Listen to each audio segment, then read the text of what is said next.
Hey there, Knicks fans. How you doing on this lovely, if not slightly, what's the word?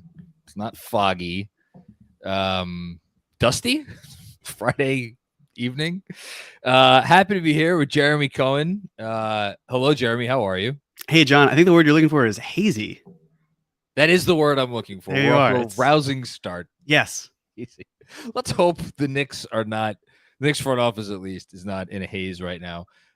Their players could be off in any number of hazes at the moment because it's the offseason. That's fine. But the front office needs to be locked in, as I know you are. Are you not? I hope so. We'll see. I'm trying my best. Well, see how it goes. That's all we could do. We could try our. I for the occasion, I broke out. What's my wine of the night? My wine of the night. I'm drinking the Expressionist 2019 Shiraz, but more importantly, I broke out my birthday present, which is a Super Daddy-O Mario themed wine glass. So I don't know what that portends for what we're about to see happen or not happen in the next several hours, but I don't know. Felt like a good occasion to do it. There's always a good occasion. Anytime you have a Super Daddy-O cup or glass, that's worth it. Yeah. No, it's very cool. Shout out to my family who is behind a set of sliding doors right now. They are excommunicated from the living room. Well, we do the serious work of talking about the Knicks and what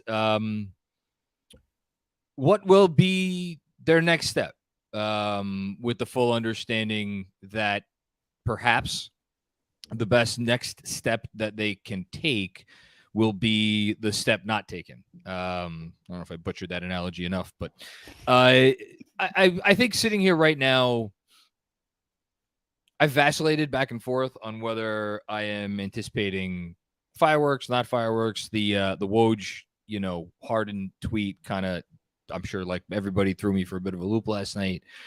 And then things seemed to calm down and it was like, oh wait, yeah, the Knicks are probably not really a contender for Harden, but maybe they still are. If you listen to Brian Windhorst, we'll maybe get into that in a bit. I just want to know where your head's at. What are you most curious about? What are you most excited about? What are you most nervous about? Like, how are you feeling right now? Anxious, but fine. It's at the point where we've kind of seen what this front office has done over really a 3-year track record. And the answer to that is really they've taken their time. They've been patient. They have not exactly overcommitted in a way that sets them back. So if there's something out there that feels too forced, then I don't expect them to do it. Yeah. And that's kind of where we're at. And here's the beautiful part of all this, complicated part, is every person has their own idea on how this team should operate. And people are going to be upset. People are going to be happy. People are going to be ambivalent. It's going to be a spectrum of happiness and unhappiness. So it's so hard to anticipate because you just kind of have to do it on the fly. It's a sort of thing where I am at the point where I expect Dante DiVincenzo to be a Knick. I expect Obi Toppin to not be a member of the Knicks anymore. It's kind of the other pieces that fall into place after that. Do the Knicks choose to consolidate? Do they do exactly what they did before, which is go into training camp with too many players and it just kind of works its way out? Which is every year we say there are too many players. And I think last year it worked out just fine. Put Rose and Fournier in mothballs. The year before, I didn't think it worked out, but it showed that last year the Knicks finally said, no, listen, Tibbs, this is what we have to do. Obviously, with the players the Knicks have on the roster, it's going to be tough to manage. So do they want to do that or do they trade from their surplus? That's kind of my biggest question for today. So I'll turn it over to you. Where's your head at? What are you thinking? Same thing. Same biggest question. And I think the differentiating factor for me between this season and last season, when, as you correctly state, they went into the season with like too many players for the spots that they had available. I think one of those, so it's funny because if you think back, like coming out of the preseason, you could argue that Cam Reddish had the worst preseason of any player who received like significant minutes of any NBA team in the preseason. I swear I was not intentional. And then he comes out on opening night in Memphis. He's not arguably, he was the best player on the court for the Knicks. And then all of a sudden they had a situation on their hands. I think, and that's really what caused the issue, because the way it kind of developed over the course of the first month and change was there's not enough spots for Cam and Grimes. It was one of those two that was on the outs. And it never felt like it reached a sense of urgency for me. Forget about me. Like, I didn't feel like it reached a sense of urgency within the team, just from my vantage point outside looking in. One, because I don't think Cam ever crossed that threshold from like, let's give it a shot. We'll see what happens. If nothing happens, no harm, no foul, like into like, oh, this is now a coveted member of our core. I think maybe the furthest it ever got was like when Cam was playing well, they maybe made some calls around the league like, hey, so what do you want to give us for Cam Reddish? Or maybe took some calls or whatever. Where the opposite was true of Grimes, where they had those handful of very curious, he was available, but he was situational, and like, was it injury related or was it not injury related? And like, we were sitting there and be like, so why is Quentin Grimes playing 3 minutes of garbage time when he's healthy enough to play, but he's like, what the hell's going on? The reason it made sense in my mind is like they were so sure of what they had in Grimes, and they felt so secure about his long-term place within the organization and the core and the rotation that like they were like, let's give this Cam thing its run, and then and then of course the Cam thing kind of sputtered out, and Grimes was back, and Grimes played a ton of minutes for the rest of the year. This year, I think it's a little bit different because I, like you, assume Obi's going to be gone. I don't even know. Is there any Knicks fan out there who thinks they're going to hang on to Obi Toppin into the season? If there is, I haven't spoken to one. But as we've gone over many times, that opens up what did Obi Toppin average last year? Average 14 minutes a game, 15 minutes a game. But on an average night, he'll get between 12 and 14 minutes.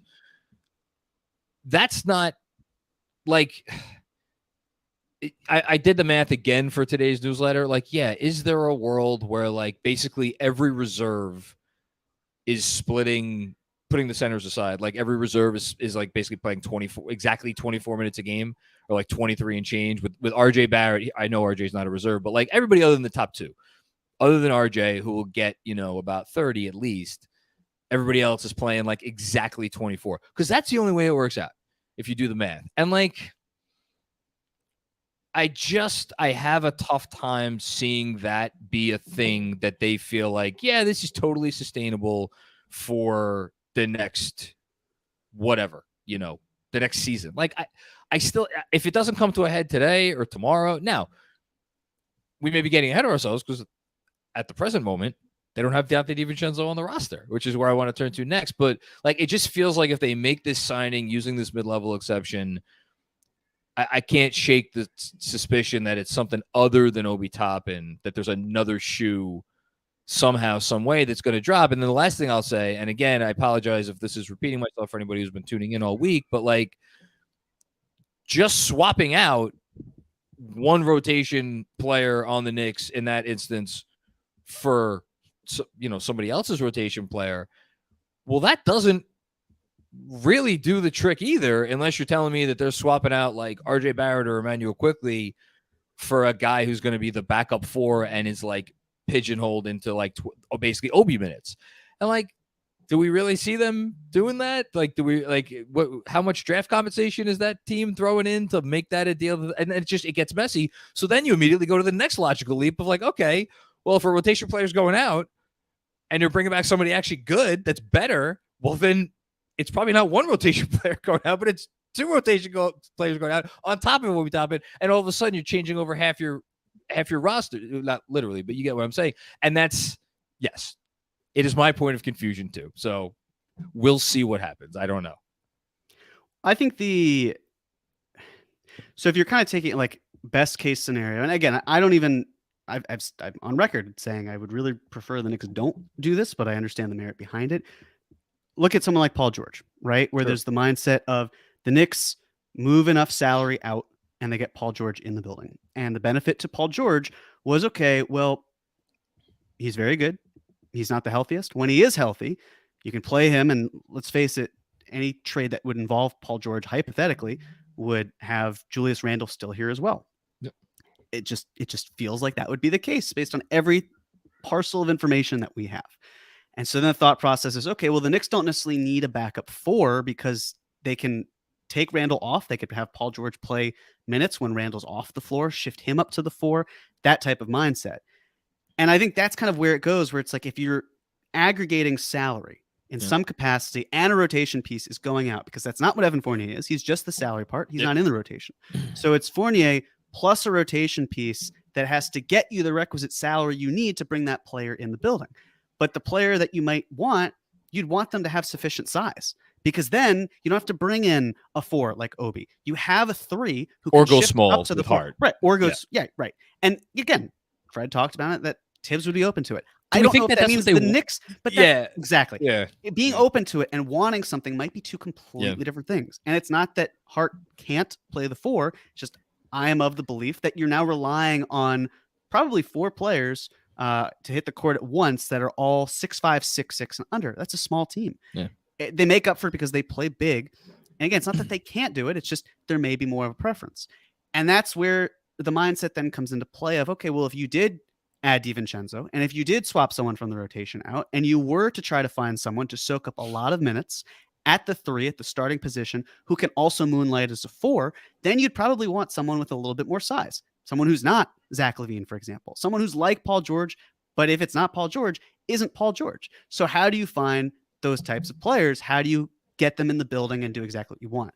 And I think that there is a way that the Knicks can accomplish a 9-man rotation if that player that they were to bring in were able to be more of a natural 4. But again, if they're not moving Randle and you need the money, it's why it keeps going back to process elimination of RJ. It's not a matter of, hey, we have to get this guy off the team. It's okay, let's look at it. It's the salary portion of it. It's the fact that you've got IQ for cheap. And yes, you have to pay IQ, but that's also easier if there's less money on the books potentially next year. It's probably not going to be Grimes because he is really the piece that makes that starting lineup go. You saw what the change off from Fournier to Grimes was. Obviously, Fournier is Fournier, but Grimes unlocks so much, and the Knicks need a low usage, high character, 3-and-D type player off ball who can work with them, and that's exactly and they like what him Grimes a lot. And they do. Every bit of reporting is like they're very, very high on his development, continuing forward. So I don't think Grimes is going anywhere. So if you have all these players kind of soaking up minutes, and you're trying to think of the cost involved and the salaries and all of that, you just keep gravitating towards, okay, it doesn't seem like they want to move Mitch right now. Obviously, there was the report in terms of Embiid that was released where, the Knicks are certainly interested in that type of player. And so you're thinking, well, if the Sixers have no interest in moving Embiid, and I don't see why they would do that this summer, you're kind of saying, well, there's no reason for us to move Mitch right now because we like Mitchell Robinson. We know he can grow. He took strides defensively. There's still room for that. And this is the tough part about the offseason. The Knicks could run it back, right? And not a ton would change. You'd have the same amount of players in the rotation if you bring DiVincenzo in and Obi Toppin out, but it still kind of doesn't fix what you're hoping for. So then it comes down to, are you making a decision? Are you making something that's a little bit more challenging? Is it involving, all these players? And that's why when I did the cap or no cap, I went through the list and did it by process elimination, where exclude the centers for right now. Look at Brunson, look at Randall. You keep getting to this point. So if they need to swap in a rotation piece, there's a way for them to do it where it's 2 in and 2 out. And then they get the player that they would acquire who's not Dante DiVincenzo to soak up minutes at the 4. And if that player can't be healthy, then that's when you scale down and say, hey, Hart, we need some minutes from you at the 4 in a pinch. That's just kind of how I see it going, but it has to be on the Knicks' terms, and the Knicks are particular in terms of the types of players that they want. So if they don't see who that is and feel that it's a good deal, then they're going to back off. You're perfectly phrased. No, the last part is the most important part. The Knicks, if there are several through lines of the Leon Rose administration, and you nailed it with just what you said now, and you nailed it at the top of the show, which is they don't make trades unless they're super comfortable making them. And look no further than the fact that they drew that line in the sand last summer, and they knew what the fallout would be if they didn't get the guy. Now, maybe they never suspected they wouldn't get him, which is always something worth considering.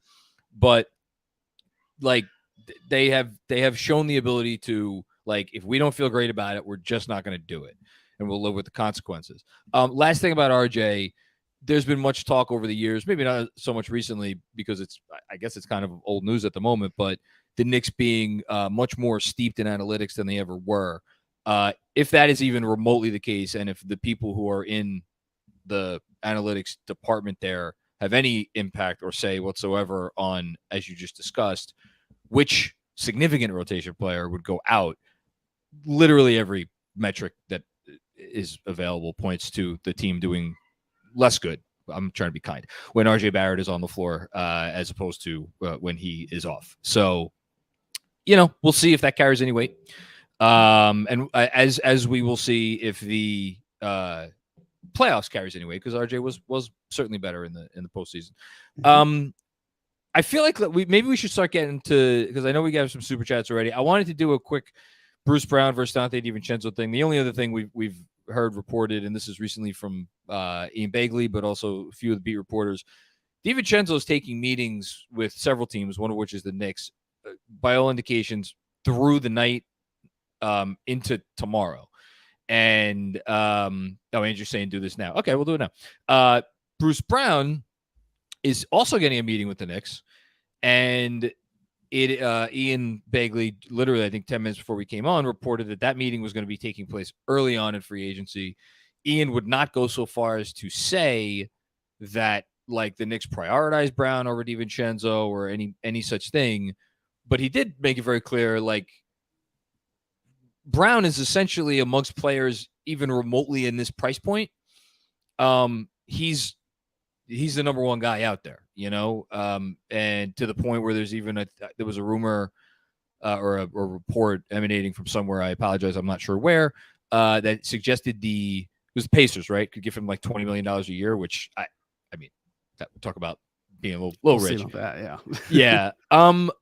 I've kind of been of the belief that DiVincenzo is a better fit for the roster as currently constituted than Brown is, for basically one main reason, which is that he's a better shooter and he's a more willing shooter, and he's a shooter that I think defenses are going to pay more attention to. And as I'm thinking it through some more, I'm wondering if that stance is a little bit of an overreaction to what we just saw in the playoffs, specifically against Miami, where the thing that killed the Knicks seemingly was them not having enough shooters who, A, defenses care about, and B, can actually hit a three, let alone like a tough three or a quick three or a three coming around a screen or any of those sorts of things. And then, thinking about it a little bit more, and then I want to get your take on this, because like there is a reason that so many teams are lining up to try to pay Bruce Brown a lot of money. And that's because for as good as DiVincenzo is at many different things, really good ball mover for the wing position. He's a good cutter. He's a certainly good off-ball defender. He's a versatile player. He checks a lot of boxes at that, albeit small 3-and-D wing position. Bruce Brown is, I think, I don't know if I would say he's like an elite defender, but his defense is something that is like you really have to reckon with. And I do think we saw that in the postseason with Denver. And he's also just like, honestly, he's a lot like Josh Hart in that, like, the percentages, like you look at his threes this season, he only shot 4 threes per 36 minutes this season, but he hit 36% of them. Okay. And he's a guy that when he comes in, good stuff happens. It's not an accident that Denver really, their best lineups, all of them had Bruce Brown in them with their other core guys. Like there's a reason for that. So what are your thoughts on like Brown versus DiVincenzo? Well, first off, so yes, Ian reported about the suitors, and I thought then he mentioned, hey, the Lakers are also going to be meeting with him. I would guess that Brown meets with the Lakers because he's probably going to do that first. And there's a very good chance that he then says, I want to cancel the other meetings. This is where I want to be, because it's been gaining momentum to the point where I wonder, hey, is this just a way for the Lakers to not seem like they are tampering in any sort of way for Bruce Brown? And from the Knicks' benefit, it's, yeah, we obviously there are ties to DiVincenzo with Villanova and Hart and Brunson, but by having meetings with other players, and Ian even talked about this, it avoids the tampering concern that just hit the Knicks with 2025 second round pick. Now, the Knicks got off light. That's fine. But it's better to not lose any draft picks than to lose draft picks. So if you're the Knicks, you want to maybe play it slow. It's hard for me to see DiVincenzo not being here when Josh Hart and the Knicks agreed to extend the player option date, and then he opts into the deal. So it just lines up perfectly. Now, in terms of Brown versus DiVincenzo, a reason why I would rather have DiVincenzo, and this is for the Knicks, right? This isn't players in a vacuum. I think if you're looking at Brown versus DiVincenzo, generally, I would lean more towards Brown. Yeah. You alluded to it. DiVincenzo lets it fly. He doesn't just hit threes. He shoots a lot of them. He's got a very high volume of threes. Bruce Brown, 7.2 per 36 minutes last season with the Warriors. Yeah. Bruce Brown does not do that. Bruce Brown's game is far more predicated on finishing at the rim and getting to the rim. Yeah. And when you're the Knicks, if you have Mitchell Robinson there, and maybe you have other players too, and Brunson trying to operate, it gets very crowded.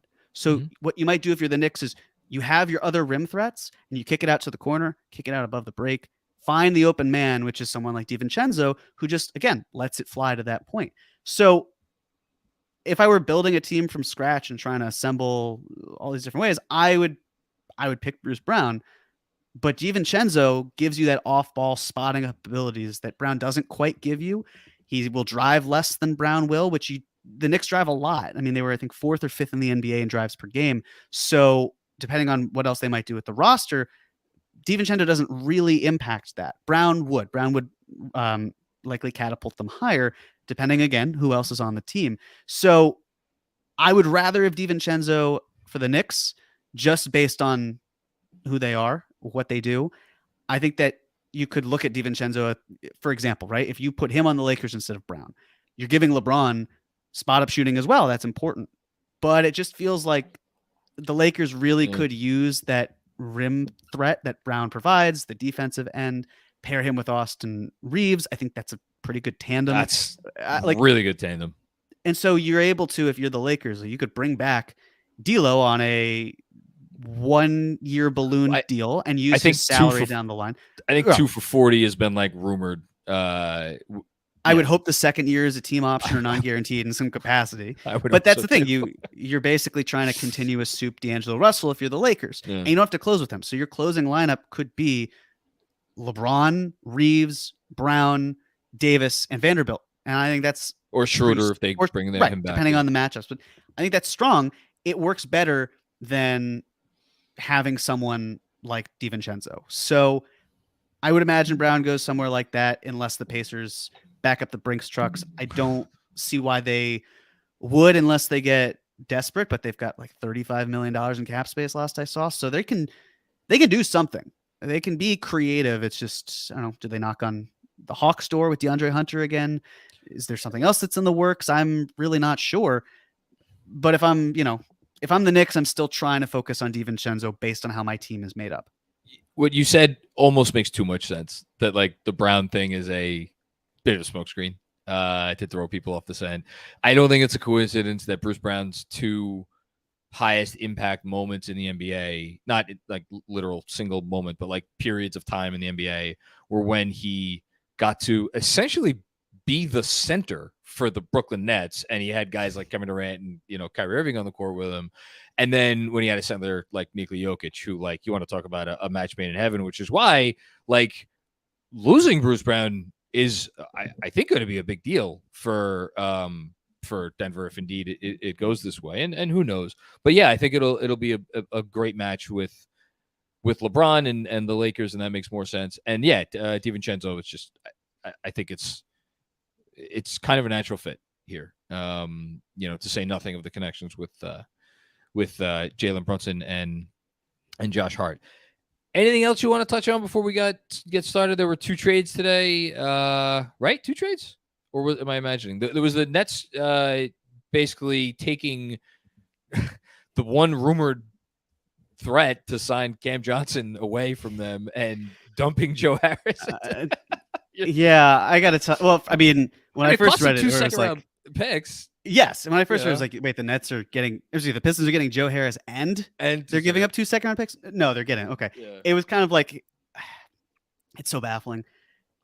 This whole time, Cameron Johnson is a threat to go to Detroit, or Detroit's a threat to poach him, and then suddenly, the Nets said, we're not going to let him go.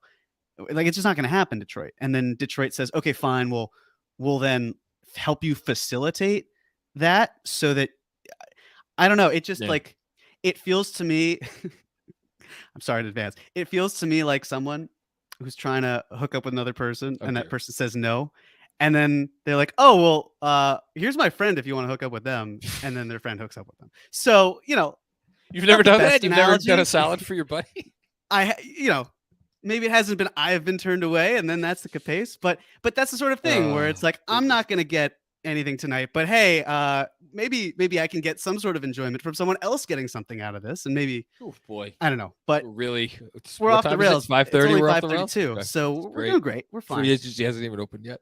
Yeah. Hey, any super chat comments there, Andrew? Are we ready for that? Amazing content. Wait, hold on. Before we get to the first super chat, wasn't there another trade, or am I making that up? So, what you're saying earlier today? Yeah, was there? Or yes. So Chris Duarte is going to the Kings. That's right, Duarte for 2 second round picks. I am very curious about this, and John, I don't know if you saw my message in the faculty chat. I did not. So I'm perplexed about the fact that we have not seen any other information about this trade than Duarte to the Kings for 2 second round picks. There hasn't been anything official. We don't know which picks they are. There's still time to be working. So I'm just wondering, with the Knicks talking to the Pacers and the Pacers moving Chris Duarte to the Kings, is there an opportunity for a 3-team deal? Is there something where maybe 1 or 2 of those seconds is now being kicked to the Knicks? Because, I mean, we'll have the Obi Toppin conversation, I would imagine, at some point tonight, and hopefully that can be the last time we have that conversation, because I feel like it's just repeating ourselves as a broken record. But the horse has been dead for some time now. Right. So, but that's my wondering, where it's that if the Knicks are trying to finagle this and they can turn this into a multi-team deal and all those different things. So interesting as well. Jake Fisher just said Phoenix is planning to pull the qualifying offer for Jock Landale, make Landale an unrestricted free agent. Perhaps they have, wow. Maybe they have concern that the qualifying offer might be too much. Landale's good. Well, they need depth of some capacity, so there's got to be some sort of reasoning behind that. But anyways, just very quickly back to he may not leave. It's just so was the Trendon Watford decision in Portland. Everybody was like, what the fuck? Like he's $2 million. I mean, I guess I don't know what they have. They have something going on. I can't imagine they would just let Trendon Watford walk for no reason. But anyway, I'd like to think that the Blazers are saying, all right, Dame, you won't leave. We'll just sabotage ourselves. Yeah, that's right. Yeah, we just cut Scoot Henderson. That's great. Oh man, there's a few what the F are they doing? Toronto is the number one what the F, which is and appropriately enough. Cook. Hey, he's a genius. He's got all this mastermind plan going on. Just let him cook, Yeah, he's cooking all right. Jelly beans and milk steak. I was trying to think of something. No, but to me, I think the party's going to start with Van Fleet, because if let's say this, if Toronto actually resigns Van Fleet, first of all, it's going to be for a monumental sum of money, which I don't know how that contract's going to age, but at least they'll continue to have a fairly clear direction, which is we're going to try to work our way to the 6th seed next season again, which whatever. But the interesting thing there would be Houston is then sitting, I guess then maybe that's what Kuzma's waiting for, to see if maybe that's the domino. If Van Fleet goes back to Toronto, Kuzma takes the money in Houston, and then would that have a domino effect for Dylan Brooks? We'll see. It's all dominoes. It's all dominoes. But Brook Lopez too could be an option. Brook Lopez, and I saw that Kuzma might even re-sign with Washington, which to me Yeah. is okay. So they probably do a 1-year bloated deal, and maybe they'd give him a player option for the second year. And then they move him at the deadline, and Kuzma can then hit free agency next year. Or if it's enough money and he's happy, he could just opt in. That's an interesting. We'll have it maybe if we have time to kill later. But like, oh, we will. Which I know. What would what's the number where the Wizards would rather have him on a longer deal? Like 25, 22, 20, like what, on a longer deal? Yeah, where the Wizards would feel like we like him at this, he's an asset to us at this number. We want him for more years, as opposed to, Kuzma. I don't know what Kuzma's priorities are, but anyway, okay. Let's get to some questions and things. Starting with Nick DeSimone. John, put your hypothetical Leon pants on real quick. I hope my waistline is smaller than his. I've seen pictures of him. I'm treating myself to some wine now, but I haven't been drinking, like I've said. Didn't go for a run today. This first day in a while I haven't gone for a run. The Raptors calling off you OG for RJ and IQ. What's your response? No picks involved. I'm doing it, which I know is going to anger, upset, perturb, annoy. What other pejorative word can I use? Whatever, et cetera, a lot of Knicks fans. But to me, and I've said this in different ways throughout the week, I'm not trading Emmanuel Quickly and RJ Barrett for OG Anunoby. I'm trading RJ Barrett and Emmanuel Quickly for OG Anunoby and Dante DiVincenzo, assuming that I get Dante DiVincenzo with the mid-level. I mean, do I need to talk up OG Anunoby? I think he's a better fit for this team than RJ Barrett is. I think you could argue that there's more upside with OG Anunoby than there is with RJ Barrett. I certainly know you could argue, and it won't take you very long to argue that the floor is higher with OG Anunoby than it is with RJ Barrett. And, probably as much as anything, OG Anunoby, putting all of the other parts of his game aside, he brings you elite defense at the big wing position, which is the most valuable type of, rim protection is the most valuable type of defense you could have. But like second to that, big wing defense is the most valuable type of defense there is. And he's a 38% career 3-point shooter, 37 point, whatever. So like, I'd do it. That's me. Jeremy, would you?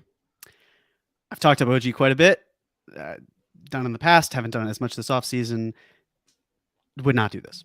Wouldn't do it. Okay. I would not. It's just that is a very rich offer for an off-ball player who you don't want to do a ton of creation, but who will help your defense tremendously. I would much rather move one of those players in a deal for him, but not both. There's a level of uncomfortability and look, I'm happy he's with CAA because in this now hypothetical situation, it's a lot easier for him to extend, but you have to pay him. And you're going to pay him a lot. You're going to probably pay him more than what RJ Barrett would be earning next year. You could look at, next year, the 2024-25 season, you'd be paying RJ and IQ more than you'd be paying DiVincenzo and Anunoby. But you're just losing. About the same. It's probably a little bit more, but it's just you're losing the pull-up shooting that IQ provides. You're not adding that to anything. You don't have, it just leaves you very precarious from a point guard perspective. You've got Jalen Brunson, you've got Deuce McBride. Deuce hasn't played a ton on ball. The way he's used is more like secondary ball handling. So if one of those guys goes down, you're in a heap of trouble. That's the benefit of having IQ there, is that, okay, cool, it's the next man up. Then you could really bring in Deuce, but you're probably going to find a way to have other people run the offense, and Deuce is maybe more secondary as well there. So it would leave you very thin at running the offense, and that's not what OG's game is going to do. It's not going to impact. No, he doesn't. So now if there's a conversation about RJ and OG, it's similar. Again, RJ's under contract for 4 years. OG, unrestricted free agent next summer. So it's a little bit concerning to me. The IQ part of it, I just can't reckon with because of how depleted it would leave the Knicks. And then, okay, well, if that's the case, who are you bringing in? Because if you're doing that, then I would fully expect, okay, are you going to the Wizards? Are you saying Monte Morris, Delon Wright? You have to find someone to soak up the minutes. But at this point now, you're hunkering in a lot on the defensive end, which is good. But this just isn't the move where I would move both of these players. There's very few trades I would use where both of these players go out, and I feel comfortable with what's left. I'm a no. I think it's completely defensible, your position. I don't say this with much robustness. It's a tough decision, and if I thought about it a lot more, I might decide the other way. Because I do appreciate how good Emmanuel Quickley is, and I also do appreciate how good RJ Barrett can get. The thing that I like about bringing in OG is like, is OG Anunoby, Jalen Brunson, and Julius Randle a championship top three? No, it's not. But do you have two of your top three? Yes. Is the biggest piece still missing? Yes. But is the biggest piece going to still be missing anyway? And at the end of the day, I think the more interesting part of that question for me is, would you rather give up RJ and the necessary draft assets to get OG, or would you rather just give up RJ and IQ and wipe your hands of it? And for me, I'd rather have the draft assets than Emmanuel Quickley, because I think those draft assets will be worth more, or are worth more, to the Knicks and their other goals, long-term goals. I'm not picking with those players, or for those picks to take players, but like, you get the gist. 15, 34, 29. You know what those numbers are? I should. Those are the amount of missed games per year that OG Anunoby has had. Okay. Yeah, that's fair. RJ has been incredibly durable. IQ, outside of his injury, has been. So it's like, I would feel very uncomfortable about trading players who I know can suit up for someone, and you're betting on their upside for a year, hopefully more, of OG as he's missing time. And again, I say that as someone who is a very big fan of his and has talked him up. That I just can't get on board for. Very fair. I'm not gonna go crazy about that. Pete Bondurant. You said it much better than me. Thank you to the whole KFS crew for all the great content this week. You're welcome. And thanks to everybody for delivering the content. You went above and beyond, and it is greatly appreciated. Well, thank you. Appreciate that. It's been fun. It's been cool. Robert Cross, it's your boy John. I am just here to get agitated. Hashtag 53 wins. I gotta tell you, I think that's me. Always happens. I don't think you're gonna be that agitated today. If you gun to my head, at least while we're on. If you ask me right now, I don't think you're going to lose any of your beloved young Knicks, Robert. Not while we're on, at least. So I think you'll be all right. Oh, I think he will. It's Robert. Robert's agitated about everything. There's something that's going to seriously upset Robert, and it could be a butterfly flapping its wings. It could be anything that occurs, but something will agitate Robert, and I appreciate him joining us to be agitated and responding in real time as best we can with the super chat. So thanks, Robert. We take you in any state that you are, Robert. Thank you. Sam Garcia, thank you, KFS, for all the great content this week. Another thank you. We appreciate you, Sam. We hope your whole crew, fourth grade teachers, toaster oven repairmen, anybody and everybody, your dog walker, dentists, yeah. Sam Garcia, limo driver, yeah. Does Sam Garcia have a limo driver? That's the question people really came here to find out. Thanks, Sam. Mao Tao, the only question to be asked is, who's not going to regret not coming to the Knicks? I like it. How do you think Kevin Durant's feeling these days? I don't know. I think he's pretty good. I think he's probably pretty good. He's got Devin Booker and Bradley Beal on his team. And now it's up to the front office to make the right adjustments to bring the supporting cast. So if I were Durant, I'd be fine. Yeah. He's fine in the West. He's fine in the West. Kevin Danishevsky. What's going on, Kev? What is the likelihood they trade one of RJ Julius over under 50%? Well, this is a really good question. Well, yeah. I think the likelihood that they trade Julius Randle is 5% or less. I had the same number in mind. Okay. Yeah. So then the likelihood that they trade RJ Barrett like this offseason, let's just say that. Do I think it's like higher than 45%? I'm gonna be a chicken and I'm going to say the total number is under 50% because things are less likely to happen in the NBA than they are likely to happen. So I'm going to go with the default of that. All right. Well, I'll play off of that and I'll say it's above 50%. Okay. I'll take the over. I think.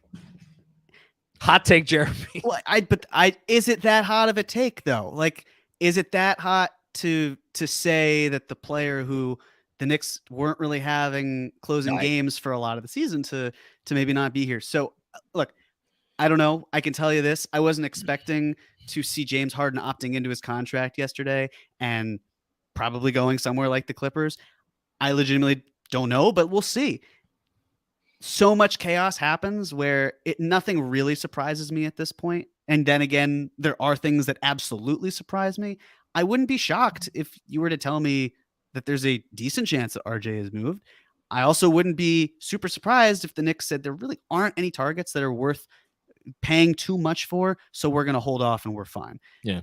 But like on the surface, again, especially if you're talking about adding players like DiVincenzo, changing up the roster, if there is someone to shake loose, I feel like there's a better chance it's RJ than it would be Grimes or Quickly, and certainly Brunson or Hart. So that's kind of where I'm at in terms of if there has to be someone, it's the guy that where no one else is in the building from when he was drafted. But so I'll go a little over 50%, but yeah, I just don't think it's going to be Randall. You know what I feel like I feel comfortable saying? If any team out there has the same valuation on RJ Barrett than the majority of Knicks fans seem to, there is a 100% chance that the Knicks will trade him to whoever that team is. That is what I feel comfortable saying. Draymond looks like it's gonna be 4 for 100 with Golden State, by the way. That's a lot of money, but they had to have. They had to give him. Yeah. Fred Katz, what's your prediction for the first deal to get done? Shout out to Fred Katz again for his live stream the other night. I'm guessing Herb Jones. Is it Herb Jones or Herb Jones? I think it's Herb. 4 for 53. So yeah, it was an interesting move that the my God, it's really already the Pelicans? No, yes, the Pelicans made him a restricted free agent when they could have had him on $2 million for next year. The reason they did that is so they could maintain matching rights, even though the most that they could offer him right now is the contract that Fred just said. To me, there's no negotiation there. Herb, like he's either deciding, like that's what you're going to offer him. You're not going to offer him any less than that if you're the Pelicans. So it's like, do I think they'll offer that? Yes. Will Herb Jones take that? Yeah, probably. Is that the first deal, though? So fun fact, by the way, you probably didn't know this, but Herb Jones is actually one of the original 11 herbs and spices from KFC, which is a pretty awesome fact. But in terms of the first deal, my money is going to go on, I'll say Jeremy Grant. Really? Just because I feel like there's going to be something ironed out there where the Blazers are going to pay him a lot of money and be like, that's a lot. Okay. I mean, it would make sense that he gets a ton, but they come to a decision quickly and that they try to operate with Dame in mind. And then if it doesn't work out, they can move Dame and then they can move Grant at another point. But I don't think it's going to be a team that is signing another free agent away. But that being said, last year, our phones blew up within the first minute. So it's hard to even keep track of which reporter is going to report the very first deal. And it's now there's some reports coming out that maybe Van Vliet is going to be back to Toronto for 4 for 120. I'm going to take one out of left field here. I'll go Georges Niang to the Cavs. First deal reported. There was that rumor of Niang potentially to the Cavs. I think that would be hilarious if all this chaos going on and it's Niang just for some portion of the mid-level exception. It's a good player. I don't know if he's any better. They can't do that much better with the assets that they have. I don't know if he's better than one of their core 4. Yeah, I don't know if he's better than Dean Wade. That's true. But then again, I don't. How many players in the league are better than Dean Wade? Can we explore that? How Niang would impact Dean Wade's minutes? Because that's a huge impact. I mean, I hope that there is some hive of people in Cleveland who, if they signed Niang and it cut into Dean Wade's minutes, would be like the Cam thing here. Like, you have ruined Dean Wade's chances to be a Hall of Fame player in the league by signing this Georges Niang fellow to block him from his greatness. That's possible, right? It's a tragedy. It's a shanda, as us Jews might say. It's a shanda. I've never heard that word before. Oh, it's a great word. That's a good word. Shame. It's a crime. Yeah. Eric Cruz, mid-season OG trade. Okay. RJ and Fournier without sending IQ. I mean, if the OG thing goes into the season, I think, without having thought it through, that would, I don't know. I wouldn't know what the hell to think in terms of whether that makes him less likely to be traded, more likely to be traded. I suppose it would certainly depend on how Toronto was doing. If like Toronto came out of the gates and they were good and OG was an important part of that, I mean, I don't think they trade him. More importantly than that, I don't think Fournier's gonna. If Fournier's on this roster and come camp, that I would be.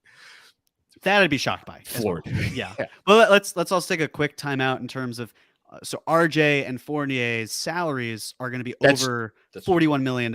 Sorry. So OG making a lot less than that. Yeah. There'd have to be a 3-team deal. There'd have to be more on Toronto's side, unless one of the teams the Knicks moved Fournier to, for example, had cap space, but you need to have 90% of what the floor. I still don't have it locked in. Yeah, 90% of the floor by the first day of the regular season, or 90% of the cap. That is the floor, which is the floor. Yes. So that's why I'm skeptical that there'd be enough room for a team to take on that type of salary, but there could be. We don't know.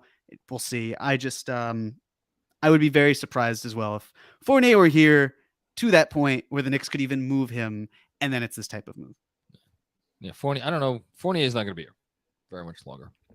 Robert Cross with another one. First time, long time, John. Is it fair and reasonable to say that this is like Christmas for cutlets? I'll let him answer that. If so, do you think that speaks well of his childhood upbringing? Thanks. I'll hang up and listen. Hashtag 53 wins. My first question is, did you celebrate Christmas? Because I know some people who are Jewish do celebrate Christmas. A little bit, because one of my grandfathers is obsessed with Santa Claus to a very disturbing degree. So let's say that's not strange at all. No, it's yeah. This is probably like Christmas in the sense that I still have Hanukkah, so that's been great. I've got 8 days of presents. There's only really one day of the year, so yeah, I would imagine this is that. Does it speak well of my upbringing? I mean, like, I was raised religiously how I was raised. So, are we having a war on religion now, Robert? Is that really where we want to go? Because I'm not sure. I'm not sure if we want to go that direction with free agency 5 minutes away. Now you got me curious about what Robert Cross's faith is. Does Robert Cross have any faith? You think maybe Robert Cross is an atheist? Yeah, I could see Robert saying there is no God, and just maybe after today he will be. It's very, very possible. Yes, he does believe in RJ Barrett. That's true, Andrew. One Lord and Savior. No, Mitchell Robinson is one Lord and Savior. If Mitchell Robinson was God, my Lord. Does that mean make Randall the devil in Robert's world? Oh. Either Randall or Tibbs, one of those two. It's got to be Randall, right? Andrew's giving you what is that face, Andrew? The religious conversation that this has escalated to. This was the question we were asked. We're just going with it. Yeah. I believe Robert believes in, like you said, Mitchell Robinson is his father, RJ Barrett is his son, and Emmanuel Quickly is his Holy Spirit. I just thought of the Seinfeld episode with when Putty thinks Elaine's going to hell, and she's mad that he's not concerned, even though she doesn't believe in it. With the ragged clothing. Okay, we need to go. Let's keep going. And on that note, I'm just going to do a quick reset because free agency is going to open in 5 minutes, and that's going to conclude hour 1 of our free agency live stream. This is mostly for the podcast audience, so we can organize it better. You guys discussed in the first hour a lot of good things that could happen. It does look like Dante DiVincenzo is headed the Knicks' way, but it's not confirmed yet. Obi Toppin, it looks like he's headed out in a deal to the Pacers, not confirmed yet. And we're rocking and rolling here. What was that face, John? McManaman on ESPN. Austin Reeves. Yeah, the Lakers are prepared to extend a 4-year offer to Austin Reeves as soon as free agency opens. No shit. The most that they could offer him is 4 for 54. So actually, that'll be really interesting to see how that situation plays out, because if Reeves doesn't play ball with the Lakers, I mean, you want to talk about something that could F up everything that they're doing. If Austin Reeves goes out, and I don't know who's giving him that though, the poison pill with the full 4 for 98. It doesn't seem like that kind of money's out there for a team that's like, yeah, we're fine having our. If I'm the Spurs, I would absolutely do it. Wouldn't that be talking? Well, just think about it. But the Spurs-Lakers rivalry too. Exactly, but that's why I think it'd be so much fun. Like, all right, you're the Spurs. We know that we're not going to get Austin Rivers, but we also are so comfortable with our salary. Austin Reeves. Thank you. I don't think they get Austin Rivers either. Yeah, I mean, yeah. But they were able to offer him this money. They get him. Cool. They don't help out the Lakers in any capacity 2 years from now, right? Because for those at home who might not know, the first 2 years, if the Lakers match the deal, would be basically like the equivalent of the average salary, or mid-level ish, and then it'd be the it would balloon up for years 3 and 4. But this year too, because as of now, Reeves' cap hold is teeny tiny, and if he goes and signs that offer sheet, all of a sudden, then if the only way for the Lakers to it instantaneously balloons up to the first year number, which is I think like a $10 million difference. So I'm trying to think if that would. No, I guess that wouldn't impact the Lakers' ability to use the full mid-level. I apologize. I don't have the Lakers salary cap holds in front of me, but I don't think that would actually impact that. Yeah, no, bad job by me. Very minute thing to keep in mind. Woj just tweeted that the tax level is now $165.2 million. Before it was $165 million. That extra $200,000 might not mean much to fans, but to the Knicks, every dollar, every penny will probably count. So. I mean, we both did the same math. It's there. If everything goes as we think it could go, it's $300,000 is basically separating them from the tax line, I think. So, could be. Yeah. Okay. Let's keep it going. Joe Vogel. What's going on, Joe? With a player like Embiid possibly being available in the not so distant future, do you think trading for someone like OG compromises the Knicks' ability to execute that trade down the line? I do not think, and I trust Jeremy agrees with this, I do not think for one single solitary second the Knicks will do anything that compromises their ability to make that trade, whether it's Embiid, whether it's Booker. I guess that's really it. Whether it's someone whose name has not been mentioned that may come on, but we know those are the two, and it seems like Embiid is the more likely one to come on the market sooner rather than later. Which is, precisely why to refer back to the question from a little while ago, why I would do the RJIQ for OG deal, because not only are you retaining all of your draft capital in that proposed trade, but hey, guess what? You know who becomes a potential trade asset to flip for Joel Embiid? OG Anunoby. That's a guy that anybody in the league would want. Now, obviously, there's a timing issue there with, is Embiid coming on the market in the middle of the season? You have to wait till next season. If it's next season, then you got OG entering unrestricted free agency. So there's definitely some messiness there. But I think the key thing is, I don't think the Knicks, I would be utterly shocked if they traded any of their own first-round picks, with the exception of maybe their 2024 pick, that would be protected and then immediately convert to like a couple of seconds. And I don't even think they're doing that, but that's the only thing I could possibly imagine. Yeah, that's the one thing I'll say in terms of pushback from the RJ and IQ for OG thing. If you don't offer the picks, you're not going to be impacted by Stepien, but you also can afford to be impacted by Stepien, because if you were to offer the 24 unprotected first and Embiid becomes available, you wait till the draft. Yeah. You still have the Mavs pick, so you don't have to worry about Stepien. Like, there are ways about it where I still would not do it. I'd rather do the pick comp and then go from there. That's, to me, that's the most logical move. But they're gonna keep their powder dry. You could rest assured. Yeah, they could give something up, but it won't be that leaves them in a state where they need to crawl back. Yeah. They're going to play this thing pretty calculated. Jason M, what's going on, Jason? If they don't get Dante or Bruce Brown, how do they use the mid-level exception? I don't think they use it all on anybody. I think they probably break it up. I kind of want to cheat and look at, because Fred did a really nice job of, all right, first one. We ready? Draymond Green, 4 years, $100 million. Maybe that'll save Clutch. Shout out Chris Percy. Yes, shout out Chris. If you know, you know. Torrey Craig is a name that I could see them going after, because, again, you're talking about if the Knicks are trying to check boxes.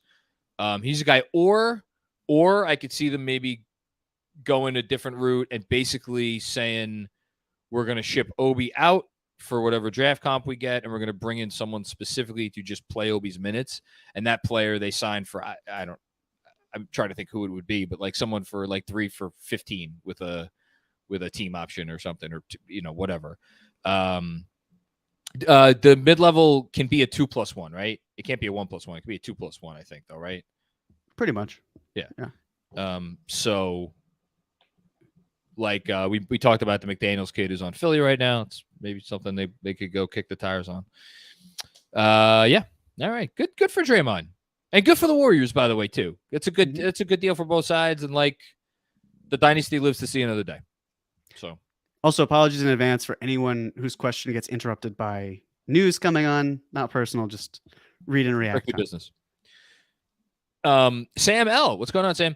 So excited about this team. We all need to remember the Bargnani days. Yes. Be thankful. Being a Knicks fan is fun again. That's all. Thanks, KFS. Thank you. That means a lot. Thank you, Sam. What would be the Bargnani equivalent, or perhaps the Joakim Noah equivalent, depending on if it's a trade or a free agent signing, that the Knicks, well, they can't do the Noah equivalent right now because they don't have the cap room. So it would have to be a trade. I'll tell you exactly what it would be. It would be finding a way to acquire Ben Simmons. That would be the Bargnani. That's a bridge too far. It's the closest I feel like we will reasonably get to that. There aren't a lot. I got a better one for you. In spirit. Make sure I agree with what I'm about to say before I actually say it. I think it would be trading the Embiid package for Cat. But the thing about Bargnani was like it was not a star. Actually, you know what it'd probably be? Totally. It was like an expiring contract, oft injured player, former big name. Hold on. Wait. White, Gordon Hayward. Boom. It's Gordon Hayward all over again, baby. That's what we're doing. I stand by my Cat. But you're still acquiring an all NBA player there. That's not the equivalent of Andrea Bargnani. To be fair, obviously Bargnani not. was like obviously not right, but like there are levels to this, as Benji might say. But like maybe it was more about Yankees Mets, but there are levels to it still. Trey Lyles. Oh, Lyles going back to the Kings. Okay. Mm-hmm. Who, if it wasn't for the clutch thing, I would have thought that was maybe a possibility as an Obi replacement. Good shooter. Okay, next up, Juanon. What's going on, Juanon? I'm writing this at 5:07 p.m. My God, what are we, an hour behind? Okay, not terrible. And Robert Randolph has us getting 2 new players. It is Friday night. Side note, Jeremy, I'll ask you, because Substack, the new CBA chat GBT, can that work for a summary?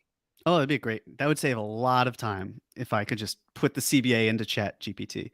I would love that. But no, instead, I'm going to get to spend a lot of my summer reading through it, and that'll be my summer. All 676 pages of it, but who's counting? God bless you. Thanks, Juanon. Appreciate you as always. Shout out Robert Randolph. He's been providing much entertainment throughout this week. Andrew Belitz. KFS for life. Thank you, man. Thanks for the constant top tier content. Go Knicks and trust the regime. They got us JB. They'll get someone else. You know what? Hold on. All right, quickly. Karis LeVert back to the Cavs, 2 years, $32 million. It's funny. Curious if any of those years are guaranteed. If both those years are guaranteed, I would gather they are. There's and Drew Eubanks 2-year deal with the Phoenix Suns. Come on down, Drew Eubanks, get paid. Who reported that one? I want to see if Shams. it was. Oh, did I miss it? Are you keeping tally of who breaks the most? No, It's it was funny. more. I haven't seen the tweet from Shams. Interestingly enough. There's been like no buzz about LeVert at all throughout the offseason. And like $16 million a year is literally what he was getting paid, I think, on his previous contract. Because wasn't the last contract a 2-year extension for like $30 million or something? I'm pretty sure. So the reason why there was probably no buzz around Kobe White is back 3 to for the Bulls, 333. I would say that like the Cavs had to re-sign LeVert. He is their only continuous soup without it being one of their core four. And he kind of had them up against a barrel because what are they going to do? Trey and Prince going to the Lakers.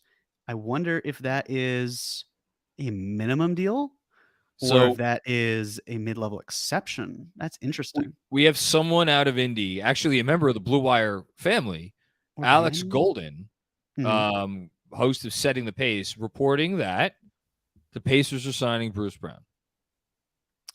That would line up, and then they would have given quite a lot of money to Taurean Prince as a result. Interesting. If that's so they can afford it. They can afford that. Yeah, no, they can afford it. So what's that team look like is right back now? To the Suns. So is Bruce Brown their starting 4?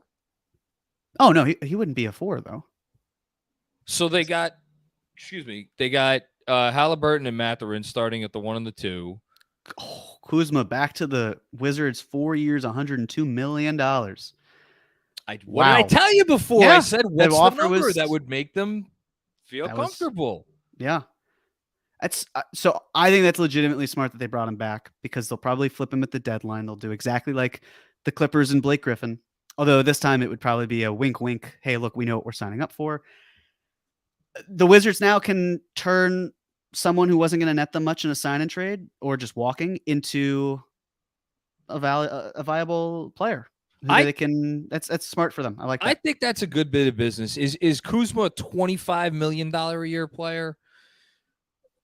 I mean, look, Collins was, again, the quite literal definition of neutral value. It was a salary dump, and it was a second-round pick going. The Hawks got the second-round pick, right? Yeah, they did. Definition of neutral. Kuzma's a better player than John Collins. Kuzma's like, he could defend. I know his percentages were down this year, but like he's a good shooter. A lot of those shots he took this year were tough. Like that's a good player for $25 million. A lot of guaranteed money. I assume it's guaranteed. Yeah, I would imagine as well. And for those who wanted Kuzma on the Knicks, think about you'd have to move Fournier's contract outright and then create another $25 or so million. It just, and with base year compensation, with sign and trades, it just wasn't going to happen. That is, it's a good deal for him. It's just something the Knicks could not have done. It's too rich to clear enough money to get there. I really like this bit of business from the Wizards. I may be in the minority on that one, but I think I'll put it this way. There was a time at one point this year, probably earlier in the season where the Wizards were doing a little bit better, and Kuzma was really balling out. But I was like, man, is someone going to give him 30 this summer? Then the new CBA hit, and it's like, okay, well, I don't know. Maybe is he definitely going to get 20? No, I think this is good. This is good. Okay. Next super chat. Oh, wait, sorry. Kobe White actually it's now 3 years, $40 million, not 3 years, 33 as previously reported. So this is a battle between Shams and Woj. 3 years, $40 million is DeAndre Jordan's back with the Nuggets. I would imagine it's a minimum contract. Kobe White, like, I think 3 years and $40 million is steep. It's just, I'm surprised. I mean, 3 years, 33, I could have understood. It seems a little steep. Not bad, but just the best version of Kobe White. I know they're not identical players, but the best version of Kobe White is Jordan Clarkson. I know. I understand Kobe White's a little bit of a better playmaker. Clarkson's also a better shot creator. When that dude gets going, I mean, really. And he opted in for 14, right? Was it 15, 16? So some whatever. Yeah, it was a little bit more. Yes, but whatever. It's around like and then to see Kobe essentially approximate the same in annual dollars or close to that in annual dollars. That's a. I'm with you, Jeremy. I like that better at 3 for. Well, here's the thing. Keith Smith just reporting that it's probably $7 million are incentives. So a lot of incentives. It depends. Is it going to be? Are they unlikely? Are they likely incentives? If they're likely, that's a problem. I would gather they're unlikely incentives, given the. Actually, they may not be. We'll see. We'll see. Either way, I like 3 for 33 better than 3 for 40. Real quick, did you guys finish your Bruce Brown Pacers thoughts? Well, when it comes through. Oh, no. Might be. So just to finish just who's starting for them, because didn't Nembhard kind of establish himself as like their starting 3 throughout the year? So. I thought there was just he had a couple nice moments, especially that Lakers game winner and the game after that, where he solidified, hey, he's an NBA rotation player. But I don't think he did enough to really make it so that it wasn't going to happen, where it was like, hey, this is his job. And they have to spend money anyway, and they need to add better talent. So I think prioritizing him would have been short-sighted. Yeah, I don't know. This is interesting. I mean, I think Bruce Brown's going to start for them either at the 3 or the 4. Maybe, but I guess your point in pushing back on it is maybe they're still looking for a 4. Yes. Which they had. Hold on. Let me pull up my updated totals here. Keita Bates-Diop, 2 years, $5 million to the Suns. So he was a guy. Sorry, Jason. Yeah, he was a guy that some Knicks fans wanted because for reasons. So if this is 20 to Bruce Brown, that takes the Pacers down to 10, which means the much rumored DeAndre Hunter deal, where it would be saving the Hawks a lot of money because Hunter would be inherited into Indy's cap space. Well, that goes off the table. Obviously, Indy could still do something like Hield and something for DeAndre Hunter, but I don't think the Pacers are doing that. So maybe DeAndre Hunter is going to remain a Hawk. We'll see. That's interesting to me. Brian Benjamin, why do we need another guard like Dante? Well, that was pretty much what we opened the show with, which is right now you could argue they don't. But by the same token, you could argue that, like, if you're talking about the most fungible asset in the NBA, it's a player like Dante DiVincenzo, a 3-and-D plus, player, wing. You're always going to get value on the trade market for those guys. That's the thing. Lyles reported it's 2 years, $16 million plus bonuses. I like it. 2 for 16. I think $8 million. That's fine for a backup 4. I mean, good job by him. That's not a bad payday for what he is. No, but you have to consider, like, I thought, for example, I understand why the Timberwolves paid Naz Reid. I thought that was a little too much. Typically, these backup bigs don't earn a lot more than $10 to $12 million. So for Lyles to get $8 million, I think that's a nice contract for him. Yeah, let's say it's a fair deal. Okay. Good stuff. Brian Martinez, I think we should be more open to upgrading offensively at center from Mitch, not Cat, but would think Miles Turner is relatively cheap to acquire. I do not think Miles Turner is going to be relatively cheap to acquire. I think the Pacers would hold your feet to the fire there.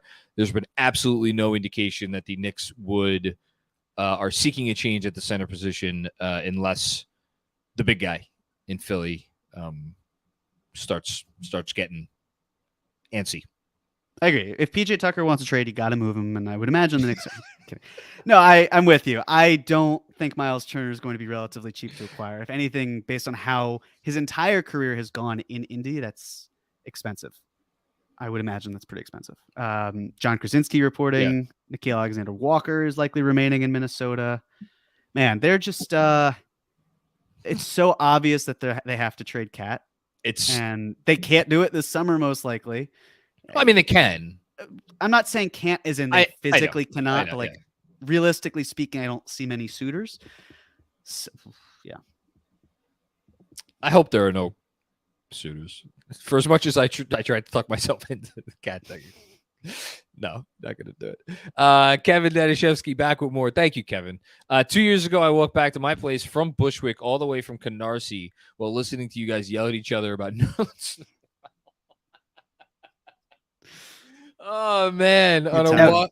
That was Nerlens Noel is what John said. Sorry, yes. That's no offense to Nerlens that I could not get through his name without laughing uproariously. But on a walk that's spanning two boroughs, listening in, go KFS. I think Kevin's main point is that times have changed. Things are better now. Look how far we've come. It's only going to get better. At least I would hope so. Damian the Lee, Suns are bringing everybody. Yeah, they're doing all their work. It's perfect though. Like if you are a veteran who wants an opportunity and you can win and use this as a way to showcase yourself, this is a great environment for you to be in. Yeah, sure. But they have to have the right depth and bench pieces because they could attract a lot of these veterans and they just don't do the job they need. So, yeah, but they're moving fast. Yeah, no. Lee, 2-year deal with player option. Drew P. Golden State Warriors played DiVincenzo 18 minutes when there were no injuries. 7th, 8th man. That's fair. I would push back and I would say that if the Knicks or anybody else is signing him for $12 million a year, like, and also just let's even go a step further. I think Tibbs has kind of shown his hand. Like he likes, unless you're in, I don't know what to say the doghouse, but like if Tibbs wants to play you, he's going to play you. He plays his guys, you know, he doesn't like playing guys 18 minutes, which is why he prefers the 9-man rotation. If he's going to play a guy fewer minutes, it's going to be a guy that he feels like doesn't need to get into a rhythm. It's going to be a pit bull like Deuce McBride, where he sicks him on the other team. And he's like, okay, that dude could be fine in 3 or 4 minute stints and he could make his impact on the game. Or Obi Toppin, who's just going to run in transition and go stand in the corner if he doesn't get anything on the break. But like, I think his wings and his guards, I think he likes to get those guys into the rhythm. I think if they sign DiVincenzo, they're going to want to play DiVincenzo.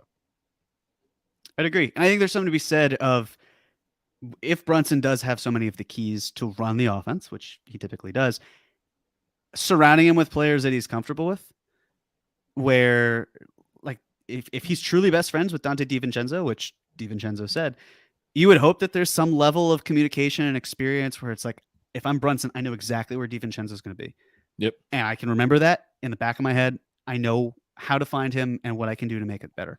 So there's an added benefit, not just because of the fact that they're best friends, but because of the fact that they can do something because of how they have worked together. Yep. Well said. Man, I wonder how that would. What you said about Bruce Brown makes so much sense, especially because, like, how would it go over in the Knicks locker room? Yeah. If they were like, yeah, we could have signed your best friend. He wanted to come here, but we went with Bruce Brown anyway, instead. So, real quick, the Torian Prince signed for 1 year, $4.5 million. I am wondering if that. Oh, hold on, Bruce Brown. There it is. Okay. Yeah, 2 year, $45 million deal with the Pacers. That's a lot. Yeah, I think this is the biannual for Prince. And then they still have access to the non-tax mid-level exception, or depending on how their finances shake out otherwise. So this Brown contract, it's kind of like a bizarre world version of the JJ Redick contract with, you know, once upon a time in Philadelphia, except like they weren't a young team on the upswing. They were a team that was trying to win, which is, I guess I'm surprised that they didn't get Brown on like more years, because if the theory is that the Pacers are still a few years away, you would think that they'd want Brown. Like, if you're the Pacers, would you rather have Bruce Brown on a 2-year deal for $45 million or a 3-year deal for, I guess, I don't know, maybe 3 for 60? That's a lot of money. So keep in mind, Halliburton has to get a max contract. I know. Yeah. Turner's up, and he's only 2 more years because of how they did that contract extension. Yep. It lines up with Turner's in that sense. So it does. They've got all these young cost controlled players as well. I'm trying to get anyone. But he's not. But like, okay, but I still.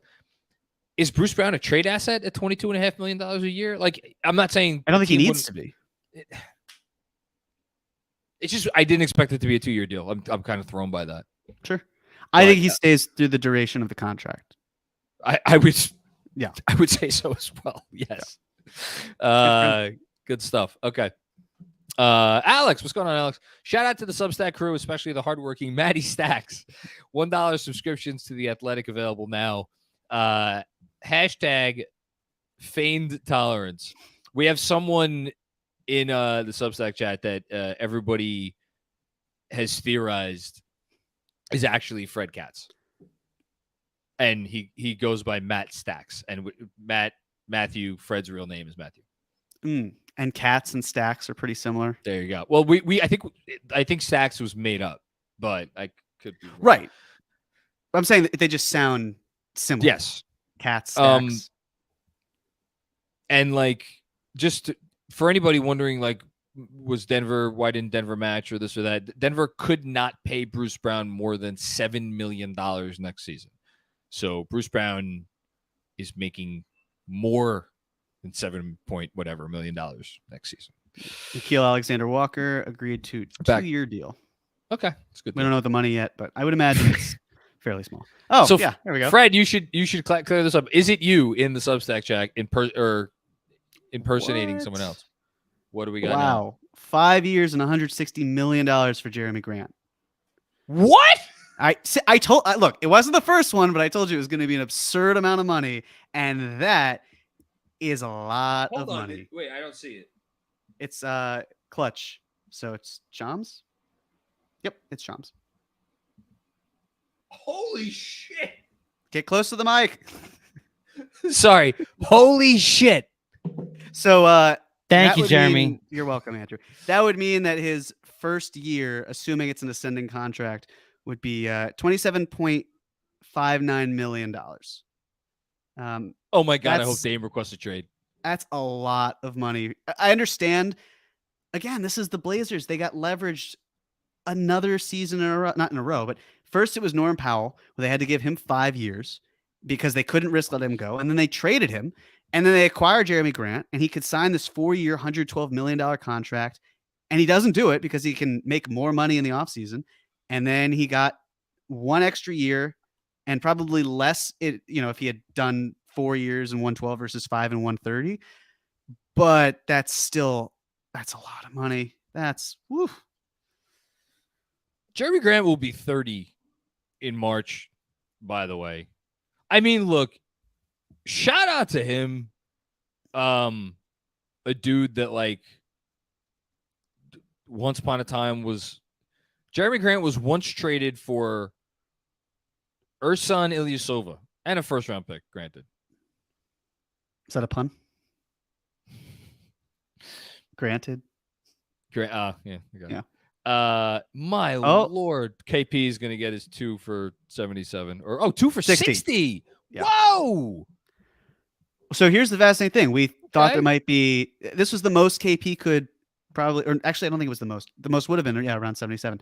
KP getting this extends a little bit more. Don't have to worry about other extension issues, but it's not like he could have signed a 3 or 4 year deal extending him. He would have had to have waited 6 months. So I think I like that for Boston. I do. I'm sorry. I just can't get over. I can't get over the Jeremy Grant number. It's steep. I mean, it's $32 million a year. Yeah. I understand rising cap, the whole thing, but like. So I was just sent this by Chris. This is from Joe Cowley, who's with the Bulls. Bulls, yeah. Or he covers the Bulls. Says, source just told me that Bulls continue taking calls on Zach LaVine, not making them, and asking price remains astronomical. Little has changed since February trade deadline. Knicks have long pivoted off the guard. Game of chicken by AK. So here's where I say, if it's too much for your Zach LaVine, that's really okay. I know I've covered him extensively as Troy Brown goes to Minnesota. So I know I've covered LaVine extensively. If it's astronomical, then I want no part in it because it's never been about Zach LaVine or bust. So Troy Brown to the Timberwolves, remind me how it works. If Brown signs for the minimum, does that? No, that doesn't impact their non-taxpayer mid-level. It shouldn't. If he signs for the minimum, it's going to be a cap hit of year 2. Brown probably has. There's one of two possibilities. Troy Brown either signed for the minimum or he took part of the mid-level. Right. If he took part of the mid-level, then they're, I would assume, out of the Dante DiVincenzo business. I would assume it's for the minimum. I would too. I would as well. Yeah. Okay. Man, there's always something. Brian Benjamin, isn't Brown just another version of Josh Hart? Why get him? It feels redundant. I actually do think that there is some overlap in their skill sets. Completely, totally. Which is why I think Jeremy made the point of the broadcast so far, which is like maybe this is kind of a smokescreen. Whoa, huge trade. Enormous. You ready, John?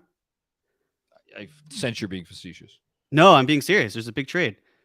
The Texas Rangers have acquired Aroldis Chapman from the Royals. Oh, is this the wrong sport for us to do that? Are we restricting it to just NBA trades? Wait, really? Yes. Jeff Passan just tweeted it. There you go. That's the biggest move of the deadline so far. Biggest, of the day, I would say. Anyways, back to basketball. I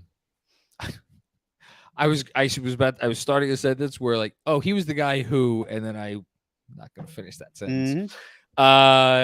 Congrats on the perfect game, by the way. I didn't do shit. I mean, thank you, I guess. Like, not you, Yankees. Not even Yankee fans, because I've seen the conflicted Yankee fans. Man, I tuned in for some of the discourse on that one. That's great. History. Something. Good times.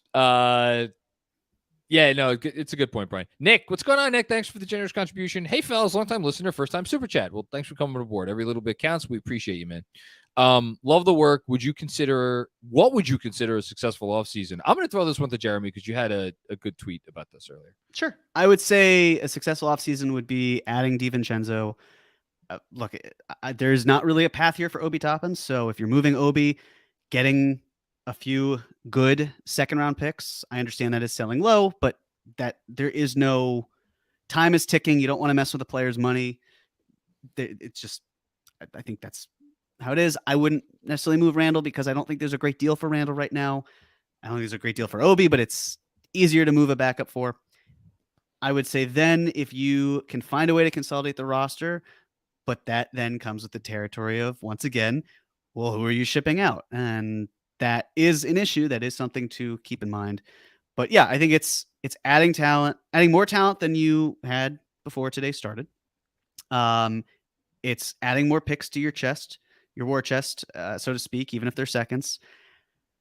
I guess figuring out a solution would be great in terms of cluttering up or decluttering the roster and creating a traded player exception. I would like to, if we're moving Obi, I'd like to generate a traded player exception of about 6.8 million, just because that's something the Knicks can use to take on salary, to do all sorts of different things.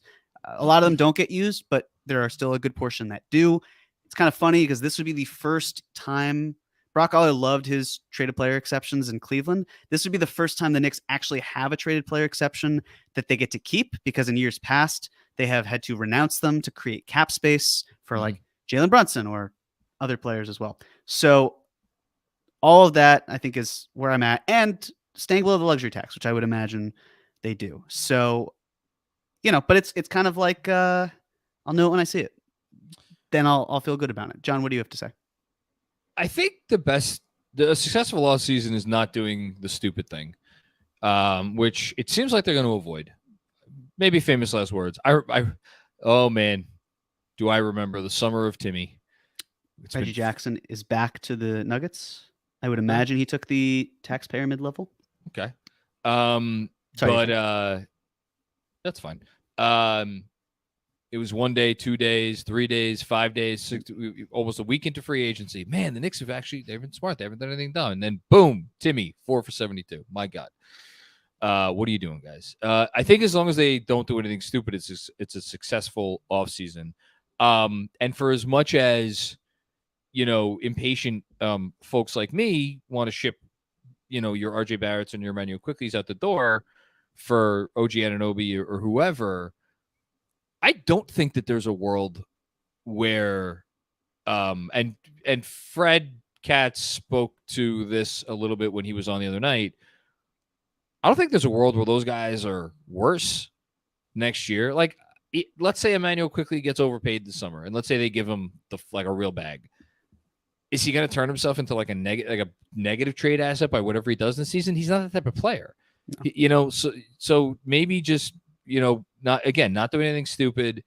Let the team continue to grow. I think that's fine. But if there's an opportunistic deal to be had there, and it takes you closer without compromising any of the things that you don't want to compromise. We know what those things are. That's good too. Just be smart. Be smart. Is OG your number one target? Or is there someone else? Realistic that could potentially be available this offseason? I don't want to say, because I'm not really an OG Anunoby guy. I'm not like a huge. I appreciate what he does, and I think maybe he's kind of vacillated from like overrated to underrated, back to overrated to underrated. I just really don't want any of these other guys. That's the thing, So as Mensa would say, a lot more bad moves than good moves. Hence my point. The best thing that maybe they could do is nothing.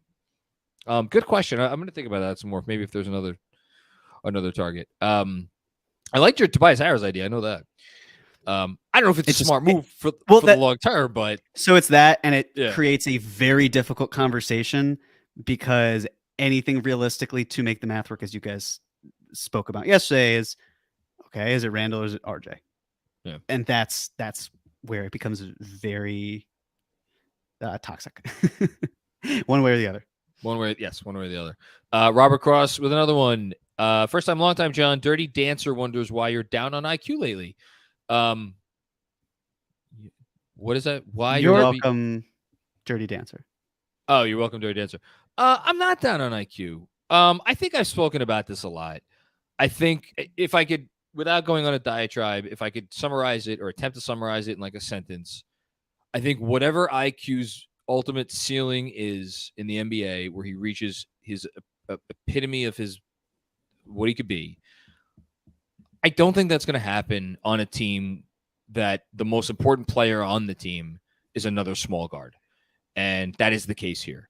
And I understand Quickly can do a lot of, you could argue he is maybe not the best off-ball defensive guard in the sport, but he's in the top 10, and so many other things that certainly don't show up on the stat sheet and lead to winning. He is a winning player. There's no question he's a winning player. Good things happen when he's out there. All of that being said, when push comes to shove and it comes playoff time, which is where the Knicks hope to be moving forward, I do think that there are certain limitations about how often you can have those two guys on the floor together, where eventually in these high-level playoff series, it's just like every possession, it's like, okay, get the mismatch. Well, if you give the other team too many mismatches, that they could just go pull into the pick and roll, it's just, you're making their life easier. That doesn't mean you throw them out with yesterday's trash. It just means, for me at least, if someone else out there on the marketplace values him at his appropriate valuation, which is a guy like, hey, let's give this guy the starting point guard job and maybe not ask too much of him, but also give him the opportunity to do more than he could do in New York because they have Jalen Brunson, Julius Randle. That's all I'm saying. Just keep an open mind, see what else is out there. That's all. I'm not down on IQ. IQ is great, man. I love IQ. That's as you're talking, Javon Carter, 3 years, $20 million to the Bulls. I would imagine this means that Patrick Beverley is not returning. Well, and that they're yes, they're going to play him at point guard, I guess. I mean, they kind of have to, but well, it also means something else, which is the Bulls, along with the Wolves and Pistons, were the teams that were mentioned as prominent DiVincenzo suitors by Ian Begley. Now, I believe that is there another suitor that I may have missed in some of the reporting? But Lakers could be still. Lakers could still be, because they still could get the full mid-level. Bulls are now out of the DiVincenzo running because this is their mid-level, because they have no other way to sign Javon. And yeah, this isn't the buy. Could this be the biennial? No, the biennial's 2 years, so this can't be the biennial. So This is the mid-level, and this is they mid-level. also are so tax conscious that yeah. So okay. I don't see an avenue. So Bulls are out of DiVincenzo. Pistons are probably out of DiVincenzo unless they do something else, because Harris makes 19, and they were only 30 under, right? Yeah, I guess the main question is, did they enter as an over the cap team and they can go under the cap? Oh, because they have the cap holds. They have cap can enter holds. as an over the cap So that team. could be it. But if the money's the same, or if you're not the DiVincenzo, you're going to go play for Detroit. You're going to go, yeah. As Ian said, it's like-minded. So I think that I wouldn't be shocked if it came down to DiVincenzo signs in the not too distant future, because if these other avenues are closing, as Metu goes to the Suns on a 1-year minimum deal, I would imagine, look, I mean, teams want to proceed if they feel like he's just kind of using them, and then the Knicks can just say, oh, well, it's all these other avenues opened and then closed. So like, we didn't tamper because we just waited. We waited for the market to dry up. A little worried about Minnesota. In what sense? No, if assuming that Troy Brown was on the minimum, like, because they could reasonably pitch to DiVincenzo, like, look, man, you're our sixth man. You're 100%. You're our sixth man. You're the guy. You are essentially going to be our sixth starter here. First sub off the bench. Doesn't even matter who we pull out of the game first. We could pull Connolly. We could pull Edwards. We could pull McDaniels. We could pull Cat. Anybody we pull, you're the first sub in the game.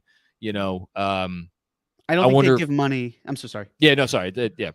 I don't think they'd give money to Troy Brown and Nickeil Alexander-Walker and still have DiVincenzo back. It's less about I think DiVincenzo could easily play ahead of a lot of those players, but for a team that is already going to be dealing with some financial headaches, not this upcoming season, but the one after, adding DiVincenzo to that mix would be quite a lot for them to parse through. You're absolutely right. And adding the players that they added so early in free agency, one would think that they have told those players, you are going to play here. And one would think that because they signed them within the first hour of free agency, that they are intending to have those players play here. So maybe it's just the Knicks now. Maybe. So here's the interesting one. We heard DiVincenzo has meetings set up until tomorrow morning. Does this drag on? I don't think so. I'm going to close my window before I go blinded by the sun. So you're going to go ahead and take this. I'll read the next question. I'll be right back. All right, what do we got?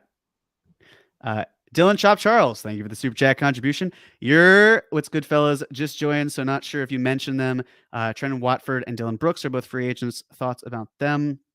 Watford's certainly young. I don't think he'd see a ton of time. Obviously, a forward where if you need to put him, get him on a minimum deal, and if you moved Obi Toppin, there is potentially an opportunity. I guess the main question I'd have is, if you're the Knicks, are you like, hey, we can just focus on Isaiah Roby? We're already trying. Like, we got Daquan Jeffries there. They're similar. I don't want to say similar levels of players, but they're not going to do a ton of difference, especially if they're really not seeing much time, if any at all.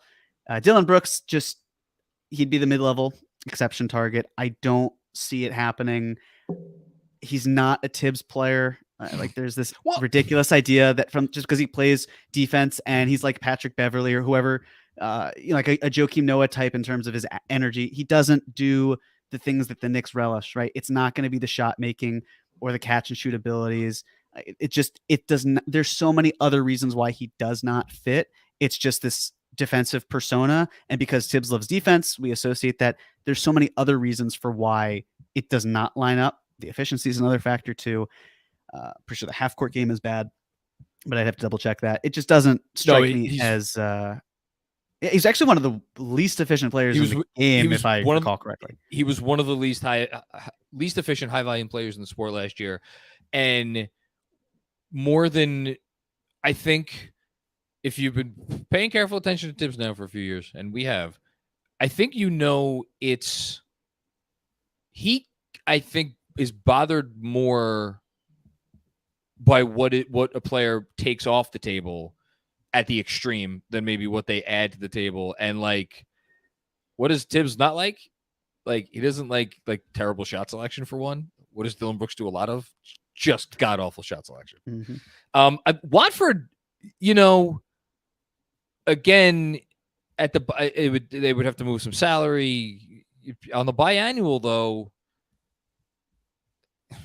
Let me ask you a question. Yeah. Do you think Watford's going to make more than the minimum? He's 22. Look, again, I'm not going to sit here and pretend I watched a ton of Blazers basketball, but I feel like there have been enough people that have like mentioned him as like, hey, this is a guy who's part of the Blazers, like what they're doing right. I don't know. I mean, maybe not. Maybe you might be right. If I was him, I'd go somewhere where I could play. And maybe Sure. he's not going to come here and play, which, Where is he going to play? That's my question. I think some. The problem is all these shitty teams, they already have so many young players that they drafted in the pipeline. So you're right. That's what I'm saying. Like maybe if I'm him, am I getting a minimum deal? Am I getting a two-way? Like Can you go to at the what Lakers? point? Sure. He could sign a minimum to sign with the Lakers. Yeah.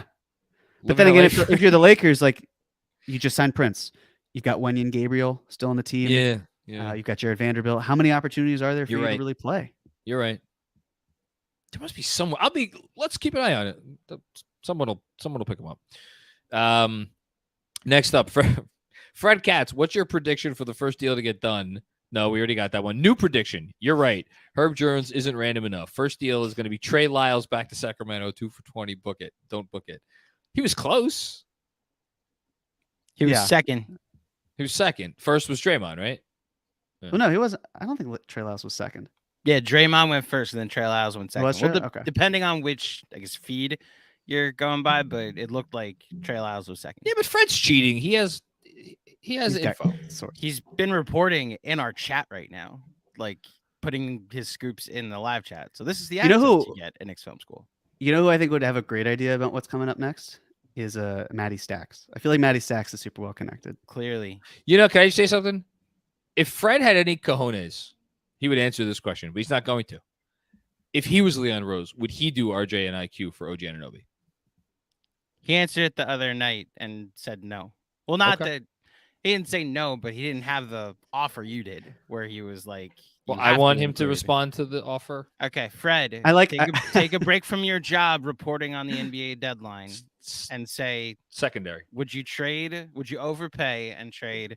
Specifically, how I'm asking it: RJ Barrett and Emmanuel Quickly for OG Anunoby on the last year of his deal. You've already tainted the waters. I haven't tainted a thing. I've The assessed waters have Emmanuel been Quickley tainted. properly, is The what I answer is now irrelevant unless it's in my favor. Speaking of waters, someone sent me a tweet of someone responding to the Carter news, going to the Bulls. It's a Bulls fan. And they tweeted, anyone got a submersible I can use? thought. Oh, jeez. So if you're thinking about how Bulls fans might be feeling right now. Who's the most depressed fan base right now? Let me rephrase that. Is there a more depressed fan base right now than the Bulls? I think there is one. Can I guess which And- one you're thinking it is? Sure. Hey, my Georges Niang finally came Yeah. to fruition. Only 26 players late. Isn't it just George? Oh, I think maybe he, it is. I think he George. misspelled it actually. I think Oh. Woj is going to respond. I think thought there it is an was S at the George's. end. We should ask Benji. He's the one who's been going back and forth with him for years. True. Hold on.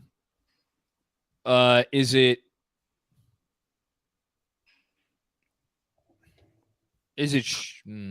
Cleveland really wanted shooting, huh? Is it Charlotte? That's kind of where I'm at, but I still think the Bulls, because Was that they're team you were thinking of though? yeah, no, it was Okay. It was.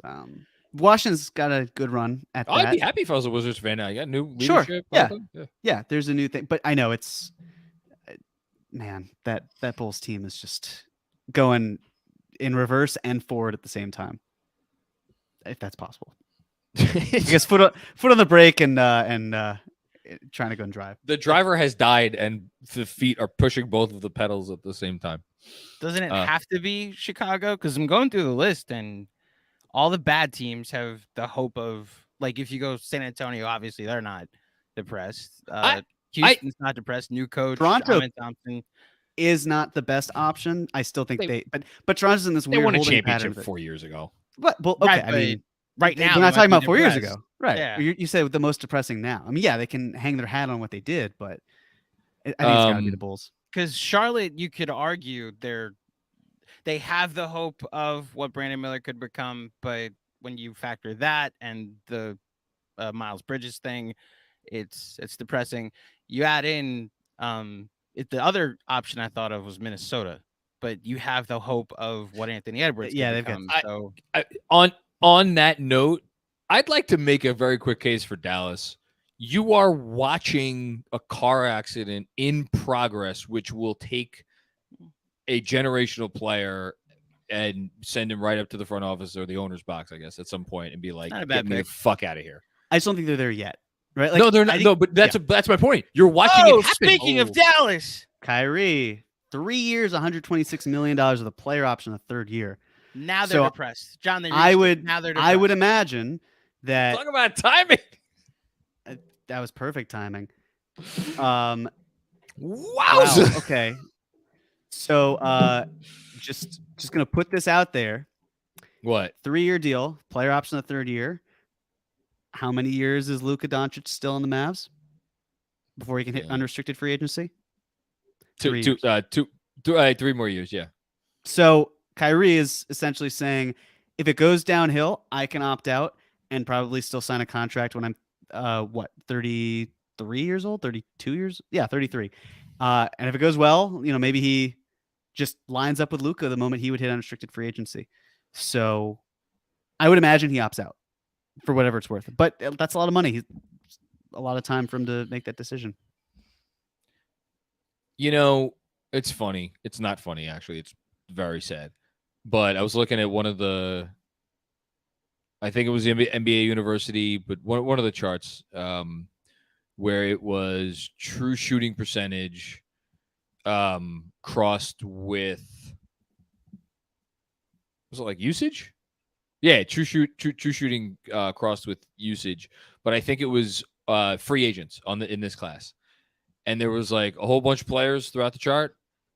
And then there was Kyrie Irving in his own stratosphere. He's just an incredibly gifted offensive basketball player. And that is why people will continue to not only deal with, I'll pull back a word from the other night, the Michigas, but they will pay for the right to deal with the Michigas.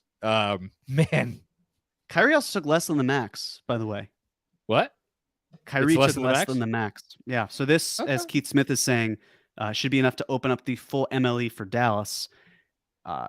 Would be, again, like, is that DiVincenzo? Is that Dylan Brooks? Is that a different free agent that's out there? To be determined. I'm going to say this, and it implies that I like Dylan Brooks, which I don't. For as much as I could like Dylan Brooks for any team, I kind of like him there on that number. I think it's perfect. You get Dylan Brooks in there. He chucks them out of games, and the Knicks walk away with a draft pick. So let's do that. I mean, I think he would make them better in the long run. But also, do you want that energy in the building? Potentially. We should say, like, the most batshit crazy thing that could have happened today was Kyrie Irving not re-signing with Dallas.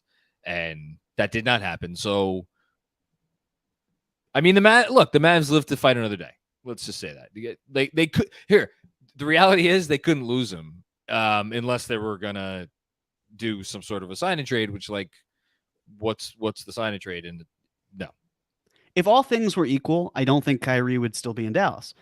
But all things aren't equal, and the avenues for him to get to other locations were very difficult. So I understand why he's still there. I think it's a marriage of convenience.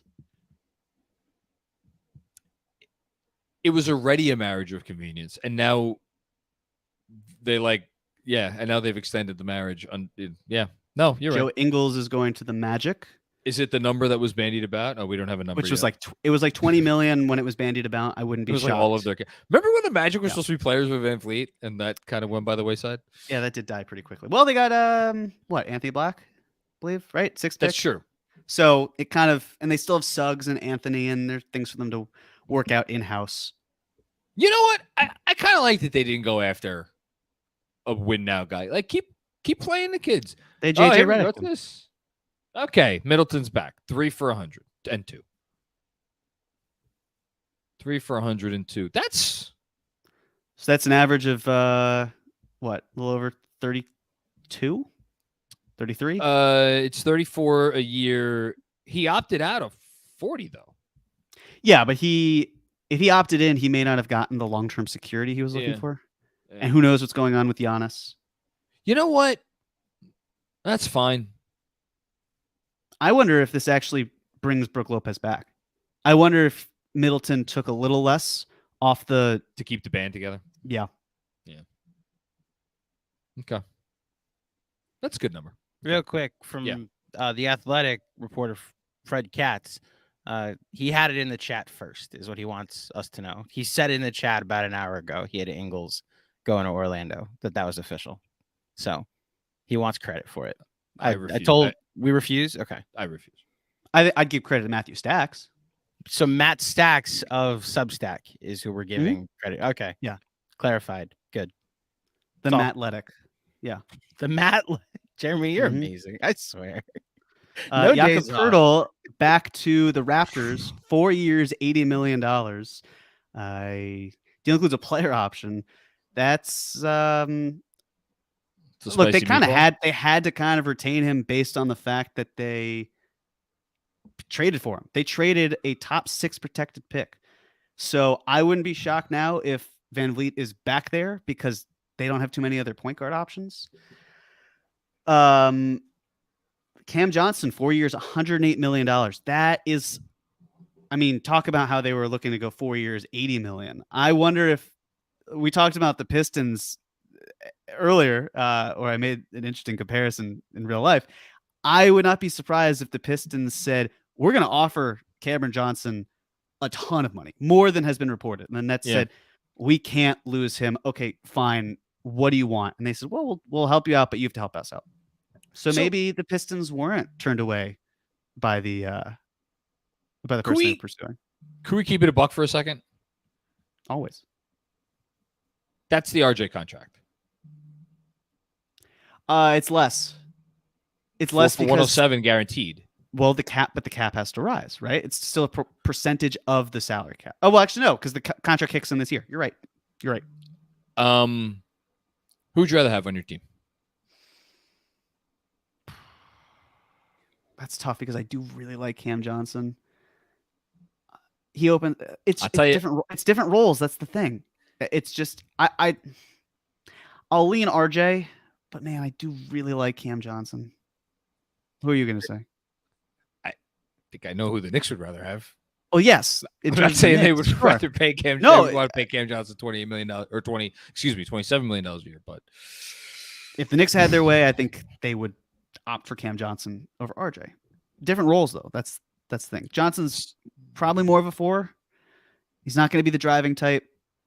but he's a true 3-4. He could play the 3. He's fine at the 3. Yeah. It's more how it's like the OG issue that I was talking about. Like if you got OG in the building and I had RJ out, you need to find a way to get someone to continue the driving because you have to hope that it's the aggregate of OG and Grimes, and it's unlikely to be that. And Cam Johnson's a little bit in that vein. Can I just say, I think there's real quick, John. I think there's 2 different conversations going on there in that question. It's like who's better or who would you rather have? And between RJ and Cam Johnson, you're not running your offense or any kind of offense through Cam Johnson. Would he fit better off of Julius Randle or Jalen Brunson or in this Knicks team? Potentially, which goes to the OG and Anunoby conversation. Also, Fred Katz, Jeremy is saying that Brook Lopez is probably going back to Milwaukee. We're crediting Matt Stacks with that. Thank you, Matt Stacks. I appreciate that. That makes a lot of sense given where Middleton's contract has just fallen. The Macri or an idiot response, by the way, is when RJ Barrett's current contract runs out, when that contract is over, he will still be younger than Cam Johnson is today. Yeah. That's the pushback. And so, how might RJ Barrett improve? Forget about in a year, but in 2 years, 3 years, 4 years. Yeah. So I'll still lean RJ for that reason as well. I think it's an interesting question though, right? I would agree. No, it gave me a moment to have to think critically, and I mean, not that I'm not doing that already, but I appreciate it. That's what we hope to do here at Knicks Film School, ladies and gentlemen. Inspire critical thinking and drinking. On that note, Cleveland still hopes to work a sign and trade scenario to bring Max Strus to the Cavs. in addition to bringing back LeVert and Georges Niang. That is per Jake Fisher. What are the Cavs sending to Miami in a sign and trade? Could just be a traded player exception. Wait, just saying for the no, but oh no, work they don't have the cap space and they can't do it. Yeah, that's a good question. Let me look at their cap sheet. I don't see. I mean, assuming LeVert. It's probably it might be Chetty Osman, or it could be the one and only Dean Wade. But could be either of those players because they now have a lot of. But why is Miami's agreeing to that? Because they don't want the years and the dollars on the books? There were concerns about their tax even with regards to Damian Lillard. So I feel like if that was the concern with Lillard, then they might feel the same way in terms of with everything else. Okay. I'll be curious to see how that situation develops. Maybe Strus's market quietly dried up. I don't know. We'll see. Could be. Certainly could be. Okay, let's go on to the next one. Actually, John, can you reset for us real quick and we enter into hour 3 of this live stream? You want me to reset? What do I look like? Podcast? I trust you. I believe in you. I believe in John Macri. I don't like this at all. He may not believe in your favorite player, but I believe in John Macri. Okay, so here we are.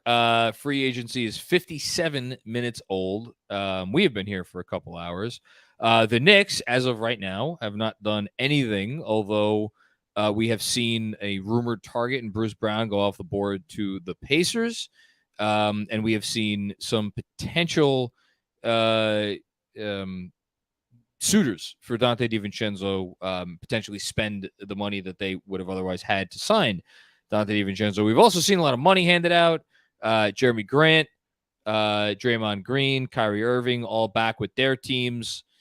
Cam Johnson back with Brooklyn. Who did I miss? I feel like I missed Chris Middleton. Middleton back with Milwaukee. Pirtle 4 for 80. I think those are the biggest ones, right? Bruce. Yeah, I said Bruce Brown. You're muted, Andrew. You said Kyrie? I did say Kyrie. So, yeah. So I think the biggest things on the board now, and this is something that I just saw somebody bring up in the Substack chat. Houston, the leader in the clubhouse with free agency money, dollars to spend, has not spent a dollar of that money quite yet. So we'll see what they do. Who's going to Houston? We'll see. We got a comment from Fred Katz. Miami doesn't want the years because they don't want to be in the second apron. That's what I figured. They want to make a big-time trade, hopefully for Lillard. Tell John. Yes, I have been told. Thanks, Matt. Twice now. Thanks, Matt. Are we just going to call Fred Matt? I mean, Obi Toppin apparently already does. So what's good for Obi is good for me. Well, when Obi sees Matt, 3 to 4 times next season, then I'm sure they'll have a nice embrace. And there you go. There you go. Here's an interesting domino, and Bobby Marks just made me think of this because he just tweeted that with the Middleton signing, Milwaukee's ability to use the full non-taxpayer mid-level is dependent on what Brook Lopez wants to do. It would be an interesting pivot for Milwaukee if they lose Brook Lopez to go back to the guy that they drafted 5 years ago and attempt to re-sign Donte DiVincenzo there. They could. Again, it's the question of if all things are equal financially. Does he? Because this is the difference, though, right? If you are the Bucks, you have 2 players that are essentially DiVincenzo in a lot of ways.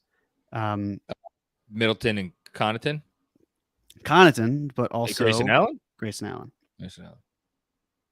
Yeah, but DiVincenzo is better than Grayson Allen. Sure, but now you have to figure out a way to move Allen for a big. But they would probably want a big. They could probably get a big. Anyway, okay. We'll see what happens there. Blue Diamond Gem, what's going on? Knicks ain't gonna do jack but roll it back again. I feel comfortable saying the Knicks will do something. I would agree with that. Yeah. That's my gut feeling. Haitian Ferg. Jeremy is lit right now, and I love it. Are you lit? No, I'm still high off of the pickleball I played earlier, and I got some water coursing through my veins. I'm sober for now. So he says. Hookup jokes and herb jokes. Real talk. Love the content all week. Can't wait to hear the breakdown at 6. Are we still stuck at I guess we're still an hour oh, behind. man. This was 5:51 is when this was sent. All in. right, so Oh, we're man. catching Okay. up. Let's catch We're an up hour some behind. more. Here we go. My unpopular opinion. What a great Love it. name for this commenter. Hey, KFS crew, great week of content as always. What would it take to get Tobias Harris, and how good would he be in a Knicks uniform? I mean, you brought it up yesterday, Jeremy. I don't think it's realistic. I didn't bring it up because I've heard anything. It was I know. like, yeah, if Philly's doing this potentially, what does that mean for that? Again, it would be any Tobias Harris deal would have to be Fournier and one of RJ or Randall. That's essentially where it is. I will say this though. If you replace Randall with Harris, you get a worse player who is more of the Aaron Gordon archetype, but you're still you're missing that punch. If you replace Harris with RJ, you're taking a small step back in terms of the driving ability, but you're adding someone who is a very good spot up shooter, incredibly efficient, fantastic in the half court, great in transition. I was looking more and more into Tobias Harris yesterday, and I kept liking what I saw. And when you go back to the archetype conversation we had a few moons ago, reason as Trey Jones re-signs with the Spurs, 2 years, $20 million. It's a good deal. It's a good number. I feel like he does fit very well with that mold, where you can also get some pull-up shooting from him too. And when he's talking about how with the whole crumble cookie thing, we can laugh about it, but he has a point. I think he is similar to Levine in the sense of because of how they are perceived, because of the contract too, it colors everything else around them. Tobias Harris is a really good player. He's just in a system and he's with personnel that he's often the scapegoat because of the contract that was given to him. That's not his fault. They have every right to ask for what they have. So as Mensa says, Jeremy is having the Tobias Harris conversation I was trying to have a month ago with the melting emoji. Well, here we are, Mensa. We've come full circle. We've come full circle. I'm glad you pointed out. Thank you. It makes sense, but there are drawbacks with removing RJ and there are drawbacks with removing Randall to get him in the building. Those are real drawbacks. Thank you, my unpopular opinion. D Zilla, what's going on, D? Thanks for the content. Love all your work, but also completely hope it's largely for nothing. And we keep RJ and run with a 10-man rotation. Also, how can we trust Julius so much moving forward? Here's what they're not going to do. They're not going to bring in Dante DiVincenzo and trade nobody and be like, okay, here we go. We'll figure it out. That's not going to happen. How can we trust Julius so much moving forward? What better option do you have? Trade him? Okay. For what? Where? What are you getting back? Who's going to give you the value? Who's going to give you as much value as he gives to you? It's the same questions we've been asking for more than 2 years about Julius Randle. It's he's a tough player to kind of to wrap your mind around, but I don't think he's going anywhere. Good news though, he's watching film. Yes, diligently. Very diligently.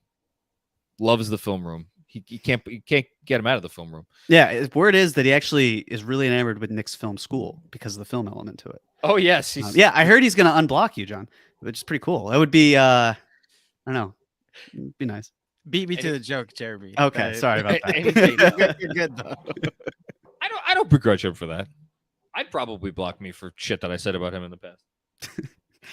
I just got, I don't know, a Silence of the Lambs. Would you block me? I'd block me type of thought. I need to go back and rewatch that movie. I've seen it. I'm gonna be honest. I watched it for the first time a few weeks ago. Oh wow! Watched it in broad daylight. It's I can't handle this at night, and it's fantastic. It is such it's a great movie. I've seen it half a dozen times. I've probably been at least a year since I've seen it. I forget the reference you're making, but It's when Buffalo Bill is applying the lipstick. oh yes, I just remember put the lotion in the basket. But Yes. it puts the lotion in the basket. It does. Or it gets the Yeah. hose. Where were we? Jessica. Hi, Jessica. You want to read the first part? I don't want to screw it up. You don't want to screw up Shabbat Shalom. Shabbat Shalom. Oh, okay. I'm glad. Yes, Shabbat Shalom. Okay. Yeah, Shabbat Shalom because it's Friday. It's the Sabbath. Appreciate Jessica staying on for the Sabbath. That's I don't know if she observes it in such a way that she wouldn't be online, but if so, But the appreciate it. sun's still up. That's true. Oh, that's true. Sun is still When up, she so we've sent got it, time. the sun was Yeah, certainly she's still up. that's, And yeah. she and sent she's it- an hour behind. Yes. Yeah, Yeah. 5:57 is when she sent this in. Anyway. So. Fair. God bless KFS, no matter how one observes. Great work this week, everyone. Jeremy, the last month has been amazing, phenomenal work. I appreciate that, Jessica. Thank you. It's been a pleasure to do. Love this opportunity, this community. So I'm glad we could keep doing it, and we'll see what happens next. If anything, something will. I trust something will happen too. Bernard Richardson, in 2023, Draymond and Brunson have roughly the same contract. The Knicks overpaid, obviously. Yeah. I think there's some facetiousness there. Mm-hmm. Bonnie kind of implying that like the Knicks better hope the Rockets don't get involved in the DiVincenzo sweepstakes here. Would you be disappointed if they didn't get DiVincenzo at this point? I think it would depend on where DiVincenzo would go in order for Let's me say he to- signs with the Rockets for 3 years, $45 million. Or 3 for 50. Then he took more money per year. Okay. That's Kings fair. already extended Barnes. Not that that's a huge surprise, but they announced it. It's official now. Okay, next up, Kevin Danishevsky. Jeremy, the Pacers competing is coming up. #Hallie. Yeah, Kevin thinks Hallie is the best thing since sliced bread. I think he's a very good player, and I think there's room for him to grow. But Kevin, it sounds like what you're saying is if the Pacers underperform, that your boy isn't pulling through. So there's pressure. Bursts pipes or makes diamonds, which is Hallie gonna do. I think Hallie's good. We'll see. Oh, that's not a controversial statement. I think he's better than you. I think you think he is. I don't know if I think he's as good as Kevin thinks he is, but I think he's really good. I mean, I take Jalen Brunson over him 11 times out of 10. Oh, yeah. So Okay. Yeah, that's all I'm saying. Okay. Cam Johnson can reach up to $108 million with full bonus incentives. That's per Mike Scotto. So he got less than RJ in guaranteed money. Yeah. Okay. Sam Garcia, dropping dimes 20 had Bruce Brown to the Pacers first. I saw that account didn't that account get blocked again? He got back. John, do you have any idea what this is referring to?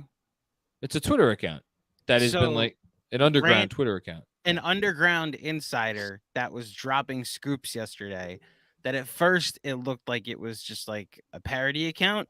Mm-hmm. And then like an hour before the Harden extension and trade request, this account tweeted out that James Harden is out. It'll be an extent. He'll opt in a trade request, and then was bragging that ESPN pays Woj $7 million, but I'm doing this for fun. And it was a troll account that ended up being super accurate and got like 30,000 followers all of a sudden. And So what's he saying now? Well, I guess it's Bruce Brown to the reinstated, Pacers. but yeah, Bruce Brown to the Pacers first, apparently. And apparently it shook ESPN so much that they spent the entire day cutting so much of their talent because he pointed out a flaw in their accounting system and payroll, you know? Can I just say, I actually meant to say this at the top of the show, but we obviously got into other things.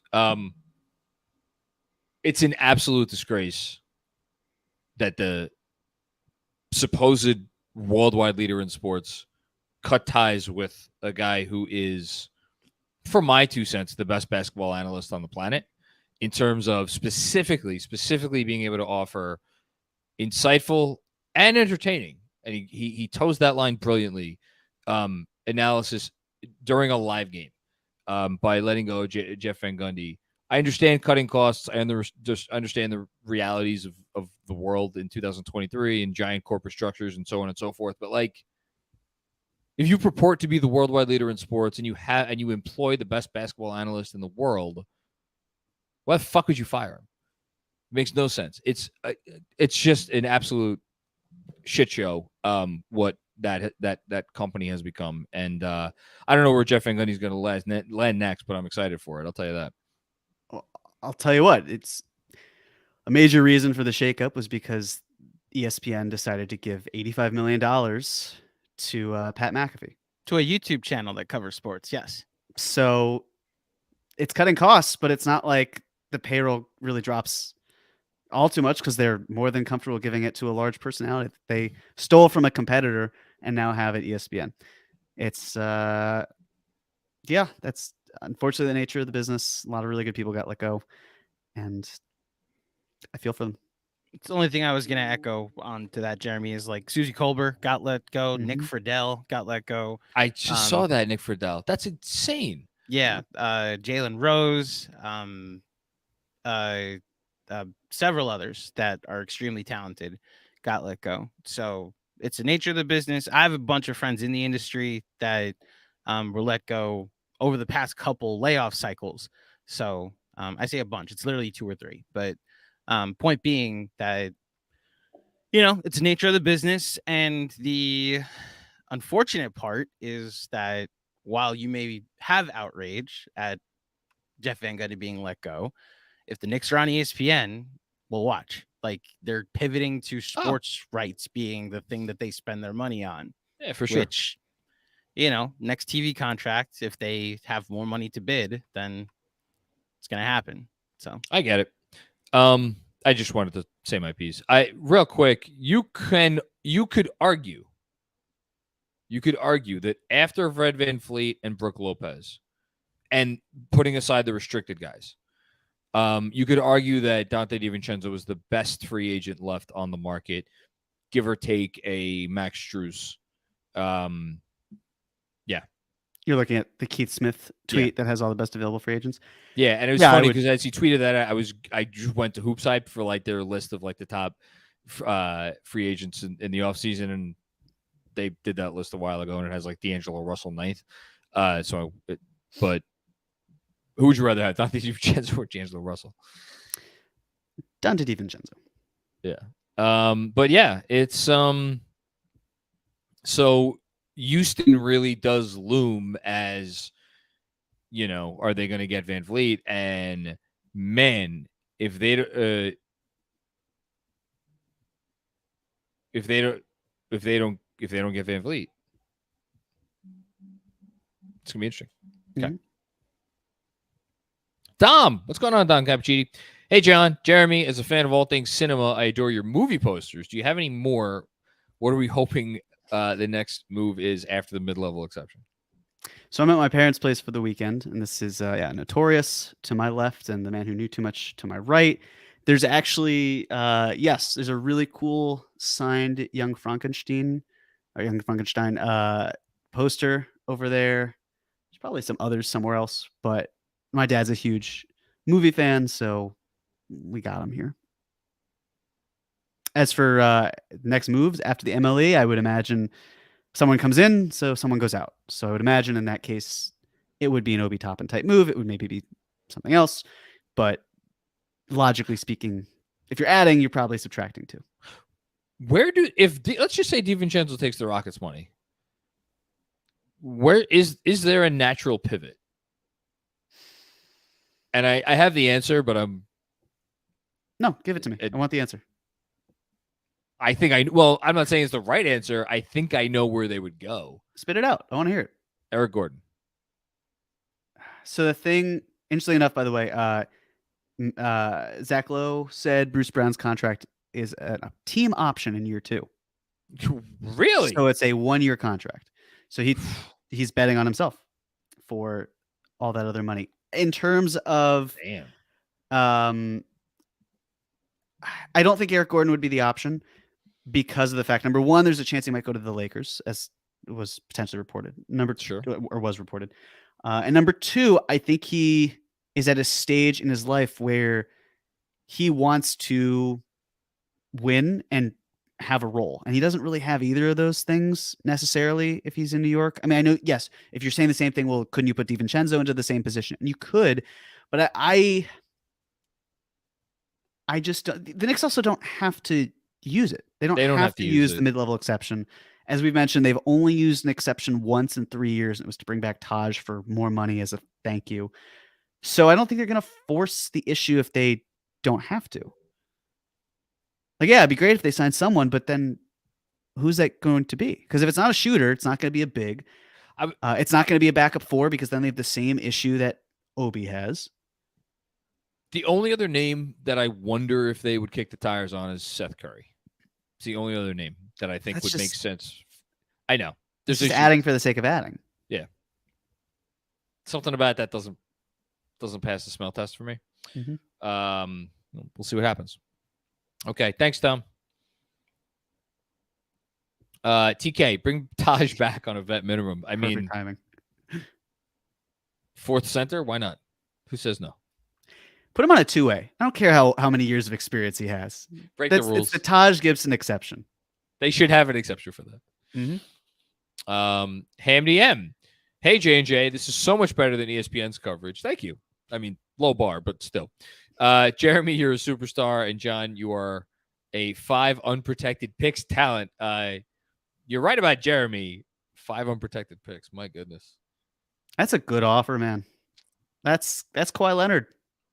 I was about to say who's gotten traded for 5 unprotected picks, because that would be all of a team's own draft equity plus some other team's unprotected pick that said team has acquired. I don't even know if there's ever been such a thing.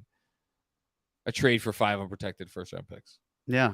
And the best part is Knicks Film School is not going to cut us for salary reasons, so we're Can you imagine? Knicks Film School announces John Macri is out. John, I got to talk. Listen, I was looking at the budget, and you either got to take a pay cut or get out. Hey, listen, man. Anthony Strano, what's up, guys? What does a package for DeAndre Hunter look like? I don't know that it looks like anything for the Knicks. Man, I don't even know what that, because what Atlanta seems to be incentivized by cutting costs, and the Knicks can't really help them there. Unless I mean, okay, so here's the package. You wanted the package? Here's the package. I'm not saying the Knicks would do this, but it's Fournier and Quickly would work under the cap, and then Fournier's money gets wiped away after this year, which is when the extensions for Bey and Okongwu would kick in, as well as a new contract for DeJounte Murray. So they'd be accomplishing that purpose. Does either team say yes to that? Well, I think also considering, as you just mentioned, the fact that the fact that the Hawks have to pay these other players that Quickly would not necessarily be who they're looking for. It might be more of the Grimes focus because he has another year of team control. I bet the Hawks would do that. Grimes and Fournier for Hunter. And I would imagine the Knicks say no. I would also imagine the Knicks say we're not doing that. Yeah, that doesn't work for us. That's an issue. Yeah, I just don't see it. I don't see the fit here either. Yeah. Good question though. Thanks, Anthony. I-95 Bully, what's going on, man? If you had to bet on one thing not to happen, what would it be? Julius Randle getting traded. I don't know. Cat. Really? Yeah. That would not be the one thing that I would bet would not happen. All right, how about this? DeAndre Ayton. Is that a more fair thing? Gabe Vincent, 3. So Gabe Vincent just took the mid-level exception. 3 years, $33 million. He didn't take from the full Miami, one, but he took. No, he's going to the Lakers. Whoa! Gabe Vincent's going to the Lakers, which means that I wonder if Strus is retained because they couldn't pay both of them. They could realistically pay one of them. Wow! So, what is that? I get. I like that for. Yeah, no, I freaking Gabe Vincent's awesome. No, he's a quality rotation player. I think Gabe Vincent. I mean, he impressed the hell out of me. Sure, but. Yeah, so it's not the full mid-level, but it's a lot of it. So who were you saying the Lakers would be a threat to sign? Gordon. Well, now that's pretty much off the table. Unless Eric Gordon signs for the rest of the mid-level exception. They have the biannual too, though, right? They don't. They use it on Taurean Prince. Oh, they use biannual. Yeah. Okay. Huh. So D'Angelo Russell. Oh my God.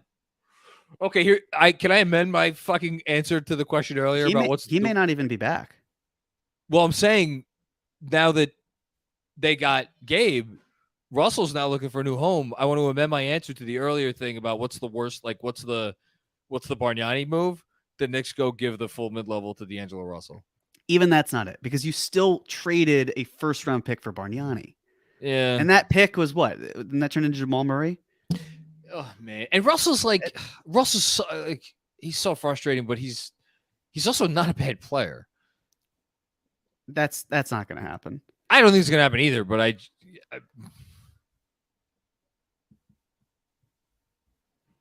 bet you that no, it can't be a 1+1 because it's the mid-level. It has to be a 3-year deal. It could be 2+1. I don't want to go down this road. Okay. Let's move on. Man, Gabe Vincent to the Lakers. I like that for them. Okay. Logan Bartlett. What's going on, Logan? Who is your ideal, somewhat realistic player that's only ever made a third All-NBA team at best who could become available? Wait, hold on. So we're only allowed to choose from players who have made no higher than third team All-NBA. That's tough. I don't even have the...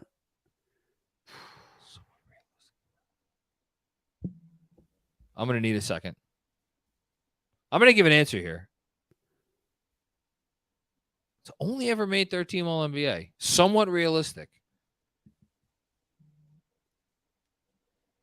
Also, the Lakers are going to be hard capped. Yeah. Well, they already were going to be with the biannual as well. Unless they didn't use the biannual to sign Prince. Unless they used the full mid-level to sign both of them. But three for the math probably wouldn't. Yeah, 3 for 33. I would imagine it's not 11 annually. Yeah. It might be like 9, whatever. It might start there and then increase by 5%. But no, 9 plus 4.5 would still be too much. So no, they must have used the biannual. The names that are coming to mind, by the way, in terms of they meet the qualifications for semi-realistic and never made higher than an All-NBA third team. OG Anunoby, Miles Turner, semi-realistic. Don't really have a good one. Zion didn't make more than... Has Zion even made an All-NBA team? I don't think so. That's a great question. That's semi-realistic. Okay, I'll go with Zion. Final answer. I'm stumped. I'm too in... It's a great question, but I'm too in free agent mode to think of like, wait, who was it that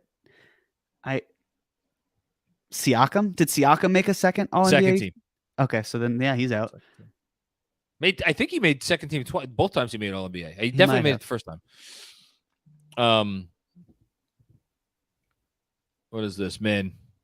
I have no idea who the Mavs were bidding against. You don't say. Okay. Oh, man. My family made popcorn in the other room. I could smell it. That's just mean. Ja, so focused. What's going on, Ja? Standing ovation for that. Yeah. JC. You got to elongate it a little bit more. I can't do it. You can. Listen, from the man who brought us Bombaclat, you can do this. I believe in you. My pronunciation of Bomboclat was, I do not believe the correct. No, I'm aware, but I'm saying I heard it. It's just an elongated, you can do it. Huh. Well, this is interesting.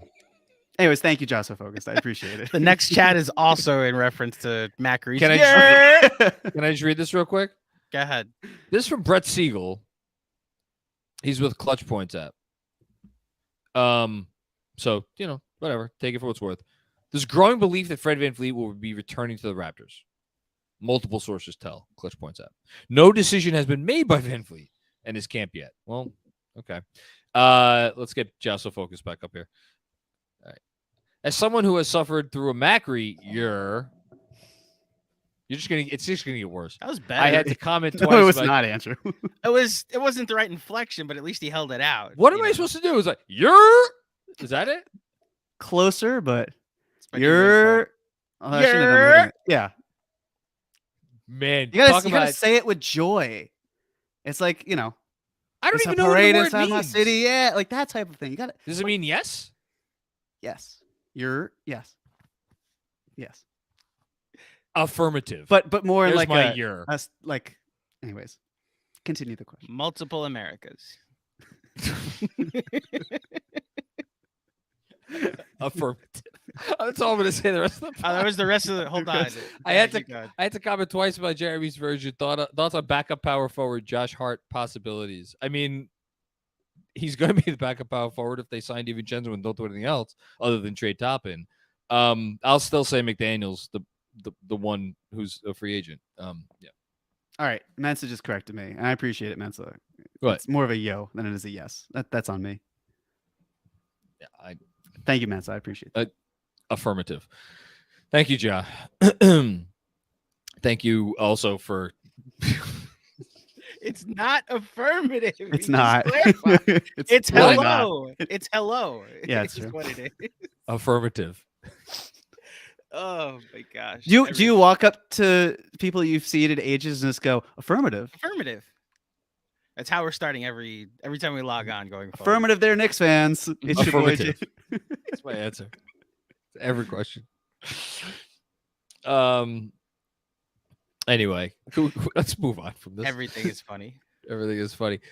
True statement. How far does the team need to go next year for Tibbs extension? This is an interesting question. If we don't extend Tibbs, who would you want? Hashtag shout out KFS. Hashtag shout out Cats. Hashtag go Knicks. I mean, I assume if they don't go forward with Tibbs, it's going to be Johnny Bryant. Here's what I'll say. They're not going to get him. But if they move on from Tibbs, they're going to move him into I actually think they would probably move him right into the GM position. Which do I put it past the Knicks to go the entire season without officially naming a GM? No, I don't put it past them. I'm sorry. Wait. Yeah. Tibbs is a GM? Sure. I could see it. I cannot. I think that would be pretty rough. I think he demonstrated in Minnesota how he should not be a decision maker to that level in terms of personnel. Do you know why I think it's possible? Because do you know what I think the GM title means here? Cock and balls, to bring back a term I am comfortable saying.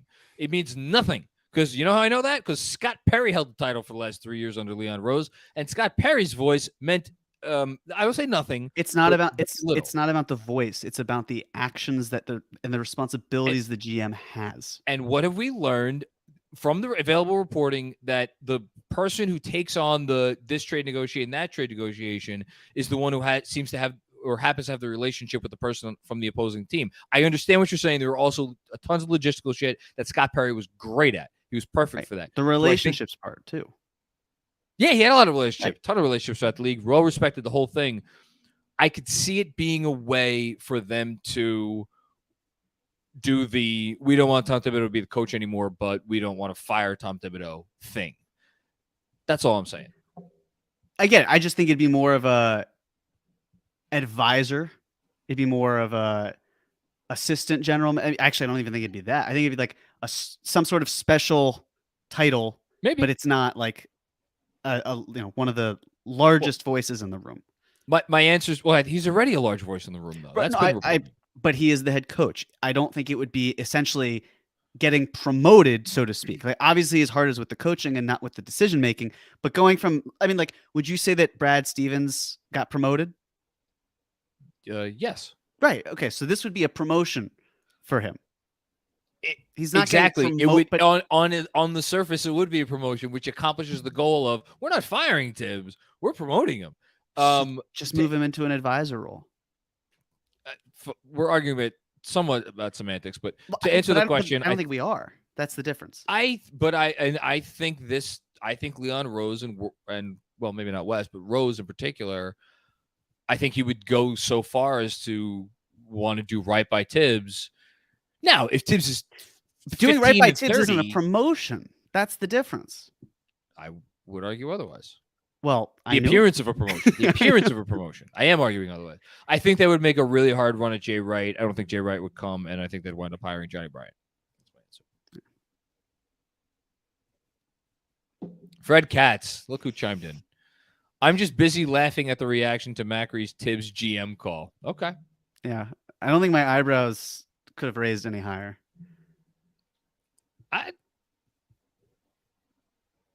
John, He's run a franchise before. Into the ground. Poorly. Goodness. Into the fucking ground. But he did it. He has experience. Let's go get Isaiah Thomas. He's done. Yeah, he's Like, running what are you franchise. He Yeah. is. He's busy unavailable. doing it to another. Oh, yeah, let's guy? get the Colangelos in here. I'm Scott sure they do a great Layton's job. available. Let's do it. Yeah, it's perfect. I heard Steve Mills is still in the front office. No, Phil David Jackson Kahn. would make a David comeback. Kahn. That's the one. Oh man, I'm with you promoting him to the front office. he's not getting to fired. play. That's the point. He's not right. getting You fired. move him. You do what the Pistons just did with what's his face. Why am I blanking on the Pistons' old coaches? Dwayne Casey. Dwayne Casey, like respected former coach of the year. He's in an advisory role. Okay, that's what you do. Mm-hmm. You don't give them more responsibilities. I When don't their think track they would record is- actually be giving him more responsibilities. I They'd think be it would making a him the figurehead general title. manager. That's more work. They could call him fucking Grand Poobah. It wouldn't change what his role is. So I get what you're saying. You do I you? do too. Yes, because you're saying like it's Leon and then everybody It's all else. about appearances because Right. what does this organization care about? Appearances. That's I what they've think it always would cared appear about. terrible to give Tibbs a GM job after the job he did in Minnesota. He got no picks back for Jimmy. No, Butler. I'm not arguing he did a terrible job. Obviously, he did a very poor job. I'm not arguing that. Against that, rather. Mhm.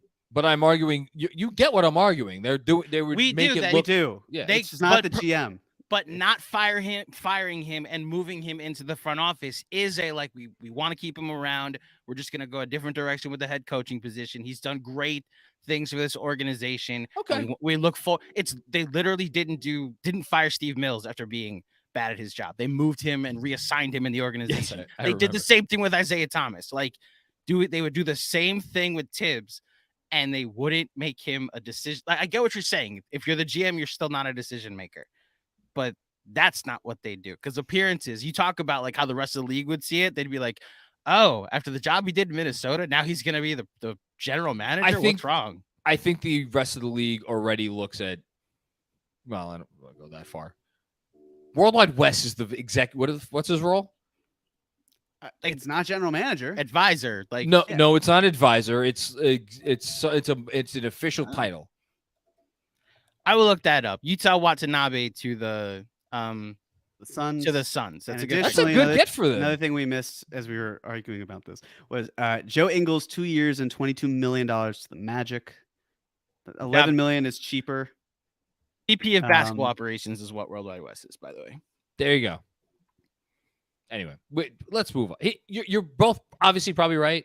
The notion of him moving into GM, it's a bit of a hot take, but I don't It know. worked because ESPN would have been proud of that hot take, John. Oh my god. Do we Chad miss anything apparently- else other than Chad Ingles apparently and loves it Watanabe? too. Sure. Schroeder likely to leave the Lakers. That makes sense with Vincent. Well, Out. yeah. He's a Vincent guy I Vincent. could see. Again, it wouldn't make sense with the Knicks roster is currently constructed, but Mm-mm. okay. This is getting interesting. Josso. Oh, here we go. We got this one. did this already. Thank you, Joe. Alex, wait. So Kyrie didn't meet with the Suns? Apparently not. No. Sorry. With Phoenix signing all these minimum guys, Utah to the Knicks, unfortunately not. I would have liked Utah. He was a good player. What? He couldn't. He wasn't even cracking the rotation after the trade. I know. Like we don't have to make him into more than He's an he is. interesting player. What is interesting? That's like Seinfeld when the doctor says breathtaking. What does interesting mean, John? What is interesting?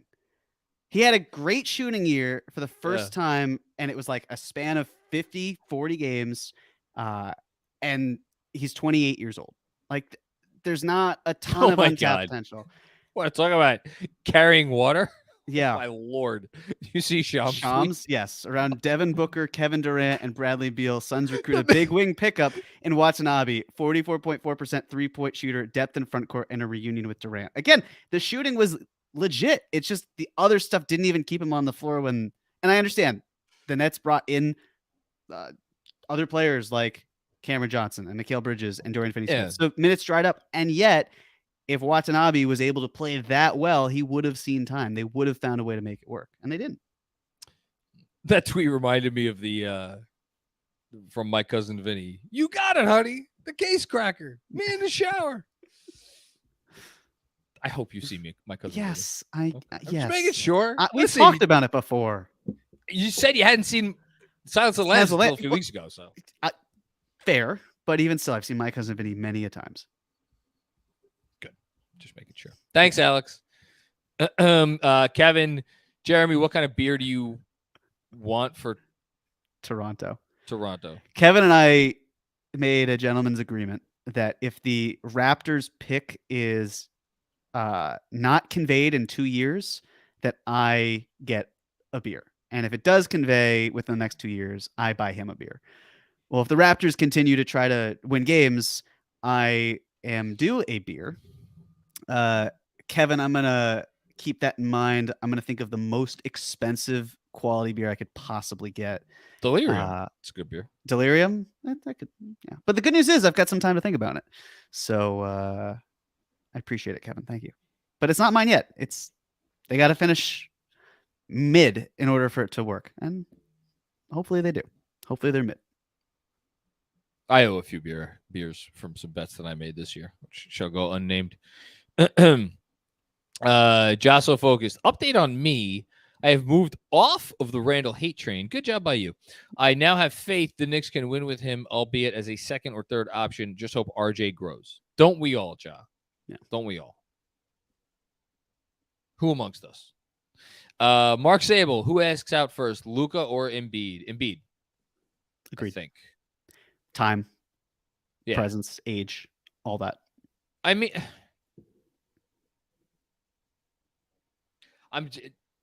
Dallas is one of the most fascinating teams in the league this year, though, for sure. They have to be. Shake Milton going to Minnesota. Okay, so Minnesota's they're off the board. They're off the board. It's Houston. It's basically everybody's looking at Houston right now. Okay. Thanks, Mark. Appreciate you, man. As always, Sam Garcia's dad. So much great KFS content dropping every day. I can't keep up. You're the best. Now let's go get PG. Don't think it's happening. Yeah. Don't think so. No Harden news, though, tonight.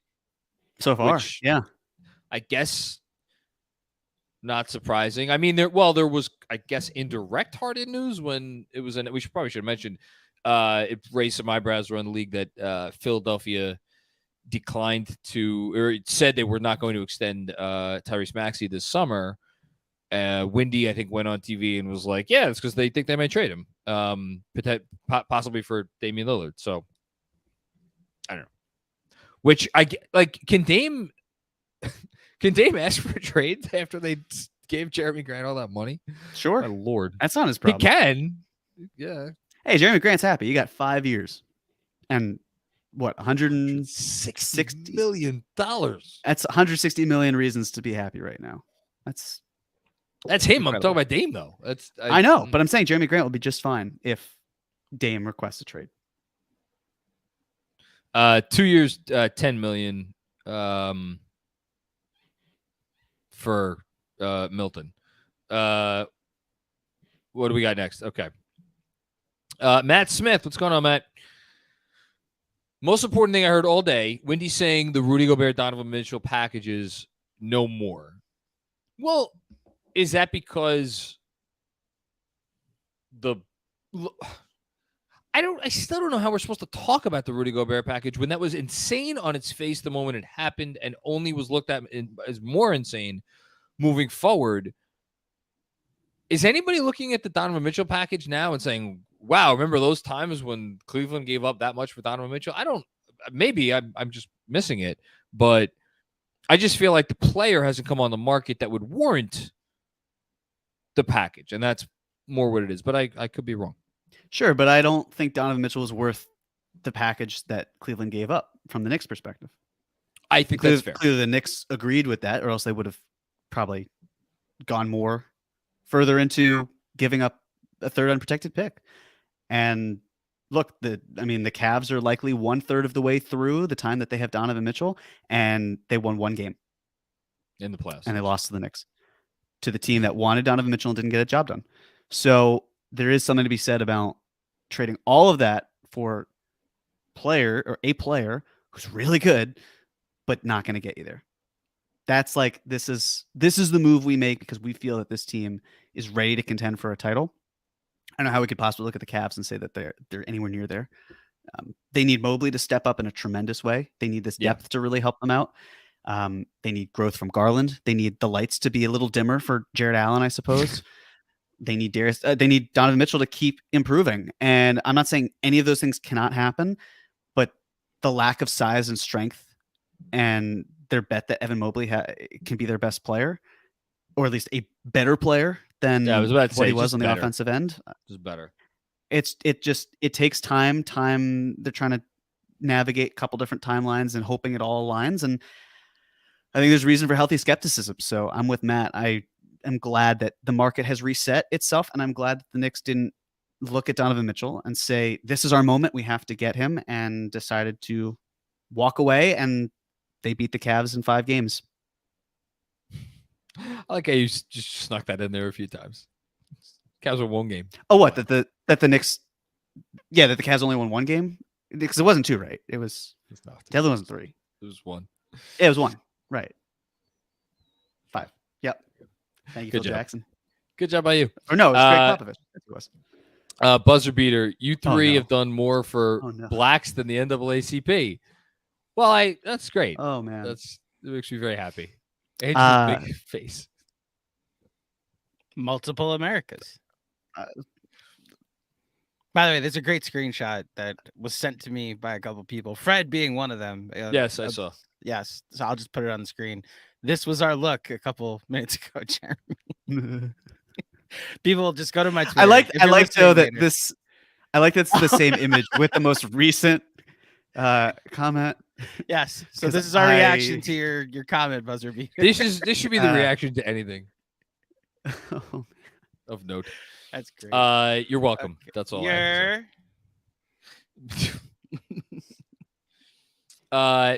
We did this one already. We just did this one. No, you didn't. Yeah, you did. Yes, we did. You did. Affirmative. Jack Weitzman, can the Lakers sign and trade D'Lo due to the hard cap? No, the Lakers are hard capped. Right, but are you saying with the new CBA?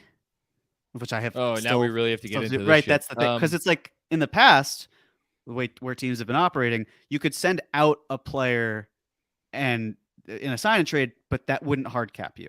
Hard capping you would be acquiring a player via sign and trade. That's correct. In the new cap, does sending out a player via sign and trade hard cap you, which the Lakers cannot do because they will go over the hard cap. So Albert Nahmad, who's a great follower for CBA stuff, I actually bookmarked this. He said teams are now hard capped at the first apron if they use the non-tax mid-level exception, the biannual exception, or acquire a player via sign and trade. But that's acquiring, not sending out. Yep. If they take back more than 110%, this is starting after the season, of salary that they send out via the traded player exception. And then they're hard capped at the second apron if they use the taxpayer mid-level. If they aggregate players in trade using the traded player exception, that's not this season. If they send cash in a trade, also not this season. And if they trade for a player previously traded via sign and trade, which is also not this season and not applicable to D'Angelo Russell. So they shouldn't have an issue with trading Russell to another team as part of a sign and trade. Question is what comes back, because they're already hard capped. Like they're, I mean, and who are they? Like, who wants D'Angelo Russell in a sign and trade? Like, who's giving up a real thing for D'Angelo Russell? A lot of the desperate teams have already kind of gotten their business done. Maybe there's someone. We'll see. Yeah. Lakers can sign and trade D'Lo. Yes, teams over the second apron can't send out sign and trade or acquire one in sign and trade. Okay, there we go. Thank you, Fred. Hans Boozy Jr. John Urethan Macri. Better. I'm Ron Burgundy. Next up. Scotch. I just realized. Sorry, just real quick. Jeremy Cohen was right there. Jeremy Cohen. Yeah. Oh, there. Going forward. Yeah. Jeremy Cohen. After this, I'm going to open my window shade. Josh so focused. Macri being comfortable saying cock and balls is a travesty. Do better. Your assignment next season is to learn to say you're Mensa, you're in charge of this. I don't know that you could put anybody in charge of this, and it would not make a difference. I don't know if it's going to happen here. I'll try, though. I'll try. Listen, have you ever seen The Miracle Worker? What's that? I haven't. That's with Helen Keller. It's the movie for Helen Keller. Yes. Taught her how to speak and how to read. I think we can manage. I think with under Mensa's tutelage, you can get there. Well, Helen Keller ain't got shit on me, let me tell you. Yeah, that's true. Training Day. I like that movie. It's a fine film. Just sit in the awkwardness for a second. Yeah, read the next one. I have to. Jesus Christ, I have to open my window shade. John has to go do a thing. Jeremy, you read this. Yuta Watanabe is my last straw. Sorry, this is from Jarrell Williams. Thank you for the super chat contribution. Yuta Watanabe is my last straw. He fits a lot of our team needs. We didn't have to overpay or trade for him. This front office sucks. Okay, again, it was not the direction based on the pun I was making where I thought it was going to go. Jarrell, as I mentioned again, Yuta is one of those super depth pieces that you probably don't want to have playing a ton of minutes. He had his first strong season, and it was not a full season. It was a nice portion of it where, yes, he shot a blistering 44.4%, as noted by Shams Charania of The Athletic. The issue here is he's just never had a consistent role on a good team. Like, again, let me walk that back a little bit. Obviously, he had an impact for the Nets. There was a moment where with Kevin Durant, he played super well, and it helps having Kevin Durant there. So I take that back.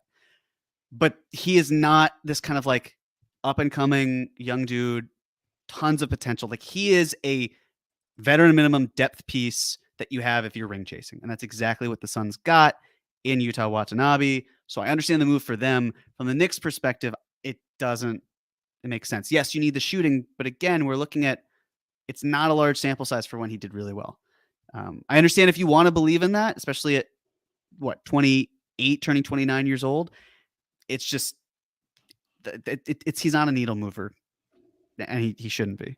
But maybe he'll do it for the Suns. I agree with Jeremy in that I like him if you got Kevin Durant, Kyrie Irving, and like you're ring chasing, or I guess in this case Kevin Durant, Devin Booker, Bradley Beal, and you're ring chasing because you're asking him to be really good at one thing.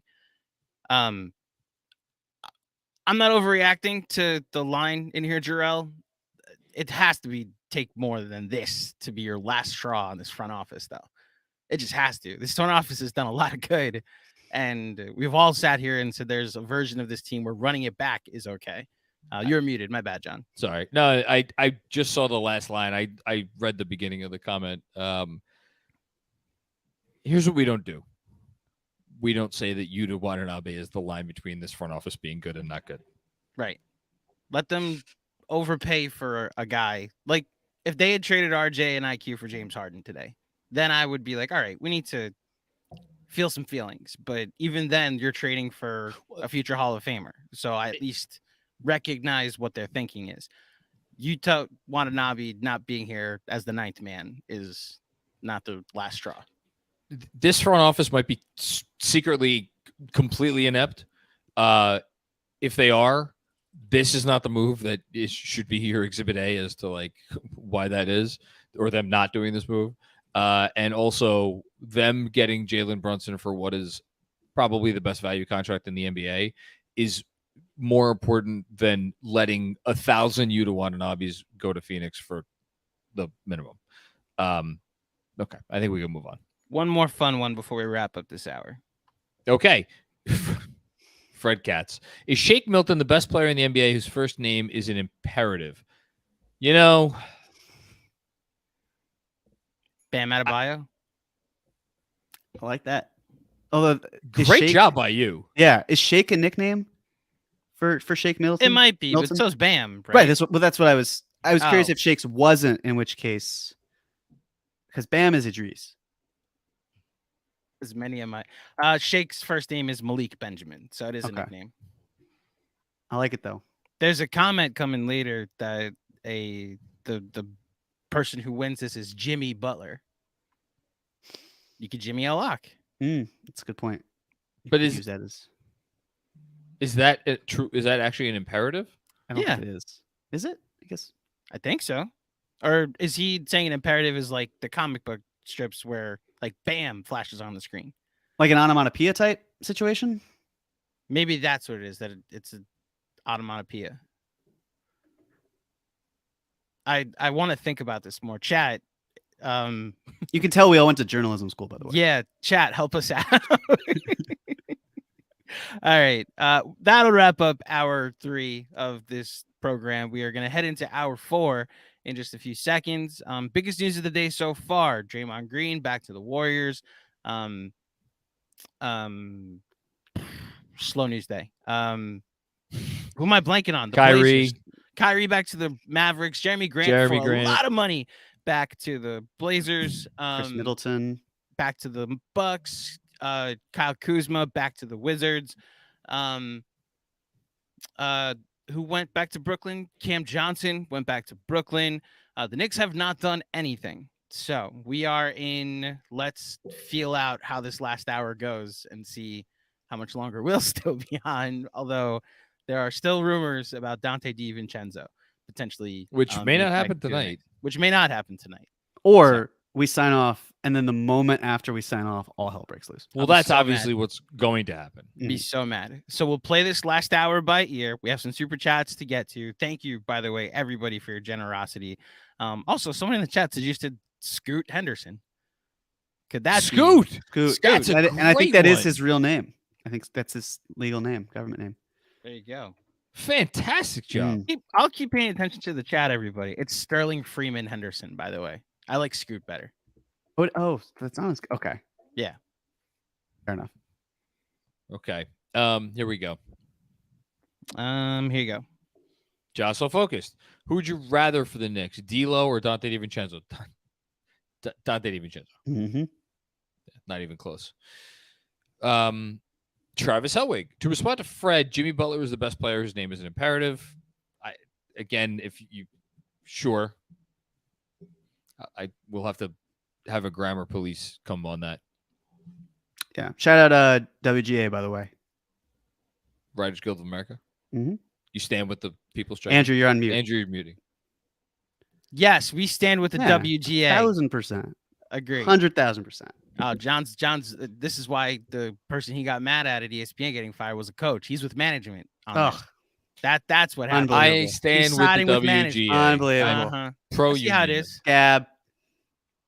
Jesus, Jonathan. You're gonna put an inflatable rat in front of my building. Thanks, Travis. Pete, Bondurant, Jeremy. At You read it. Jeremy. Oh, no. You read it. I'm not doing that one. All right. Helen Kellier. I didn't love that one, but it's close enough. Oh man, you can tell the Knicks haven't done a thing in 3 hours, folks. That's hilarious. How many other teams have not done anything? I feel like most teams have done something. The Heat technically haven't done anything. They just lost Max Strus and Gabe Vincent. Rockets haven't done anything. The Celtics did Wait, their Max. thing days Hold on, ago. they didn't lose Max Strus yet, did they? No, they I didn't. thought that Just was lost- reported. No. No, they just lost Gabe Vincent. So they just lost Gabe Um, Vincent. The Grizzlies haven't done anything today, right? No, they have not. Sixers have not. The Sixers Celtics lost technically somebody. did something. Oh no, they extended KP, so that is doing something. Sixers, Celtics did their work already. The Nuggets didn't, and all they did was lose Bruce Brown. Okay, Pelicans haven't done anything. The Thunder have not done anything. The Hawks have not. Alright. So a lot of teams. Utah hasn't done anything. Right? Charlotte hasn't. Utah hasn't. Charlotte hasn't. Good job. Yeah, a lot of teams. Okay, so like a third of the league isn't done anything. Oftentimes, nothing is better than something. Thanks, Pete. We are caught up on super chats. Oh, nice. Yes, look at us. Wow. Great. Okay. Appreciate everybody. Yeah. So what do you guys want to talk about? I'm very curious as to the fact that we're 2 hours in. There's been, I think someone had it recently. Maybe it was Keith Smith, or maybe Keith Smith just retweeted it. There's been like obviously over $1 billion in contracts handed out. The Knicks clearly, it would seem, thought that they had something going here. Otherwise, why would Josh Hart have pushed off the option? Right? That's what everybody thought, at least. That, like, okay. I just, if we get, I look, a lot of, you never know what's going to happen. And again, if we get the report that Houston, and again, I think it's interesting to me that, like, no news about the Knicks and no news about the Rockets. I really do wonder about whether, because again, just let's assume Van Vliet goes back to Toronto. The Rockets have $60 million in cap space. What are they doing with that money? Like, why not throw, or maybe you do a big restricted offer to, maybe that's the Austin Reeves team. I'm trying to think if there's another restricted guy out there who's worth throwing that kind of a bag at. PJ Washington, but they have a lot of bigs, the Rockets. So, like, I don't know. I'll give you one name that I don't know if they would do it. Oh, are you gonna Miles? Yeah. I don't know if they would go for it, but I think there's a certain price point when you have nothing to lose and you have to hit a certain threshold for your finances, that if you feel like you want to take the chance on forcing Charlotte's hand with Miles Bridges, you could. Also, per Jake Fisher, there was increasing word today that Houston's offer to Brook Lopez could exceed 2 years and $40 million. That figure had been widely rumored in recent days. Yeah. I think that a lot of naturally the market's being held up by some of the larger names, Van Vliet, Lopez, Harden. Yeah. So, that's certainly a factor too, but it seems like all of the teams that were, hey, let's go in for the quick kill because we like these guys and get out, they're pretty much, it's settled. At least the dust seems to be settled in that sense. So, it's going to be a waiting game now. I'm not saying anything that's earth-shattering here, but I would be surprised if a ton of other free agents start to sign before the big names we just mentioned. At least one of them falls. We were thanked for standing with the WGA. I am fully with the WGA. The tweet in particular, Jeremy said that they thanked us, you and me. Oh, good. I'll say it's from Jeremy Hall on Twitter. Thanks us for standing with the WGA, and then thank John for reluctantly joining them. There's no reluctance. I'm fully with the WGA. John hates unions. Yep. Yeah. So that's the biggest thing for me, is obviously what the hell is Houston doing with all this money? He's a teacher. What? No, like, it's the notion you would be against unions. You're a teacher. Oh yeah, we just signed a contract to it. Oh yeah. Oh yeah. Like, you're part of a union. Can't relate, Travis. Like, read the room. I forgot, actually. Oh my God. Anyway. Jesus Christ, you guys are cracking up. I'm the one drinking. You guys are losing it. There's two super chats that just came in. Hold on. Great. Knicks.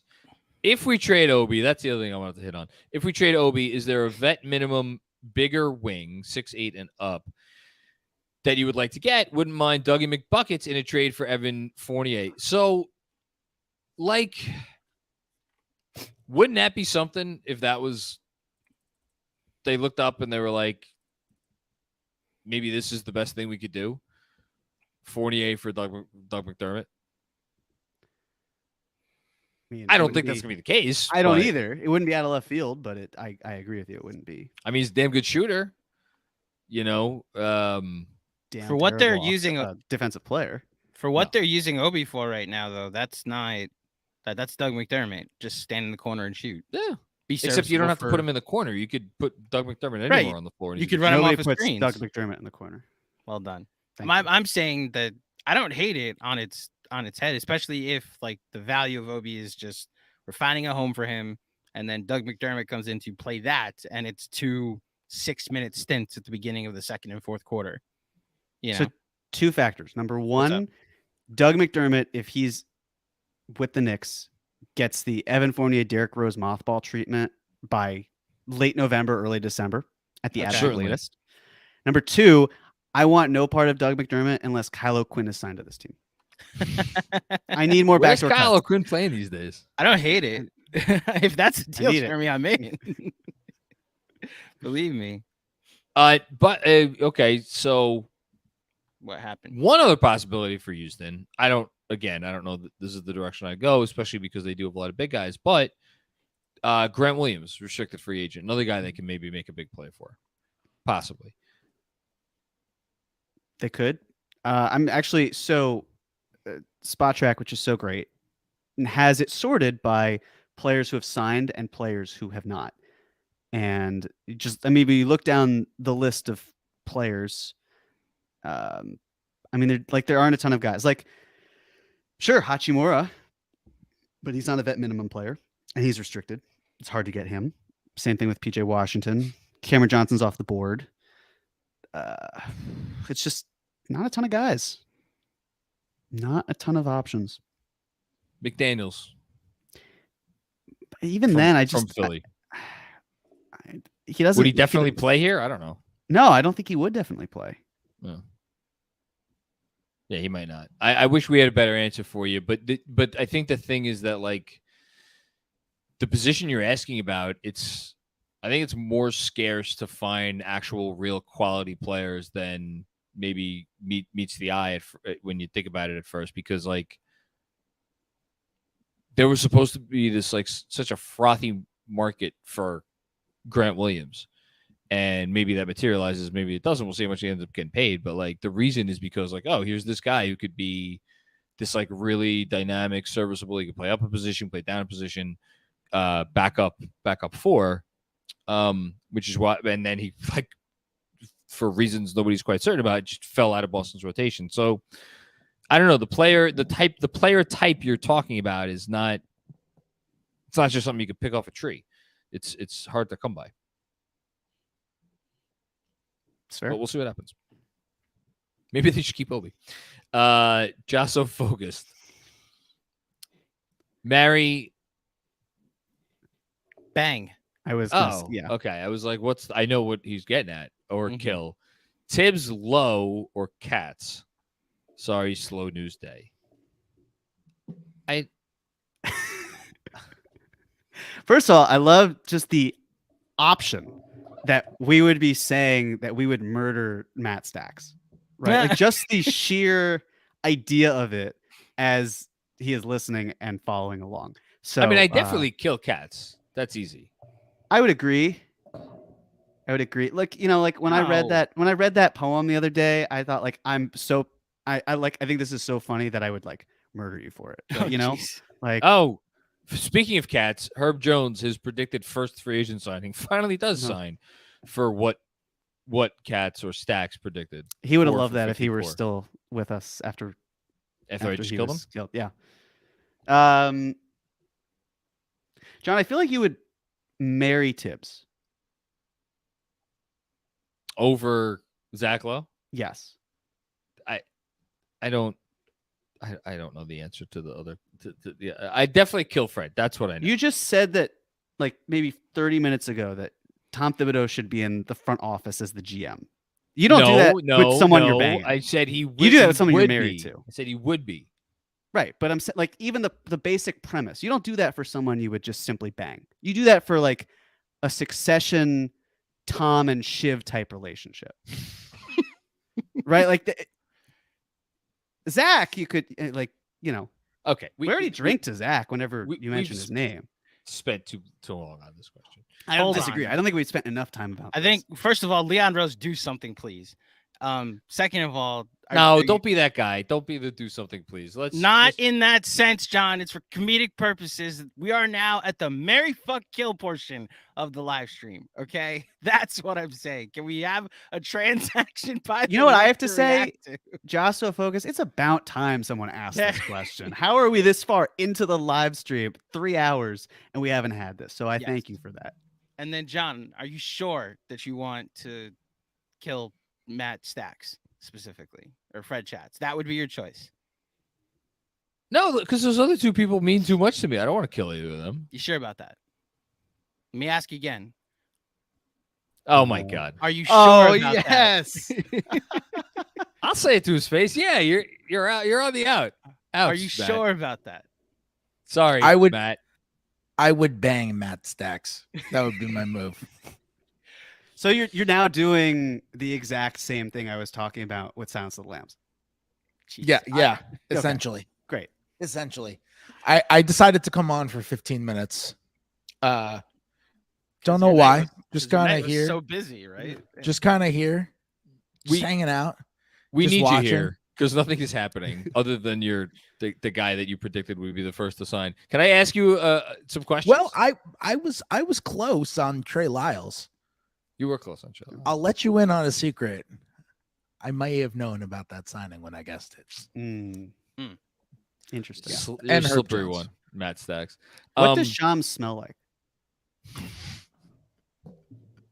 Shams smells good. Success. Shams is like very put together. Like he's always put together. He always has like every hair is in place. He's always Shams is the hardest worker of all time. Oh, I bet.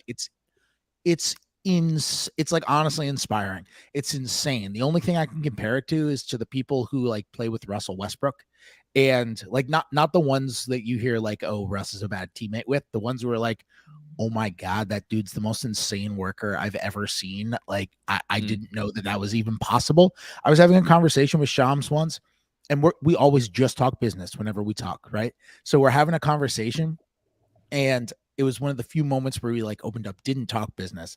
And I said to him, like, how often do you sleep? Like, just how many hours a night do you sleep? Good And question. he said 4 or 5 hours.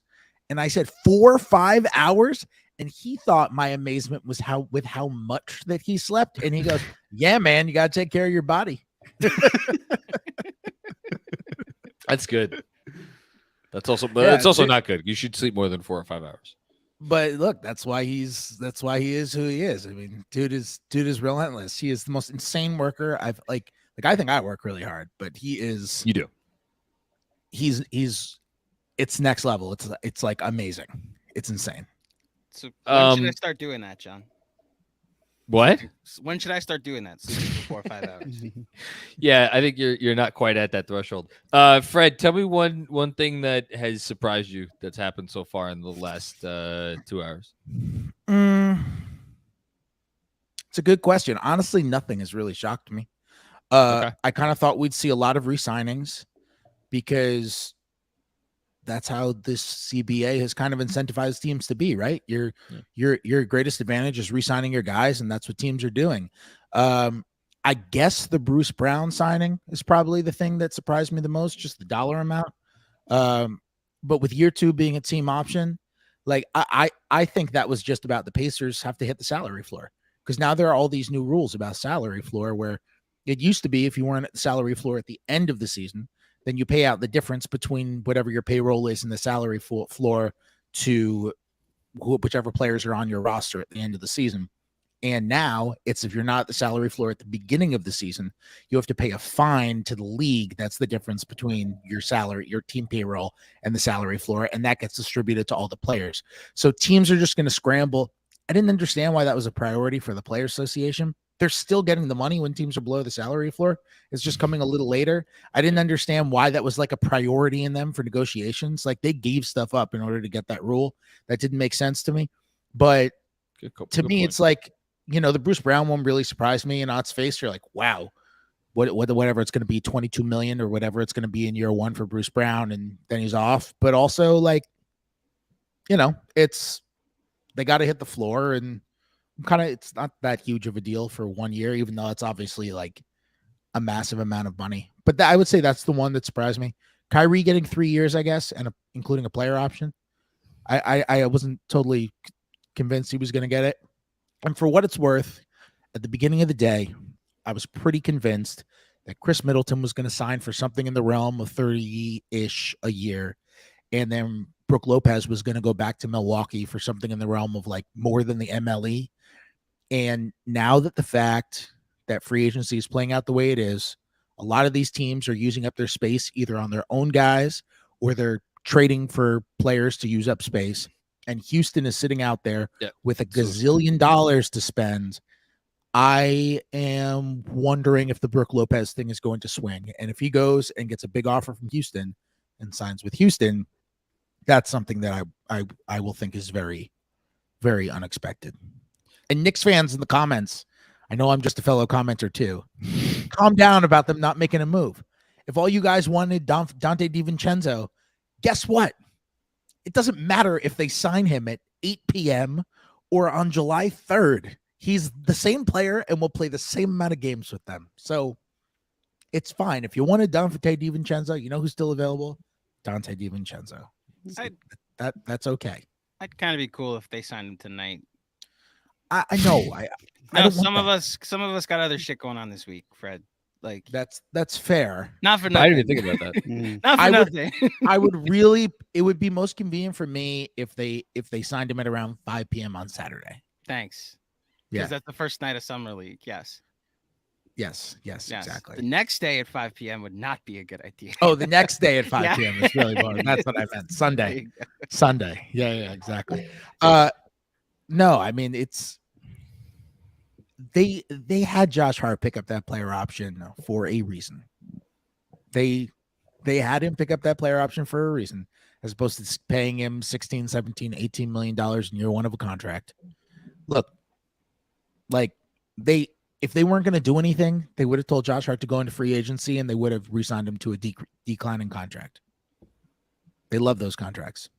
No. Yes, They're doing something with but their not money. for players after their second contract. Like that's kind of where it's hard to get a player on the third contract or later on a descending deal.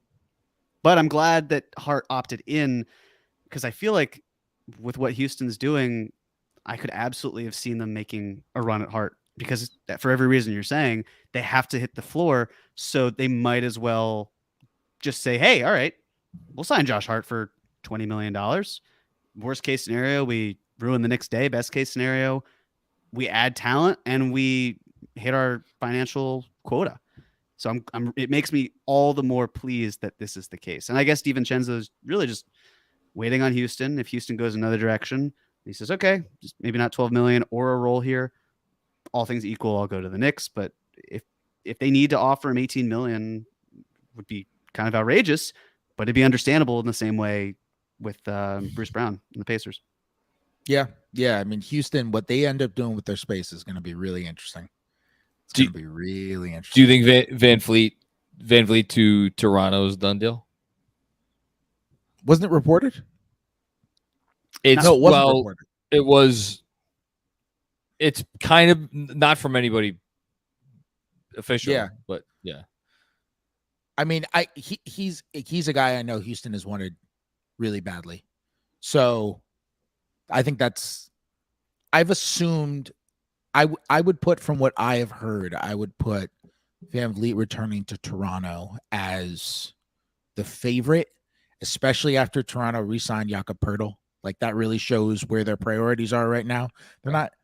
They sent out a top 6 protected first round pick for Jakob Poeltl in the middle of the season. They're bringing back their Poeltl now on a 4 for $80. I love Jakob Poeltl, by the way. He's a really underrated defender. He's good. Yeah, really underrated defender. They're not doing all those moves just to let Van Vliet walk, I don't think. But if Houston makes some outrageous offer for Fred Van Vliet, maybe we're having another conversation. Like Houston need an adult in the room. They need a grown up. Fred Van Vliet's a grown up. Is Dylan Brooks Brook a grown Lopez up? a grown up. No. You know what would be fun? If Houston was like, screw it, give Russell Westbrook 20 mil. What's the most outlandish thing you think? D'Angelo Russell. That's probably the most outlandish, semi-realistic thing I guess Houston could do, right? Yeah, D'Angelo Russell, Dylan Brooks. I mean, look, at this point, Houston's got to just kind of be talking about, do we do the 1 year thing that like the Knicks did that 1 year, you know? Yes, that one. We remember that 1 year, Frank. You weren't here yet. We were here. Sign a bunch of power forwards. Yeah. I mean, I wonder if that's got to be on the table. I also wonder if they would consider taking on salary. Like I look at the Raptors, and if they're going to have Van Vliet back, which it seems like they might, and Siakam, and if they are steadfast with OG and they want to build around Barnes, and they have Pirtle that they've just brought back, at what point do they maybe knock on the door of, say, like a Gary Trent Jr. type? And like, you know, because I just named 6 guys for 5 spots. So is Gary Trent Jr. going to be happy playing off of the bench? He certainly did a bit of that last season. Grady Dick isn't ready to start, but he doesn't have to because he would still be playing around these guys. I mean, they would be losing the spacing that they have, but as Josh Richardson goes to the Miami Heat on a 2-year deal. Homecoming, yeah. So I don't know. He just done something. They have finally done something. There's got to be like you know, like that goes to what you were saying too, Fred, in terms of the value of like an Evan Fournier or Derrick Rose before he was non-guaranteed, or the team option was declined. Where you have this excess salary, just hit your threshold and it's fine. So maybe there's some expiring deal out there that works for them. Yeah, I mean, I think the problem for Houston right now, and I'm with you, I think that's a really smart point, but I think the problem for Houston right now, it's clear that their goal is that they need to be competitive next year. They can't just be another bad team. That's why we're hearing about all this noise. That's why we've been hearing for 2 years. This is the summer they're going to use their cap space. And at first it was Harden, and then it was, okay, maybe Van Vliet and Lopez and all that. And I guess it still could be those guys. And if it's those guys, I don't know how good you are, but you're something, you know. Are you though? I mean, you're something. Looking around the West, like, okay, let's assume they're better than. I don't even know how to finish that sentence. Are we assuming that they're better than Utah? They could be. They could be. Depends on how much. Look, Spurs. I mean, it depends on what. They're better than the Spurs. I agree. To be blunt, it really depends. We're gonna see what quality coach Steven Silas was last year. How much of them being 15 chickens with their heads cut off, how much of that was because the group of players that they chose had no idea how to play basketball, and how much of that was because Steven Silas just didn't have them ready for games and they were not prepared for games. I think it's probably a little bit of a mix of both. I think Udoka is a big upgrade for them in terms of just X's nose and all of that. It's possible we just see a really, really big change in that front. And so if it ends up being like a ginormous change just from the coaching upgrade, and all of a sudden we see Jalen Green like not doing insane things, and we see Houston not setting records for turnovers and not setting records for on the wrong way for transition defense, then like, you know, and they have Brook Lopez as a rim protector because they need a rim protector. And they have Fred Van Vliet as an organizer because they need an organizer. Then it's like, I'm not saying they're like a playoff win team, but like, could they make the play-in? Yeah, maybe. Jalen Green makes a leap, maybe. If they get Van Vliet and Lopez, well, then we could certainly have this conversation. I'm again assuming Van Vliet goes to Toronto. Fred, Supermax contracts. Earliest can be, is that also midnight tonight for the Jaylen Brown types? Right. Okay. And rookie extensions too, right? Well, I knew the rookie extension was midnight. I figured, okay. So I don't know, I would listen. That's Herb Jones again. Thanks, Woj. In terms of, look, I know this is going to be very much out of left field. I don't anticipate it, but and he would certainly, I would imagine, have a say in terms of where he goes if he decides to finally leave. But if I'm the Rockets, I have plenty of young players and picks available for a Damian Lillard type, and I've got a lot of cap space to offer for these other free agents. Well, but again, it's a matter of if Dame says, I don't want to be here, and if the Rockets come through with a legitimately good offer, I mean, something's got to give at some point. But they haven't apparently reached that point in forever. So I don't see a world in which Dame says he wants to be elsewhere and the Blazers don't essentially deal with him as if he has a no trade. Agreed. Like, I don't see a world in which the Blazers are like, okay, Houston makes the best offer. This team just won 12 games over the last 3 years, and you're saying you want to leave because you want to win a championship.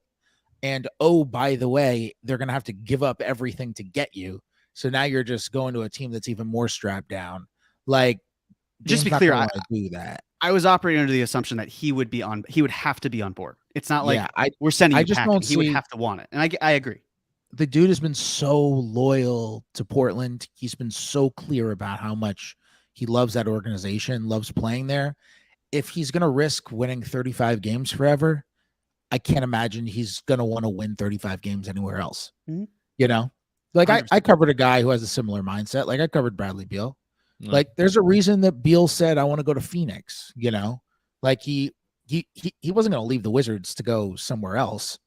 The whole thing with Beal was if he could win a championship anywhere, he wanted to win a championship in Washington.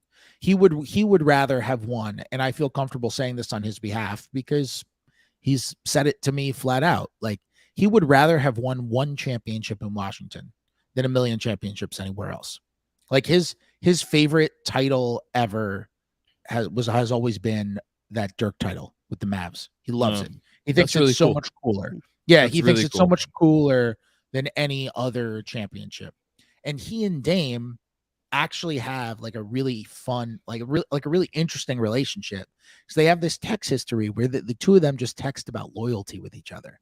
They text about like loyalty to the team and they ask each other for advice because they're in such similar situations and all of that. And they have these sorts of, they have these kinds of conversations. They have really similar mentalities. And I know like the reason that Brad was like, I'm down to go is because the Wizards were bad and it was best for the organization too. So it's not like he felt like he was, screwing over the organization that he cared about so much to go somewhere else and try to get a championship. Like he thought it was best for them and it was, and it's best for him. And it was. So he wanted to go to a team where he thought he could win. I don't see Dame being, even though I don't know Dame, just based on kind of knowing him through Brad, I don't see Dame being all that different, The one surprise that I had was there was some comment he made in the last couple of weeks where if he wanted to go, he didn't want to go to basically forming a super team. And so Miami's obviously circled in red ink as like the team that he would then potentially slide to. And it's just kind of the thought process of if you don't want to go to a team that's it becomes a super team and you don't necessarily want to stay where you are, again, operating under the assumption if he were to want him to leave, where would he even quantify going? Because a lot of these teams, the dust will have settled. It just, I agree that he will ultimately stay, but it also seems like Miami is totally comfortable moving in a direction away from him. Obviously that can change. A lot can change, but I just, again, it all comes down to what he wants, and the Blazers aren't going to move him unless it seems that he wants to be out. Yeah, I mean, it makes sense. Can I read you a quote really quickly? Please. Mm-hmm. This is from Bradley Beal in 2019. Okay. And I've been waiting for a few weeks to see if this resurfaced, and it never did. He said this to me in an interview with me in 2019. I asked him about if he wants out, would want to go to another team to win a title. That's how long this Bradley Beal crap has been going on for. This is in 2019. Okay. This is why I'm so familiar with the topic. Brad said, I asked him, and he said, I kind of hate it. I hate super teams. And that's just me. Like everybody, just go get your own team and try to win with what you've got. It's like you need 5 all-stars to win, especially to beat Golden State at this point. Granted, that's everybody's measuring stick. Golden State, they've got 4, 5, 6 guys in their team that are all-stars, so it speaks for itself. So Bradley Beal said the same thing, felt the same way. I don't want to join a super team. And then in the middle of his thought of I don't want to join a super team was, oh, crap, the only way to win is to be on a super team. So do I want to win a title, or do I just not want to be on a super team that bad? And he tried the not being on a super team for a really long time. It was like, oh, it's not working. Screw it. This I need this. And there's nothing wrong with that. And it's only human for people to think that way. So I take those kinds of comments with a grain of salt. But you know what I find so interesting is that even though, like, you look at the Durant trade, and there are other trades that I could point to, but just we'll point to this one, to Phoenix, you could argue quite easily, actually, that the Nets made out like bandits. Maybe not like bandits, but like they got Mikal Bridges, who's, they treat him as an untouchable player. They got Cam Johnson, who they just gave $100 million to, and they got all these picks. So they got a ton of stuff, and yet there was this feeling of, like, because of the way it happened, of like the sad sack Nets, and yet there is, even though the Bradley Beal trade did not net a single first-round pick, a lot of pick swaps, which are, I think, maybe going to be directly interesting. And what's that? I'm sorry, because Chris Paul led to a first round pick. Yes. Direct first-round picks, yeah. But they got the swaps.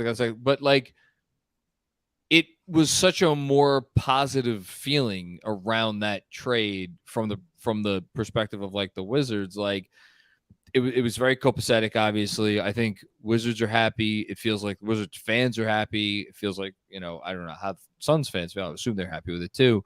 But it's like, you do right by your organization. Your organization does right by you. And it seems like, he really, to his credit, went about it the right way. We'll see if the Dame, situation turns out the same.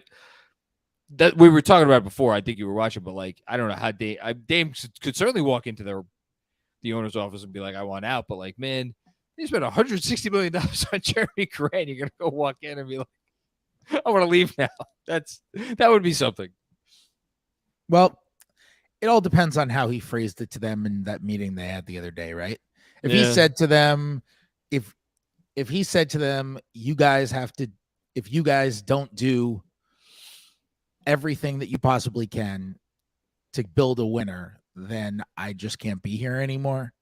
And all they do is re-sign Jeremy Grant, and they do nothing else worthwhile. It's like, well, he made it clear to them. If he said to them, if you guys lose Jeremy Grant, then I'm out, and then they re-sign Grant, then it's a little different. But I have a feeling that if he even said that, he said, you guys better build a freaking winner and stop thinking about 4 years down the line. If he said anything at all. I don't think he probably said anything specifically about Jeremy Grant. So, people in the NBA have done wilder things. I don't know. The Dame thing is fascinating to me because it is a really genuine, it's a very human thing. It's a very human sort of interaction between the team and the player. Yeah, I found the Zach Lowe was talking about it on his pod the other day about how, like, people who kind of joke about it and laugh about it and think it's all posturing and this and that, like, these are two parties that genuinely seem to care about what they purport to care about. So, it'll be interesting to see what happens there.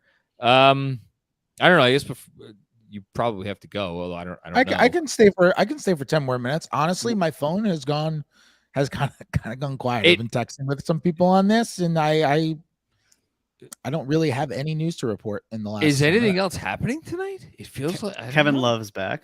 Kevin Love's back in Miami. Okay. Can we discuss the fact that Tim Reynolds referred to Josh Richardson as a heater?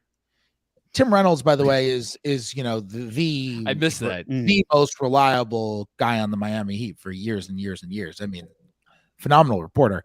What, a heater? Is that, do people call them a player on the Heat? A heater? A heater. I've never heard it. I guess I do now. Yeah. Do you think he meant a heater? You think he meant that? Did he even say heater? Was this whole thing just a Yeah, setup? he said. No, he said said heater. heater. Yeah, It he says said Josh heater. Richardson is also a heater again. He said heater. Okay, So I'll ask now that we've seen what's happened. Jeremy, how would you handle things cap wise right now with the Knicks? Are you still just like DiVincenzo? And if so, let's say DiVincenzo commands 12.4 starting starting salary. You got to give him the full mid-level for the sake of argument, okay? Because of that, that's going to put him a little bit into the tax. Correct. So they got to make some kind of corresponding move to get out of it. First name that comes up is Obi, right? Yes. What are you doing? Why don't we discuss Obi a little bit? Sure. I mean, if the tax threshold is where I need to be under, I'm looking into moving Obi to a team that either has cap space or a traded player exception. I think generating that could help you out down the line. Obviously, most are unused, but it's the sort of thing where you're able to clear salary. The benefit of that, too, is that there might be at some point, like, for example, when Kendrick Nunn and Rui Hachimura, when that trade went down, I mean, obviously that was a 1-for-1 swap, but that was a small salary that a team wanted off of the books, and they wanted something in return for it. But maybe there's another team out there they just need to move expiring mass salary. Knicks take that on. They then can package it because the salary wasn't aggregated and there's no trade restriction, and use that with any other players on the roster come trade deadline time. We know that for the deadline, all 3 years, the Knicks have made, well, I guess you could say that, like, Derrick Rose, Cam Reddish, Josh Hart. They took someone out of the rotation and some draft equity and found someone that could be in the rotation. So that is the type of salary you could do. Maybe you get a second round pick taking that on, in addition to what I was imagining is 2 to 3 seconds for Obi. So it's kind of like, the gift that keeps on giving to an extent. But I mean, yes, that's how I would get out of the tax most likely. There have to be suitable players where if you aggregated Fournier's salary and someone else, that you could bring a salary back that's also less. But if you've moved Obi for next to no money, you don't have to worry about saving money there because you do have the breathing room. So that's kind of where I'm at, where it just feels like you can't, I mean, you could stop there at DiVincenzo in, Obi out, and call it a day. I'm actually curious to your thoughts in terms of the Hart at the 4. I know you wrote about it. Do you feel that is something that is more shared by a lot of people in the organization? Is that something that's maybe more Tibbs focused? I'd love to hear an elaboration. I'm not sure. I included that line about them, Tibbs feeling comfortable about Hart playing the 4, just because I know that's something that's true. Tibbs has said it a million times before, and we've seen Tibbs do it. And I even asked him before the Miami series if he felt comfortable with Hart at the 4 when Kevin Love was the 4 for Miami, and he was just like without hesitation, yeah, which kind of tells me, okay, well then I don't know what 4 he wouldn't feel comfortable with Josh Hart guarding, so I know Tibbs is comfortable with that. I also know, and this will be a callback to John's idea of GM Tibbs, which is he totally has like a significant voice in a lot of the stuff that they are doing right now. He had a significant voice, like as much as ever. And what Tibbs is saying, I'm not saying, what Tibbs says they do. I don't think that's the case at all. But they have a lot of voices in their front office. I mean, they have Tibbs, and they have Leon, and they have Wes, and they have Brock Aller, and they have Gerson Rosas, and they have Frank Sannon, and they have all these people in their front office who have voices. And Tibbs is right up there, So I do think his opinion matters. I also think they know if we go and get someone that Tibbs isn't going to play, it doesn't really matter. Like, he kind of has the trump card there. And Tibbs loves Josh Hart. Now, my personal opinion, if you go into the year without like a conventional third big, what happens if Julius is out? Yep. Like, That's a good question. I also think I don't get me wrong. I don't think Josh Hart can't play the 4. I think Josh Hart can play the 4, but I do think a lot of the things that make Hart good are that he has the traits of a big in a small's body, and he uses those traits of a big against smalls. But when he's playing against bigs, those things kind of get muted because he can dominate certain smalls with the traits of a big. But in the other cases, he's kind of just a smaller big going up against a bigger big. And that to me can kind of mute what you have in Hart. So I don't hate the idea of Hart being your 4, but to me, when I think it out, I wouldn't be shocked if there was another move that came as well, where they were able to kind of make the roster make a little bit more sense. Because let's say you bring in DiVincenzo and you trade Obi, all of a sudden you're exclusively centers and guards 6'5" and under, and RJ, and that's it. That's your rotation. That's a very weird composition of team. It feels like one of those guards 6'5" and under kind of has to become like a switchblade forward, and then you've got something that makes more sense. I've had the same feeling in terms of Hart as not the conventional 4, and he's such an elite rebounder for his position, but if you scale him up, he's still quite good, but it decreases a bit 100%. I guess it's kind of why, again, I don't love it, but the idea of Tobias Harris, the idea of a Paul George type, like someone who can see minutes there, like or OG big body, or could he even be OG? But someone who can soak up some sort of minutes at that spot where you can flex them a little bit more. Because let's face it, if the Knicks just did DiVincenzo in, Obi out, that barring significant injury to any of the players, their trade deadline need is apparent. It's not going away. Teams will know, hey, they need a 4. And the market will, if it's even robust, will probably be challenging because teams can prey on the fact that the Knicks need to add size. And that's why, as Rui Hachimura agrees to, a 3-year, $51 million deal. Speaking of 4s that are off the board, these are 4s who maybe are not the easiest to obtain. So, and that's why I thought you could maybe go bargain bin shopping with I missed the text about the Rui deal. Oh, because Jeremy was making such a compelling point. I don't know how the TV ESPN people do it. Like how Woj sits there on his phone and then still stays compelling on TV. I don't know how he does it. Is what he does. He's a team. 3 for 51. The guy was traded for 4 seconds. It's to the Lakers, by the way. He was traded to the Lakers. We re-signed with the Lakers. I understand that. It's just, and I understand. No, I'm just saying, reasons, so people that are listening later that might not have heard the team. That's all. Hey! Oh yeah. Guess who's got a job? Good for him. Cam Reddish. At long hey! last. All right, we got Knicks news. What?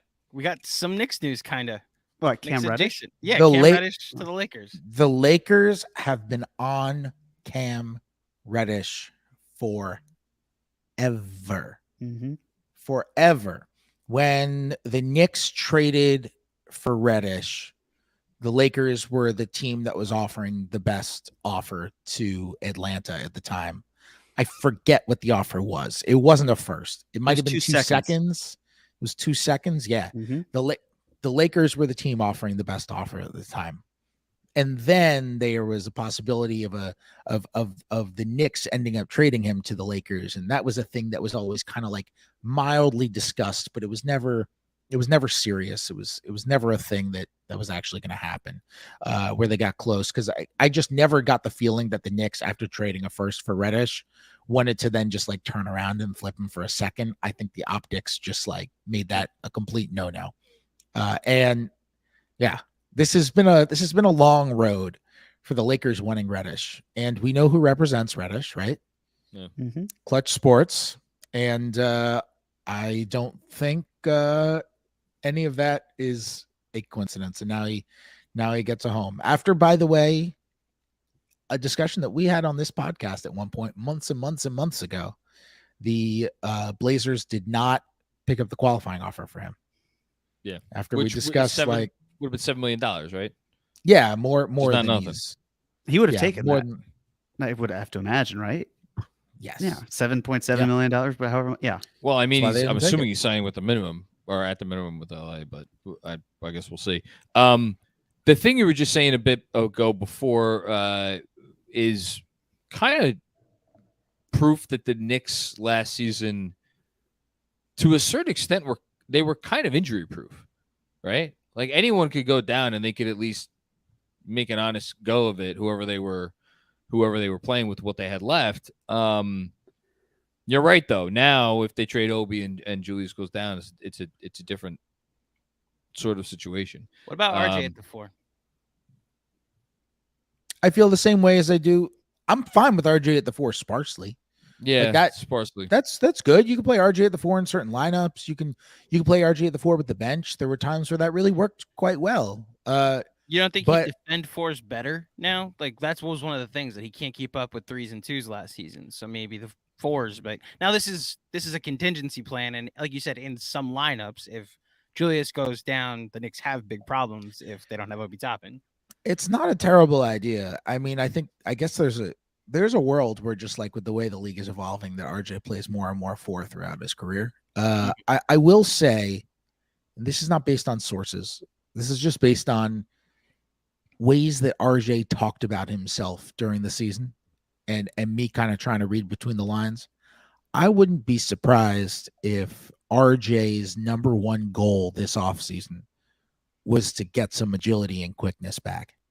Like Good. the way he talked about his agility and quickness, like it wasn't just Nick's Twitter talking about that stuff, you know, like he was very conscious of it.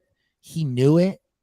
I think he put on weight last offseason, not in a got fat or got out of shape thing. I think he bulked up. I think he might have regretted it. He got sick at one point during the season, near the end of the season.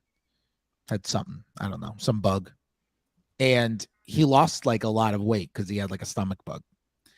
And he looked looked skinnier. Like he must have been really sick. And I think he missed a few games. And Stephen Bondi just like casually asked him, like, did you lose weight? RJ was like, I lost almost 10 pounds from the stomach bug. We were like, that's insane. And he was like, yeah, I got to keep this off now. And so it's like, and he wasn't like being like sarcastic, like, oh, I lost weight, got to keep it off. It was like, yeah, you noticed that, right? I look a little better. Like, I think that is probably an off-season goal for him. And he had a weird off-season last year too. Like he had a weird off-season where he went up to Team Canada for training and didn't train with them because he was advised not to, because he was waiting on his extension. The extension talks lingered. The last thing the players want to do is get hurt when they're about to get a big payday. So they don't really practice, but normally extension talks don't really linger the way that they did in that scenario.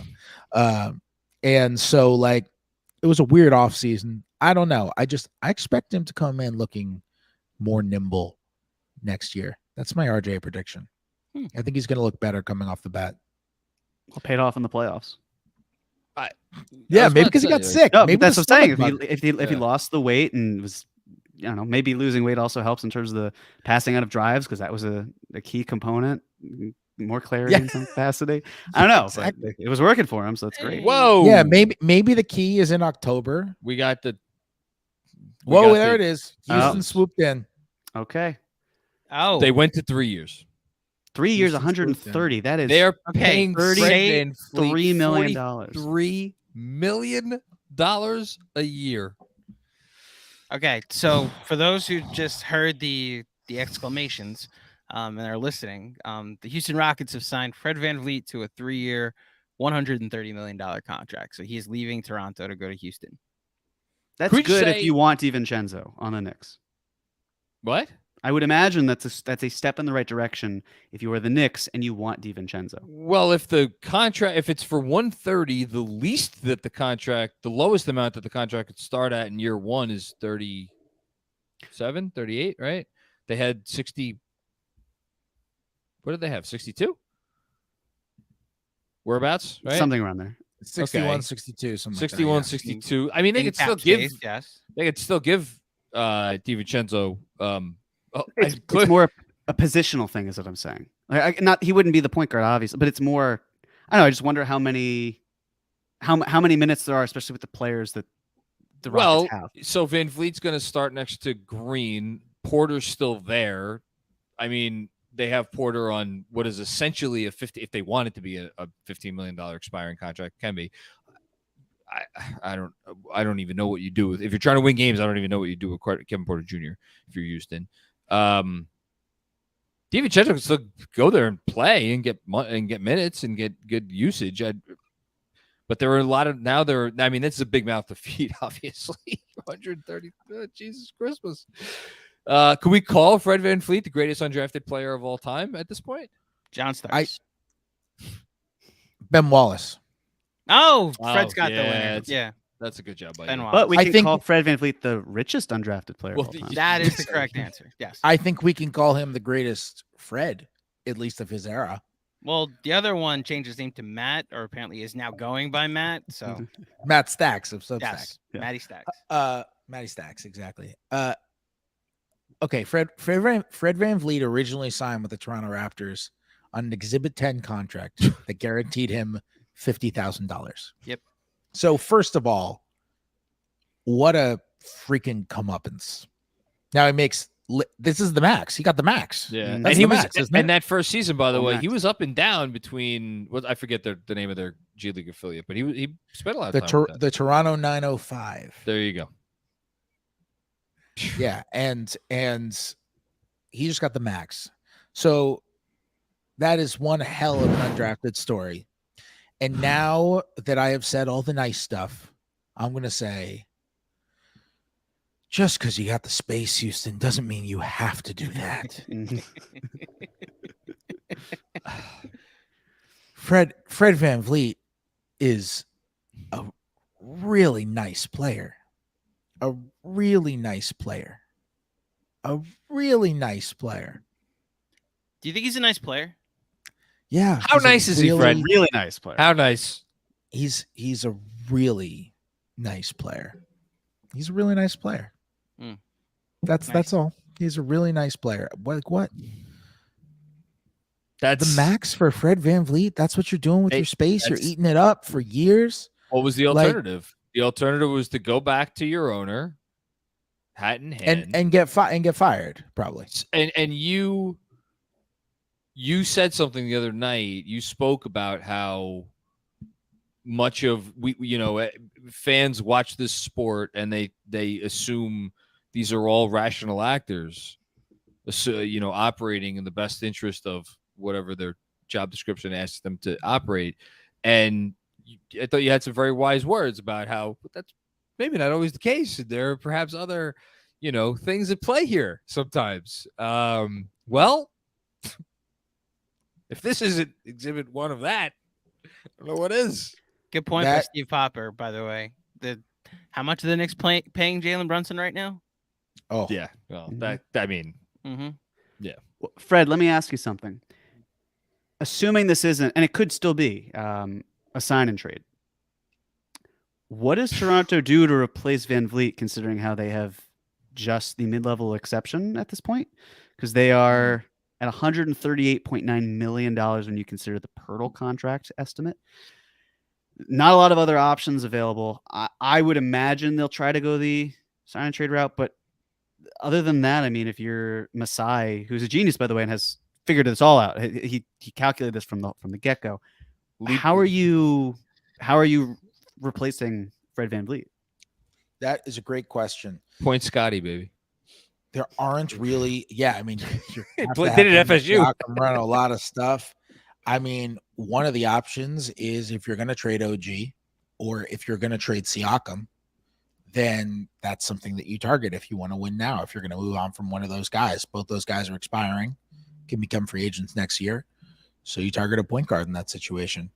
Wait, can I you- harp on? Can I ask you follow up on that for a second? is this the sort of look? Every GM is different, but do you, in your opinion, is when something like this happens, could it change a franchise's? I mean, essentially change a franchise's course. Is that a crazy thing to assume? No, it's not a crazy Okay. thing to assume. It could definitely change a franchise's course. If we assume that they have to win now, then I don't know. Maybe they're the D'Angelo Russell team. Well, that was the other name. or Dennis Maybe another Laker, Dennis Schroeder. Maybe they're the Dennis Schroeder team. Maybe they're the Russell Westbrook team. You know, Oh my maybe God. I don't see Westbrook being a Toronto guy. But maybe they're the D'Angelo Russell team or the Schroeder team or something. Yes, I could see something like this changing directions. I just struggle so much to predict what Toronto is going to do. They're like one of the few teams in the league that no one in the league ever seems to know what they're going to do.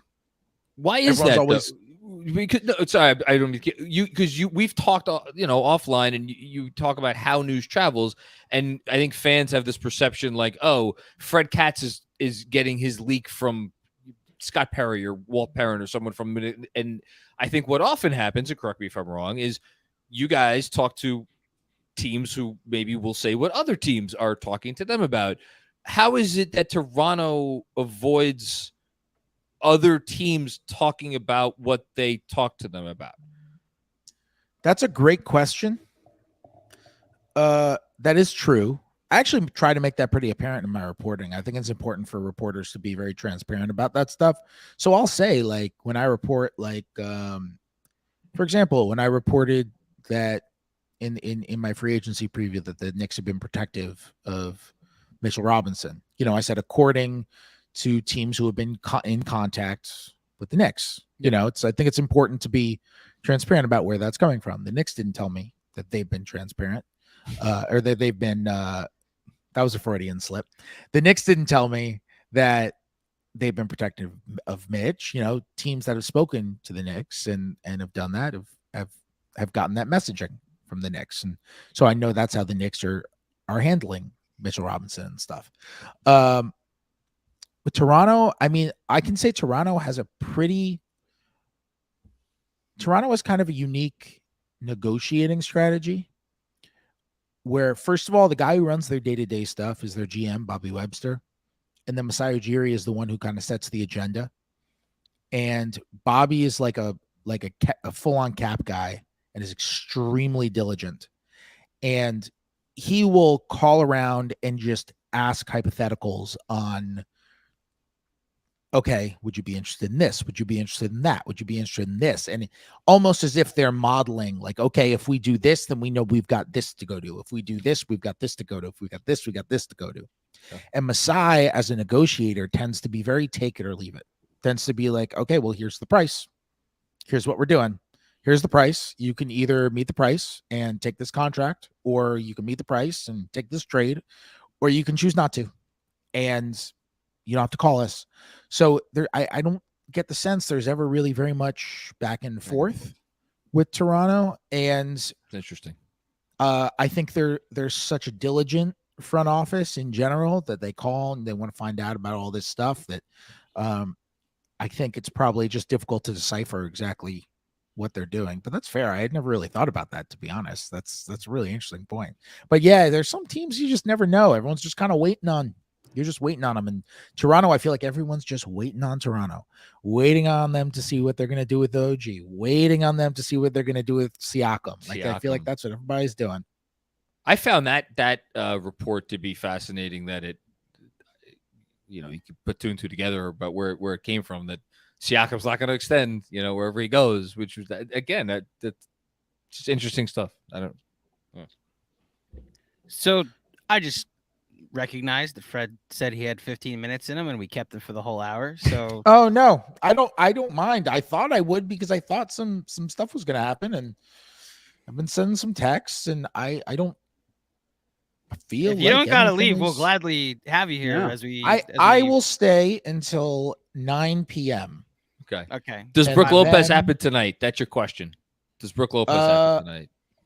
Not sure. Okay. Not sure. I'm just gonna throw it out there. I'm gonna say Brook Lopez happens tomorrow. But I don't know. Because I kind of thought coming into it that he was going to be done and with Milwaukee already. And the fact that it's not made me think there was maybe something out there, but they could just be talking details or something. Sure. I still think could be years. They can't. Could be. Look at you, Tibbs. They can't offer him. They can't offer him 4 because he's 35, right? Yeah, but it could be like 2 versus 3 or something. 2 versus 3. Yeah. Sure. Yeah. Man, that third year could be. I mean, at the money that he's going to get. Yeah. But if you're used to it at this point, like, what the fuck's the difference? How much space do they have left? They have 20 left because the first year. Yeah, they could do it. Is 40. 41, 40.8 or whatever. So they have 20. They could do it. Jeez, 3 for 60 for Lopez. They could do that. What happens? That would be talk about a guy. I'd be fascinated to see the interest in and where the interest comes from and what level of interest on the trademark. I'm not saying they necessarily trade him, but Sengun, interesting player. You know, we could do some talk about a guy who could do some stuff on offense. I wonder what other teams. He's a guy that strikes me as someone maybe other teams would have varying valuations on in terms of what he might be, and all of that sort of stuff. He's very good. I mean, offensively, guy's freaking tremendous passer. I actually, you know what? I think he's overly criticized defensively. Really? I do. Yeah, I think he had some moments last year when I was like, oh, he looks like he knows. I don't know. I put a lot of stock in the Rockets just generally as a team having absolutely no idea what to do at any point in any basketball game last year. Tell us how you really feel. Yeah. They were the most difficult over the last 2 years, one of the most difficult to watch NBA. I mean, did I say it on the live stream the other day that I had somebody said to me, somebody in the league referred to them to me as the highest level AAU team I've ever seen. Oh my God. Wow. And I was like, they're kind of a mid-level AAU team. They just had no idea how to play. And so Sengun is really smart. He's so smart. You can see it in his passing ability. And there are certain guys who, for some reason, have an incredible processing speed on offense and absolutely none on defense. Obi Toppin comes to mind as the best Knicks-related example, where he has this ridiculously fast processing speed on offense, and on defense he looks lost a lot, right? But there were moments where you saw Sengun make the right rotation or get into the right place, and I'm like, that's it. But when you take a second-year player who is somewhat raw and isn't like, there's no world where he's going to be some sort of all-world defender. It's just kind of you want to get him up to okay, and you surround him with young guys. I mean, he's not as big as Jokic. That's it. Yeah. So probably not. But can he be in the right place and be good enough offensively to still be a vast net positive? Yeah. But there were times you watch him, it's okay, but you surround him. He's a second-year guy, and he's surrounded by other rookies and second-year and third-year guys who also don't know what they're doing, and there's no structure, and they're just running around like they're in mush, and it's like, you kind of have to build structure around a young player in order for him to, there needs to be some kind of foundation in order for him to build on top of it, and if that foundation is just quicksand, the whole building is going to sink. And that's kind of how I felt watching a lot of Houston's guys, where I'm like, I don't know, maybe they're just in the wrong environment. So this is going to be, to me, a very interesting year for the Rockets to see, like, okay, was it the players or was it just the foundation? And if it was the foundation, how much of that is recoverable? Is it 100% recoverable? Did they just create these terrible habits that are going to go on forever? Is it somewhere in between? I'm really curious on that. I like Sengun a lot. I would be really in on Sengun if I were on a team I thought I could get him. That's a good call. Do you want to answer a super chat that references one of your super chats earlier? Sure. Before you get out of here? I would bang Matt's stats. Obviously. Of course. Okay. This is from Adam. Onomatopoeia. The word sounds like itself. Example, bam, ouch, etc. Imperative, verb in command form. Example, Jimmy the lock or scoot over. So Thank you to Adam. thank By you, the way, Adam. I don't know if you guys know, but when I sent that super chat, the response in the chats was the exact same thing as what you guys did on the pod. One other person said Bam, and then I said Bam isn't an imperative, it's automatopoeia. And we had the exact same exchange. So Ooh. I was really excited to see it just go down as if you guys were like doing a live read of the super chat. Mm. I'm just But I have to ashamed leave. that I've taught English class and I this is all way over my head. Or maybe it's because I'm half bottle of wine into tonight's festivities. Blame it on the juice. How much wine do we think Fred VanVleet has had? If he could see straight right now, something's wrong. He needs to be. Imagine just being that dude. I mean, I know he got paid last time, but He's walked Fred- away with $200 million. I was about to say no. In his career. Quarter of a billion. Well, no, this was 130, right? This was one. His last contract was 85. It was 4 for 96. No, I think it was 4 for 85. Well, you're right. So it's 4 a for little over 86. You're right. 200. You're right. And then I think he had it we're not before quite there. that, like a 2-year, $18 million deal. Does that ring a bell, Fred? You're right. Good Yes. memory. 2 I for think- 18. Great memory. Yes. Very good. So Good job by you. 1885, 30. Yeah. That's quarter of a billion. Yeah, he's quarter of $1 billion Close to it, player. yeah. I cannot believe he got the max. You are flabbergasted.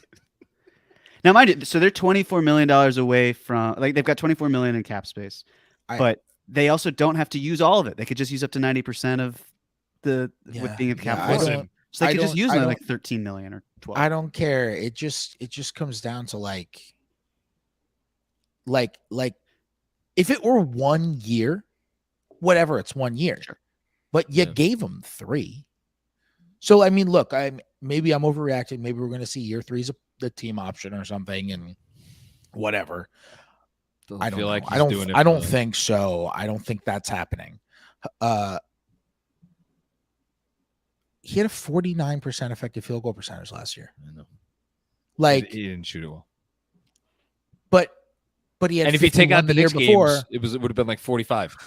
But John, you're right. Like, he didn't shoot it well last year. You're correct.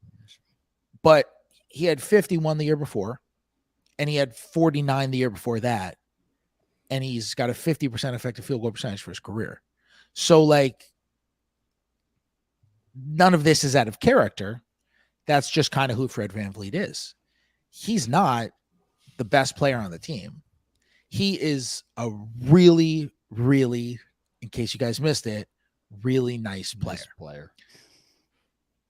The max? You gave him the max? Go, You know what? Go use your space and sign Fred VanVleet to like a normal overpay.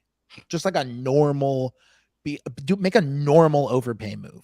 Like go do what the Sacramento Kings did when they wanted Rondo, you know? Do like a normal overpay move. And then When just they like traded have a future first to open up that space.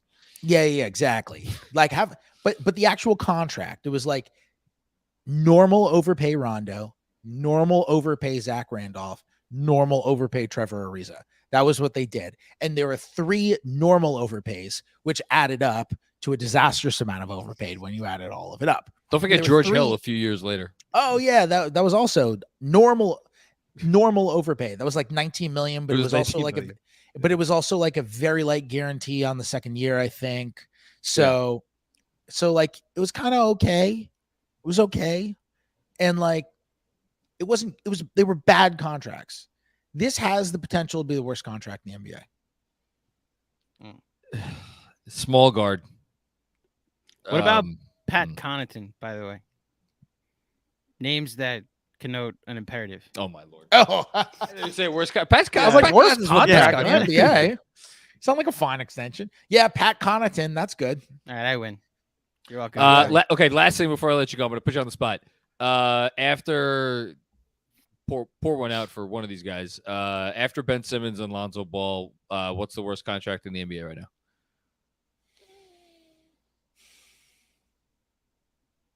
What are my options? There aren't that many horrific contracts. Exactly. That's why I asked the question.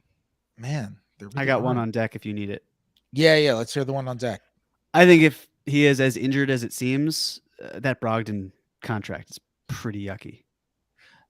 It's got 3 years left. It's 2 years, but that's, I mean, for a team like the Celtics, that's a legitimate contender. If he could play, But that's the point. It's the that's 20. That's the whole conversation. If Right. he could play. If he could he play, wasn't yeah, there yeah. for them. He had his healthiest regular season in a long time, and then the injury caught up to him at the worst possible time for them. Yeah. It's not as detrimental as like a Rudy Gobert though. Sure. You know, like a Rudy Gobert is just going to take up so much more space, you know, It's a lot of oxygen. like I think it's a lot of oxygen. So I think maybe that's your one. Maybe I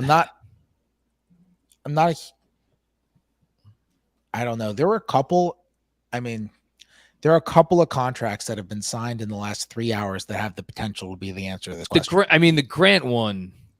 Oh, I guess there are 3. No, you know what?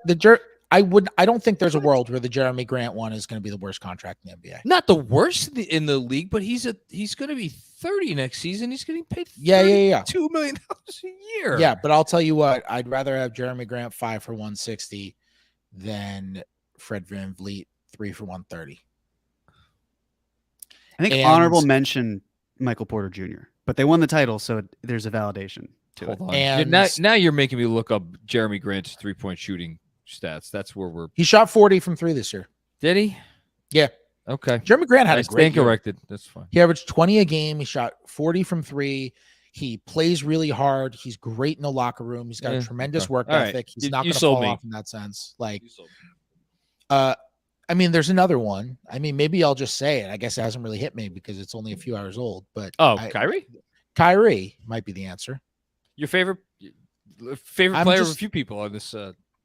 I just don't need all of that on my team. You know. I think You I'd don't want struggle all of it? You're lost. I would struggle paying that much. That could And he could work as an imperative. Don't Kyrie my team, you know. Yeah, he's become a verb. He's a verb, yeah. Yeah, I We think have to let that- you go because we're like an hour into you being here. I feel bad at this point. No, you know the only reason I said I have time is because I assumed something was going to come up. You're here And till the end. nothing's then. coming up. You're here till the end. Then. Nothing's coming up. No, I should go because I should make some calls and actually do my job for the people who pay me. I mean, we've offered.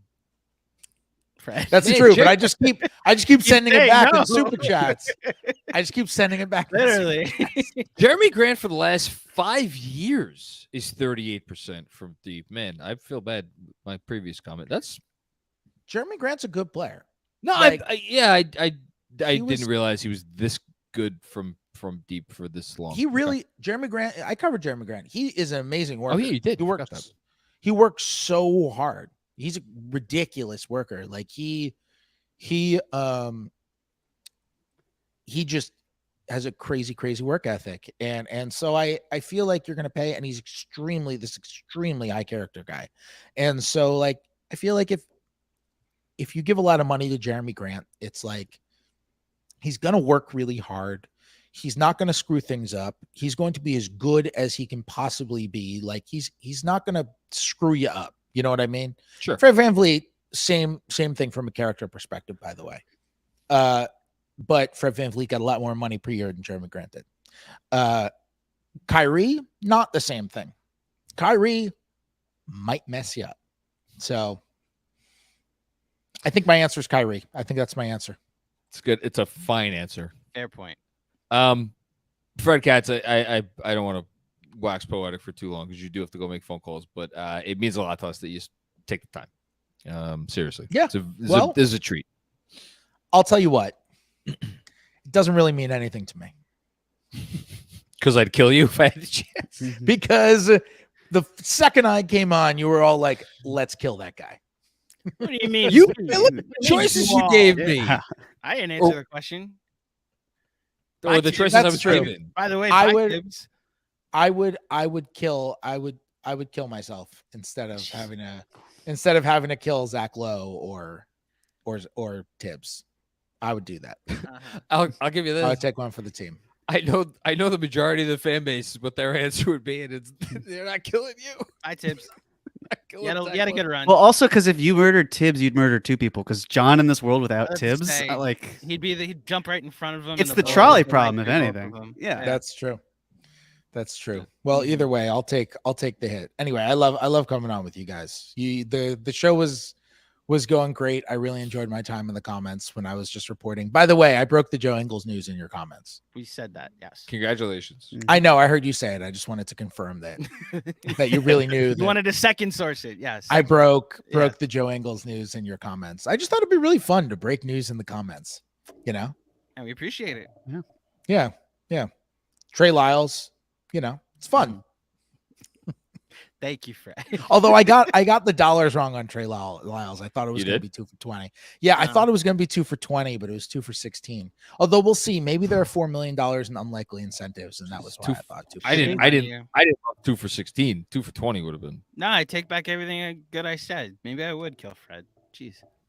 Yeah, I know. It's unacceptable. It's All right. unacceptable. Thank you, Fred. This was outstanding. We greatly appreciate it. Go work. Sincerely. Night, guys. Yes. Thanks, go, Fred. Go work. Good night. That was awesome. Mhm. And the super chats have now piled up, Okay. which Of course. is great. But we also appreciate Fred for giving us the time. We will go through the super chats, and I think we can sign off because what's gonna be funny is when we sign off in It's like, gonna happen. And then a half an trade's hour, happening. 40 minutes, Yes. and then a trade happens, and we will adjust accordingly. So first up, Jasso focused. Am I wrong to feel Duarte was a missed opportunity? Jeremy, you hinted at the fact that this could have been a 3-team trade. Should the Knicks have just engaged Sacramento on a 2-team trade? Indiana. What did I say? Oh yeah, Sacramento. no, but Indiana. Yeah, I mean, look, it still could be that because the trade hasn't been. It's not official. They haven't named what Sacramento picks are included. All that stuff. In terms of Duarte, again, I would rather sign someone like DiVincenzo, assuming it happens, than trade for Duarte. And I understand, like you're still moving maybe another player out, but in terms of with Duarte, look, I talked about him earlier in around January. I like him. I think he was misused. He played a lot of minutes at the 4 because they really needed that. Conveniently still do. But I just don't. There are better players on the Knicks right now that need time and that they can use just cash to add an upgrade there too. So he's also an older player. And I don't know how much bloom is left on the rose. It's not something I will lose any sleep over. I think he makes sense in Sacramento. Not as much here. Me neither. Struggled mightily shooting the ball this year. Eric Z, after a week of phenomenal content and on hour 4 of a live stream, you guys are punch drunk, you think? And I love it. Just want to say thanks for the great work and entertainment. You're welcome, Eric. Thank you for still watching. Hope everybody else is enjoying our punch drunkness as well. Knicks, another one. Jeremy versus Knicks Central today was more entertaining than the Knicks' first few hours of free agency. Don't say anything. My question to this question, do I want to know what this is referring to? No comment. I'll let you. I won't say it on. We'll leave it off air. It's you just got to go to Twitter and look at Jeremy's mentions, and you can find what it is. But it was a back and forth that Jeremy had with somebody on Twitter where I was like, I agreed with Jeremy. I happen to like the other person involved too, but I also I'm Team Jeremy for life, so I kind of have to be like, fuck that guy, but I'm not like fuck that guy. That was the other question though. Anyway, that's what happened. Okay. Jeremy got into it with somebody on Twitter. As far as me going on Twitter and seeing what this was all about, to quote a GIF that Jeremy has used, no, don't think I will. Don't think I will.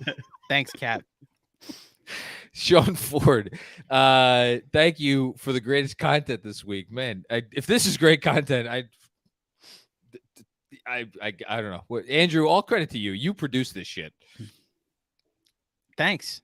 I appreciate it. Andrew and APJP. Yeah, I was about to say. It's a Yes, team effort, APJP. you Shout know? out to APJP. Do you think if we had Dante DiVincenzo, IQ days are numbered? DiVincenzo could be half the average annual value of IQ's money, better size and on-ball defense. I don't know how good of an on-ball defender Dante Vincenzo is. I think he's fine, but I think he's a little bigger than Quickly. Anyway, let me finish reading the comment. I think Quickly wants to start, and he's gone. It's also vastly underrating what Emmanuel Quickly adds as a rebounder, as a guard, as a lead ball handler when he takes over the second unit. The way he plays defense, not necessarily on ball as a lead team defender, but a team defender where he guards screens and passing lanes and guards multiple positions well. Can I at least say the thing that I feel the need to say here, which is that I think at the very least there is an argument as to whether you'd rather have Dante DiVincenzo at, it would be an average of $13 million a year, or Emmanuel Quickly at roughly $10 million more, $9 to $10 million more a year. I think that's a fair question to ask for this Knicks team. For this Knicks team with this roster, with the pieces that we know are here and moving forward, I think it's a fair question to ask. That's all. That you'd rather have DiVincenzo for like $10 million, $10 million less a year. This continues to go back to how you think that there's Brunson potential with Quickly, but that's what I don't see. Not the Brunson potential in the same way, but there is a defensive side of the ball that we have to acknowledge. Jalen Brunson is a borderline liability on that. I don't have that worry with IQ. He is a liability. I was being nice, John. No, you don't have to. Here's my point. You don't have to be nice because he is such a gifted offensive player. There's no. And I'm saying around the bush for his value. What you lose in offensive impact from Jalen Brunson, IQ, not all the way makes up, but at least makes it to where I'd like both of them. Dante DiVincenzo's not running anybody's offense. No. So what Emmanuel Quickly actually does fit well on this team. You want to talk about Julius Randle insurance? What if Jalen Brunson goes down? I wonder if we have examples of this season where Jalen Brunson didn't play and Emmanuel Quickly played well. Hi, Boston Celtics. Most memorable game of the year. That's the insurance. You use him as a year for insurance, then you include him in a trade for Embiid. Totally fine. They're also not the same in terms of their roles. Right. That's if you're why fit wise, I don't even agree. There's a difference between saying, hey, what if the Knicks moved on from IQ and they're stretched, they're strapped for cash next offseason, and then you go through like Rokas, you bring him over. That is more of a one-to-one. Obviously, they're different players. It's just that Rokas has the pull-up abilities, the passing. Like you would imagine from the offensive standpoint, that's where he might fit in. But IQ to DiVincenzo, DiVincenzo, as we've talked about, he's really primarily the catch and shoot high volume guy. He's not going to be running a ton of pick and roll in the way that maybe Quickly might. They're different archetypes of players. So I don't think it's necessarily that Quickly's days would be numbered. I think it would be more just like the Knicks are adding talent. And if there's a superstar that becomes available, then that's where you could potentially use Quickly as a talented player who also helps you get to the salary threshold. But and they're also, not the same. Yeah, and you also can't ask this question in a vacuum because there's two either ors. It's is it Quickly going out or RJ going out, and then there's offshoots of that because who's coming back for either or both of those players and what is that giving you? Because the Knicks would be super small if you there's a whole bunch of offshoots from this, so it's kind of a difficult question to answer in a vacuum. But I think we did the question justice. Thanks, Sean. Appreciate it, man. To be clear, it's specifically in this OG Anunoby scenario and to the vacuum of the value of IQ at $10 million more than DiVincenzo, I still think is there.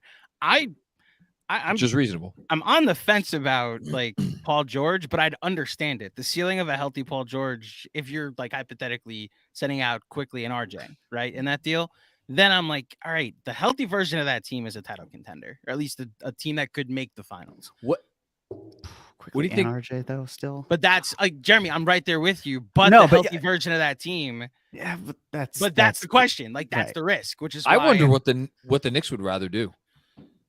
I know the money doesn't is they not include exactly the salary to make it work. Well, you include the Fournier salary to make the Paul George. What would the Knicks rather do? You get a third team involved. My point is I think the Knicks do it and are we have 2 years of Brunson on this contract. It coincides with Paul George. And it's what Fred. So you think they'd rather do Paul George than OG Anunoby? I don't think they're including IQ and RJ for Anunoby. They have some leverage here. Like, Okay. go in and say you want Canada's golden boy. You know, like bring him home. That's your leverage here. Well, a Knicks beat reporter just got up here and was like, "This is how Toronto negotiates." So if Masai gets on the phone, he's like, "Yeah, it's RJ and IQ, and that's the price." Then go away. Fine. He's a free agent in a year. That's fine. CAA. Toronto. I mean, Masai's great, and yet he just let another one of his best players essentially walk for nothing, as opposed to when he had the opportunity to trade him, like he had the opportunity to trade Kyle Lowry and Kawhi. Kawhi. I mean, sure. My bad. But I mean, they've gotten basically nothing from the players that they've developed in terms of when they were out the door, because they didn't meet the price point. Just because I can't not if you're talking about PG and we're talking about the realistic probability that the Knicks are below the tax, yes, it's RJ, yes, it's Fournier, but moving quickly instead of Obi doesn't get you there. So then you'd have to move Obi for another player who's earning less than Obi just to maybe duck the tax. That's why when I was mentioning last week the trade of RJ, Fournier, and Obi, that's mathematically how you get there. But if you're swapping quickly and you have to do some other machinations that make it a little bit more difficult. No pun intended, but can I ask you quickly, Jeremy, like, do you think the Knicks, if they have what they believe is a championship contender that they'd be trading for, would they still go over the tax? Would they not care about avoiding the tax is what I'm saying. Like, if they have the team that they think can compete for a title already in place. I think they showed their cards by not electing to pick up the team option on Derrick Rose. If they really felt that they could be a tax team superstar, let's get in and drive, they would not have declined his team option most likely. I think that they're banking on, hey, let's not be a tax team this year. Next year, we will be, because we feel more confident in terms of the players that we can acquire. And even still, as our players get older and as they continue to improve, we can afford it, and we get the offset of, like, yes, is it a tax? Sure. But we know we're one step closer to being an even better team. And we have the window and the accessibility to these contracts to get us there, and we're not squeezed too thin. So that's why my number one thing has been, if the Knicks believe that Emmanuel Quickley can stay here long term, that's pretty much going to be the deciding factor between the tax or not. They can avoid the tax next year and still pay Quickley, but there will be opportunity costs. But the best thing the Knicks should do, if you're a Knicks fan, is, cool, if you want to duck the tax this year, it's fine. You can build a sustainable winning team and still not go over 5.2 million, I think it is now. Yeah. But the following year, that's when you want more money to play with. That's when you want to make a larger swing, and it makes all the sense in the world to keep Quickley for that. Fred's in the chat. If you're Toronto, you might want to call Washington about either DeLon Wright or Monte Morris. That's a good point. And that's where the sign and trade could come into play. If you sign and trade Van Vliet, you create a traded player exception. You have a lot to play with still, even taking on one of those players. That's a good call, Fred. Yeah. Okay. Connor, are the Knicks trying and failing, or are they not seeing anything they like at the moment, biding their time? This is at 8:06 p.m. Yeah, I don't know how we answer that question right now. All indications are that they want Dante DiVincenzo. It's been the reporting all along. I don't know that they are trying and failing. It's potentially just, unfortunately, kind of left at the whims of the marketplace. Because Dante DiVincenzo could love Jalen Brunson and Josh Hart like brothers, and if there's a potential that Houston is going to offer him, $8 million a year more than the Knicks could offer him, well, then he's going to go take that money. Not saying that's what Houston's doing, but like, there seems to be some uncertainty in the marketplace right now. To paraphrase Lin-Manuel Miranda, we're not in the room where it happens, so it's tough for us to determine. But since the market, again, is at a standstill, the Knicks are kind of at the mercy of other teams and deciding that. Well, one other team in particular, yeah. Well, I just meant in terms of not just free agency. Yeah. There are other moves that could still indirectly impact the Knicks. Juan Sex 51, still my favorite name of any super chatter. I agree with Jeremy. The Mitchell trade is looking worse for Cleveland. Spida has had back-to-back disappointing playoff series.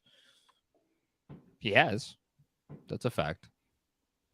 I think more so we'll be judging the Cleveland trade package in a summer, like next summer, if he's actually like wants out and has made it clear he's not going to extend there, as reports indicate. We're getting ahead of ourselves, but like if we're doing our top 5 teams that have the most pressure on them this year, Cleveland's certainly in the conversation. That they are. Yeah. Sure. And probably worth mentioning, I would imagine that in 2025, when Donovan Mitchell's a free agent, that the Brooklyn Nets will hold open their max salary cap space if they need to. And the leverage to Cleveland is, if you don't trade him to us, then we can just sign him outright and you'll lose him for nothing, or you'd have to sign and trade him. And that's a disaster for Cleveland when you've given up at that point, because they'd already given up their first round pick to Indiana as part of the Karis LeVert trade, 4 unprotected firsts and swaps. I mean, the 4 weren't just for Mitchell. I'm just saying they gave up 3 for Mitchell unprotected, but the 4th one's already out the door, which pushed them to have to give up the 2029 first, which they wouldn't have had to do if they hadn't given up a first for LeVert. Oh God, that trade with Indy. Forgot about that. Kevin Danishevsky. What is that? First time, long time. Sorry. Why does John hate Unions, IQ, Frank Ntilikina, Obi Deuce, Grimes, and everything else good and wholesome? Also, Fred, have you eaten at Katz's? That's a great question. Fred, chime in if you have the answers to that. What did I say about Grimes? He's listing all the things that people like and saying, why do you hate them? Like, why do you hate Christmas? Okay. Why do you hate Christmas? Why do you hate, fun? I think I have been accused of hating fun by you, actually. You have not. Snuff the Magic Dragon would agree with that. You have not beaten those allegations yet, by the way. I'm a very fun guy. Yeah, I love fun. Big totally fun. Mm-hmm. Thanks, Kevin. Matt Smith, if Harden didn't just accept his player option, he'd be getting a Houston bag. Well, I mean, I think the general consensus is that the reason we got our answer with the Raptors. Schroeder, 2 years, $26 million. Oh, that's a lot of Dennis Schroeder. Jeez. So, I mean, that probably is mid-level exception. I mean, it has to be. That would be a little. No, the money's probably a little rounded up, but yeah. Okay. Well, the Van Fleet going away didn't make them a cap space team, did it? Nope. So then, yeah, it has to be. It's mid-level, yeah. Okay. Yeah, sure. I mean, they rounded up. Okay. Schroeder, man. Well, hold on. Let's talk about that team. Well, we'll get back to it in a second. What was the comment? Wait, what was the last comment? If Harden didn't accept his player option. Yeah, I think Houston telegraphed that they weren't going to give him the 3-year max. That's why he opted in. We got the Woj follow-up. Masai Ujiri moves quickly to replace Fred VanVleet in free agency, luring Schroeder to the Raptors. Thank you, Woj, for that. I wonder if those follow-up tweets are direct texts. Like, here, say this about me afterwards, after I told you this information. Oh, man. And so he just fills up his water even more. The Raptors already were a team that felt clunky last year, and now they're replacing Van Fleet, who is, well, Trent's their best shooter, but Van Fleet was obviously like teams respected him. So as far as the spacing went, oh man, that's an interesting addition. I'm trying to wrap my mind around this. Next up, Bolivar Valdiviso. Is Jeff Van Gundy getting signed anywhere? Hopefully by TNT. I would love that. I like him on the mid-level. the non-tax. Can you play the 4? Take him over Obi. Yeah. Have you seen it with Alonzo? What? It was Alonzo's, right? Leg? Oh, no. Am I behind on this? No. In 97? When he was on the ground. grabbing it. Yes. Oh, Grabbing Alonzo Alonzo Mourning. I Yeah. thought something happened to Pete Alonso. No. Is what just Sorry, I happened. meant Alonzo with a Z, not Pete. Alonso. Yes, the tenacity. That's a Tibbs guy right there. The Raptors, by the way, were the 28th ranked 3-point shooting team in the league this year with a very poor 3-point shooting percentage. So that's interesting. Charlie Boy third. Hey guys, couldn't RJ play the 4? We talked about this a little bit. Want him growing into his body. It might actually be a more natural position for him. I feel like there's been a conversation since the day he was drafted. Is RJ better moving up a position? Is he moving down a position? Here's a boring answer. I think RJ's best at the 3. Slim down, get as fleet of foot as you can. You're a nice size. Like you are the prototypical NBA 3 if you are the right size for your body type. Just focus on being the best 3 you could be, and we'll go from there. Thanks, Charlie Worthard. Sean Ford, can we offer IQ for OG now? I would do a first-round pick and IQ and Evan Fournier for salary for OG. Give OG, or maybe get OG, please. Next one's also exactly this related. Josso focus. So IQ and OB for OG. Well, again, I think, yeah, but Marks confirms it's the mid-level for Schroeder. If they went out and signed Schroeder and they just gave Pirtle 4 for 80, I do not think Masai Ujiri is having any notions of tearing it down. So it's not going to happen. Jeremy, fair to say this is now a deadline conversation with Anunoby? If that. Sorry. It could be. I mean, it seems that they want to win. And So if they are like 16 and 30 at the deadline or something, They're going to be that, though. but they were the 11 seed for most of the season. They creeped. Hold on. Sorry. They just signed. They're paying Schroeder $13 million a year, right? Mm-hmm. Okay. He's going to start because they need a point guard to start. Are they going to keep trotting out these lineups without a center? Are they going to bring OG Anunoby off the bench without a true center? Are they bringing Gary Trent Jr. off the bench? Gary Trent Jr. was normally off the bench. Yeah, so then they're gonna run out these big clunky lineups with I don't know who you'd say is the shooting guard, but it's either Scotty Barnes or OG Anunoby. Like it's not working. It's something about it is not working. It doesn't fit. They have 3 guys for 2 spots in Anunoby, Barnes, and Siakam. And they're gonna run it back. I agree. That's why I'm saying this should be a deadline conversation. So if the clunky fit doesn't work again, and I went to the extreme of 16 and 30. Say they're like 3 games under 500, and it's like there are deals we could actually make.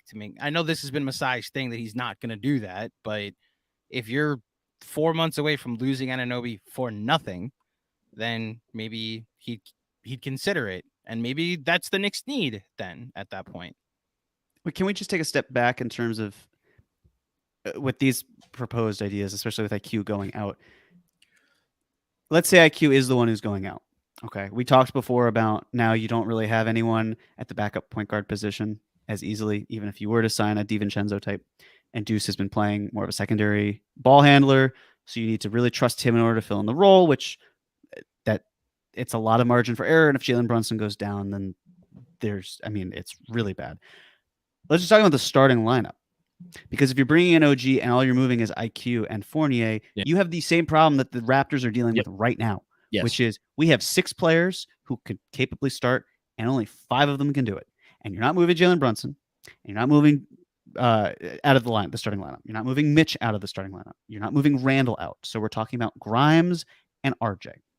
And you're not going to move RJ out of it because you still need that dribble drive penetration. But the issue there is you now have 3 players, Anunoby, Barrett, and Randall, who all, whether they are built like it or not, operate like 4s. They are just slower pace players. And when you look at someone like Grimes, who is so important for that rotation, like you don't want to remove him from that. And you're not going to replace him necessarily. Like so now you're using the mid-level exception to sign a point guard because Dennis Schroeder is just off the table. So it's Russell, it's Westbrook, it's Beverly, Dosunmu. Those are not names that you want running what you have. So it shifts everything. It gets even clunkier. You now have to play OG because you're trying to pay him. You don't want to trade for him and then risk him walking out the door. So it's just any trade involving OG has to start with one of RJ Barrett or Quentin Grimes. And I'd rather not have either of those guys go out in this type of deal. You wouldn't want RJ to go out in this type of deal? I wouldn't. As good as it wouldn't want to be a 1-for-1, right? Like I understand if you moved RJ out and you put OG in there. If you put OJ Simpson there, that'd be a problem. That would be a problem. Although he's a really good driver from everything I've heard. No, he needs going out. So it's a 2-for-1 because you get an AC to be the driver. Right. Yeah. Right. No, that's a deep cut. Oh my! If I had to say, like, it doesn't make a whole lot of sense to now have this rotation where it's not a great fit. So I'd back off. We did that one justice. Thank you, Jeremy. Busy IQ. Anthony Simon, RJ, Scotty Barnes, Pirtle should be Toronto's new starting 5 going into next offseason. Give us OG and Siakam to Portland. Be done, Toronto. I don't think they're going in that route, but yeah, it's Anthony Simons for Siakam, and then we're trading RJ and IQ for OG in this scenario. And where's Randall going? Is Randall going? No, Randall's not going anywhere. I see. As the lineup different. Yeah. Well, I wouldn't mind seeing that. Yeah. I just think Scotty Barnes, RJ, and Pirtle is such a clunky spacing fit. I mean, granted, it's already a clunky spacing fit. It's just Pirtle. It's Siakam instead of Barrett. But I mean, they now have Barnes and Schroeder and Pirtle and all in the same starting 5, and those guys are going to have the ball a lot. Scotty Barnes shot 28% from 3 last season. That's not what you want. And then so RJ becomes like the second best 3-point shooter in that lineup. That is really not what you want. Alex, please list the starting point guards better than Fred VanVleet. Oh man. All right. So we'll do the game. We'll do the game real quick because we got fast. We got like 15 minutes. I'm looking at the league. So can I just go down the standings? Sure. Drew Holiday, James Harden. Yes. Pick your O'Shea Brissett to Boston. Pick your Cleveland guard. Yes. Jalen Brunson. Yes. Trae Young. Did you skip Boston? Yeah. Oh. You think Derek White's better than Fred VanVleet? Oh, you got to play the game where you say all the names. So Boston, no. I don't think anybody. I'm just Brooklyn, going to the teams that have actually a chance of having a player that's better. Okay. So Trae Young. Yes. Anyone in Miami? No. No Miami, no Chicago, no Toronto. Tyrese Halliburton? Yes. No Washington, no Orlando. LaMelo Ball? Yeah, I don't know about that. Detroit. No. Jamal Murray? Yes. John Morant? Yes. Controversial figure right now. De'Aaron Fox? Yes. Well, Phoenix, I guess technically Devin Booker is their point guard now, but he's not a point guard. Is Steph Curry a point guard? Yes, and he's better than Fred VanVleet. Okay. Is there a reason you skipped the Clippers? Because he's doing in his head. Sorry. He's skipping it. Okay, but here's the thing: if they acquire James Harden, I said Harden before. Okay. But then who's the Sixer one? Tyrese Maxey. Then is Tyrese Maxey? That's the first toss-up I think we have. That might be a toss-up. Yeah. Lakers, Wolves, no. Thunder, SGA. Mm-hmm. Pelicans. No. Whoa! Seth Curry back to Dallas. I would imagine that is the MLE. It is. Has to be. So Dallas' starting point guard is Kyrie Irving is better than Fred VanVleet. Yes. Jazz, no. Blazers, Dame. Yes. Yes. Fred VanVleet for Houston, and then San Antonio, Trey Jones. So what do we just name? 18, 19 point guards? Yeah. And Fred VanVleet's getting the max. I mean, it's a position that is just stocked in the league right now. So I don't know if that's the fairest exercise, but yeah. Good exercise though, Alex. Thank you. That was fun. Juanon, it's 9:18, and the prophet Robert Randolph says we're waiting on the trades, plural, to be announced. I'm holding my breath. Maybe that's the Donovan DiVincenzo hold up. Salute, fellas. Yeah, Robert Randolph, man, he's leading the way. He's got the bright shining light. Clearly. Nick Schaubeck, will trades be made before July 6th? Yes. Please. Okay, sure. I mean, it's the moratorium. Trades will be done before then. Yeah. Thanks, Nick. Renix, GMAC, the hard-hitting question, wedding colors. I tried because I saw people respond to this in the chat that it had to be blue and orange. I tried so hard to get blue and orange to be at least my colors for suits, and I got vetoed by every single woman in my life that there's enough blue and orange on a daily basis. Like, she gets to pick the colors. So it's, I believe, aqua, but since we like sports here, I'll say Carolina blue because you guys then have an idea of what that looks like, and gold.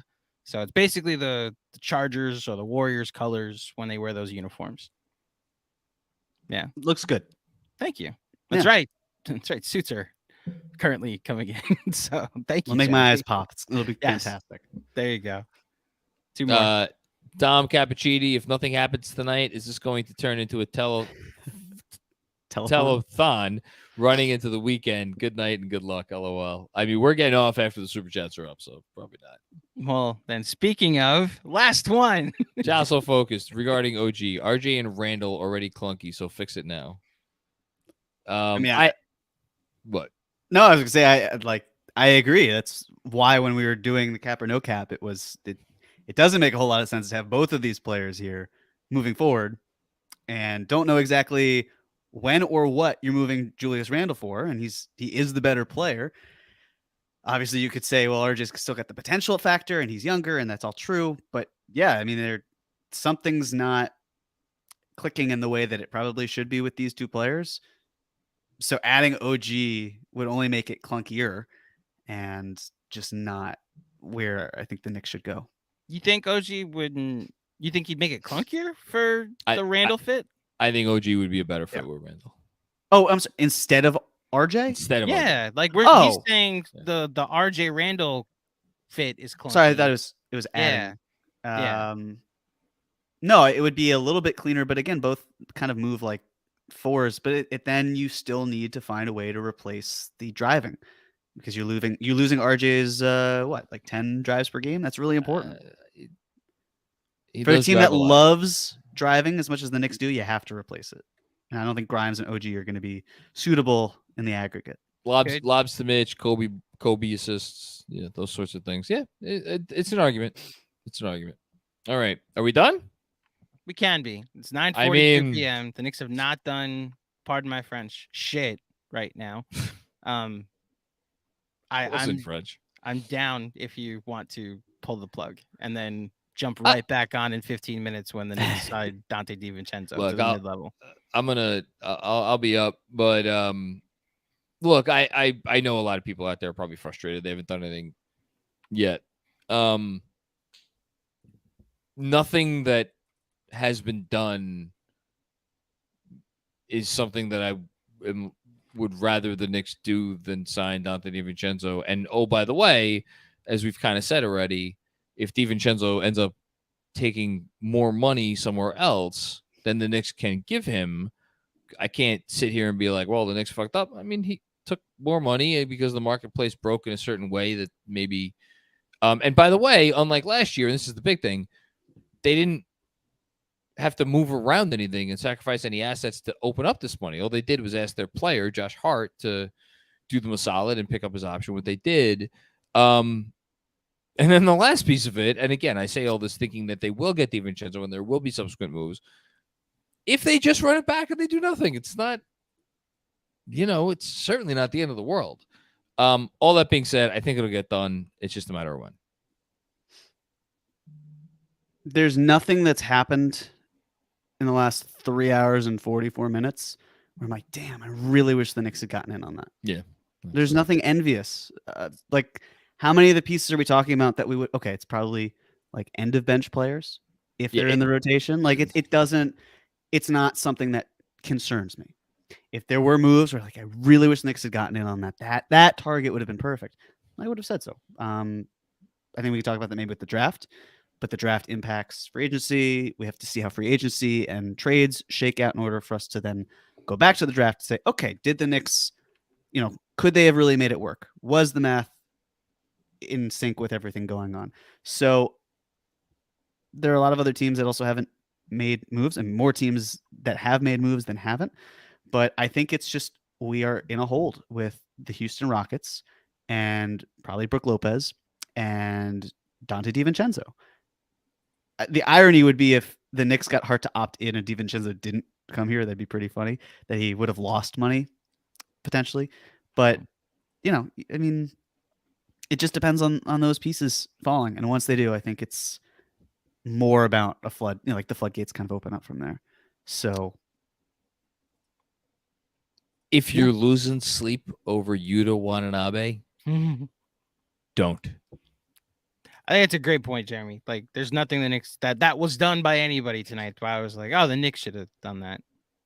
Maybe 2 years for Cam Reddish, but we can't be beggars can't be choosers. No, they would have had to give him a third year, I think.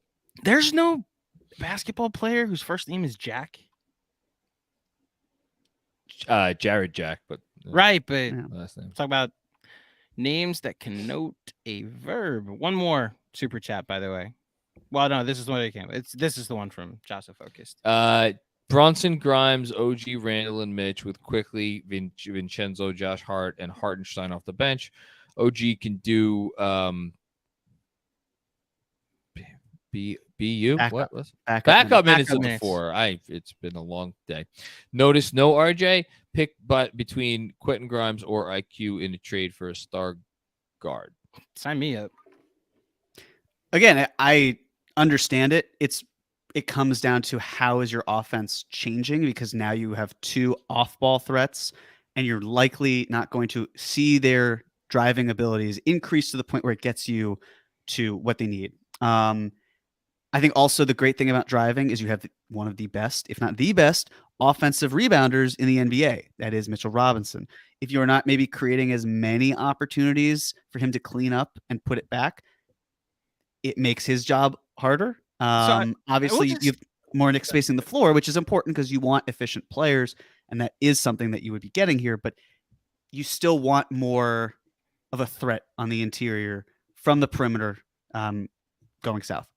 I will just say this is something Benji has hinted at, and I think DJ has too, that Quentin Grimes, that there is a belief that he could potentially do more. So this could open up, maybe not as many times as RJ, but for him to drive a little bit more than he was already doing. And then Anunoby could potentially, this is your path to get more involved in the offense, that you don't have to replace one with the other, but you then split RJ's productivity amongst whoever is left. Plus, this might actually open a door for Emmanuel Quickly to play more minutes than he already was, and he's someone that drives a ton. So I just don't know how much you want to give OG in terms of offensive creation based on like the isolation issues, and he wants it. I would imagine he does. It's just it's not his bread and butter.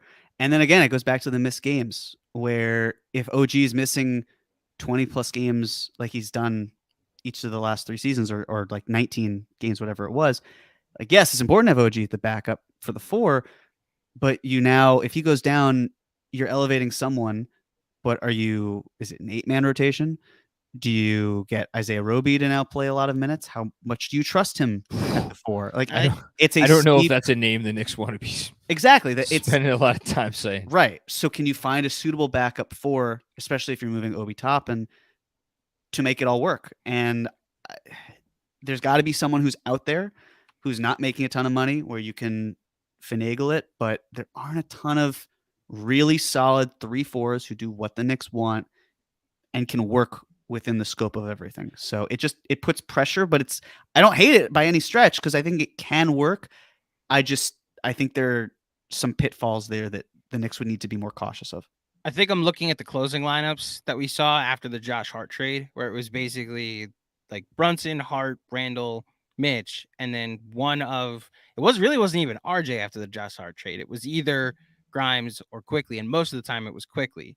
If it now becomes like, I think it would still be Josh Hart, but if Anunoby is out there and then Quickly or Josh Hart, then it's the same principle that you're having two guys play off ball.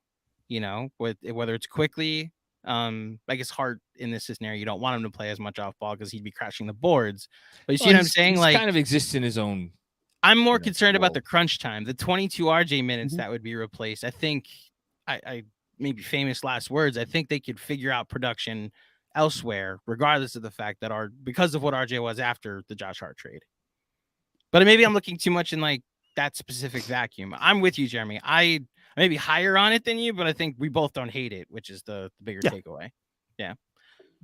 Well, and on that note, we'll see what happens. Thanks everybody. This was great. Been on almost 5 hours. For those of us who have stayed on for those of you who have stayed on for all or even part, we appreciate you. John, 915 people watching live right now. Jesus Christ. Had over 1,000 for most of them. Make sure the Knicks haven't even done anything. Knicks didn't do shit, and that's people watched Thank us you all. play Mary Bank Kill with notable people in John's life. Hop back on if they do something tonight. If and when they do something, we'll be on. I think, right? We'll be on. Yeah. Okay. If we're asleep, we'll do it tomorrow. I'll be up a little late. I'm just saying, in the event that it's like, hey, Kawhi Leonard time of 1 or 2 a.m., then maybe we just say we can tackle this in the morning. But I'll give it another couple hours. Andrew. All I'm going to say is I'm going to leave my phone on like ring so that I could hear if anybody rings me. Yeah, we'll leave it at that. Thanks everybody for watching.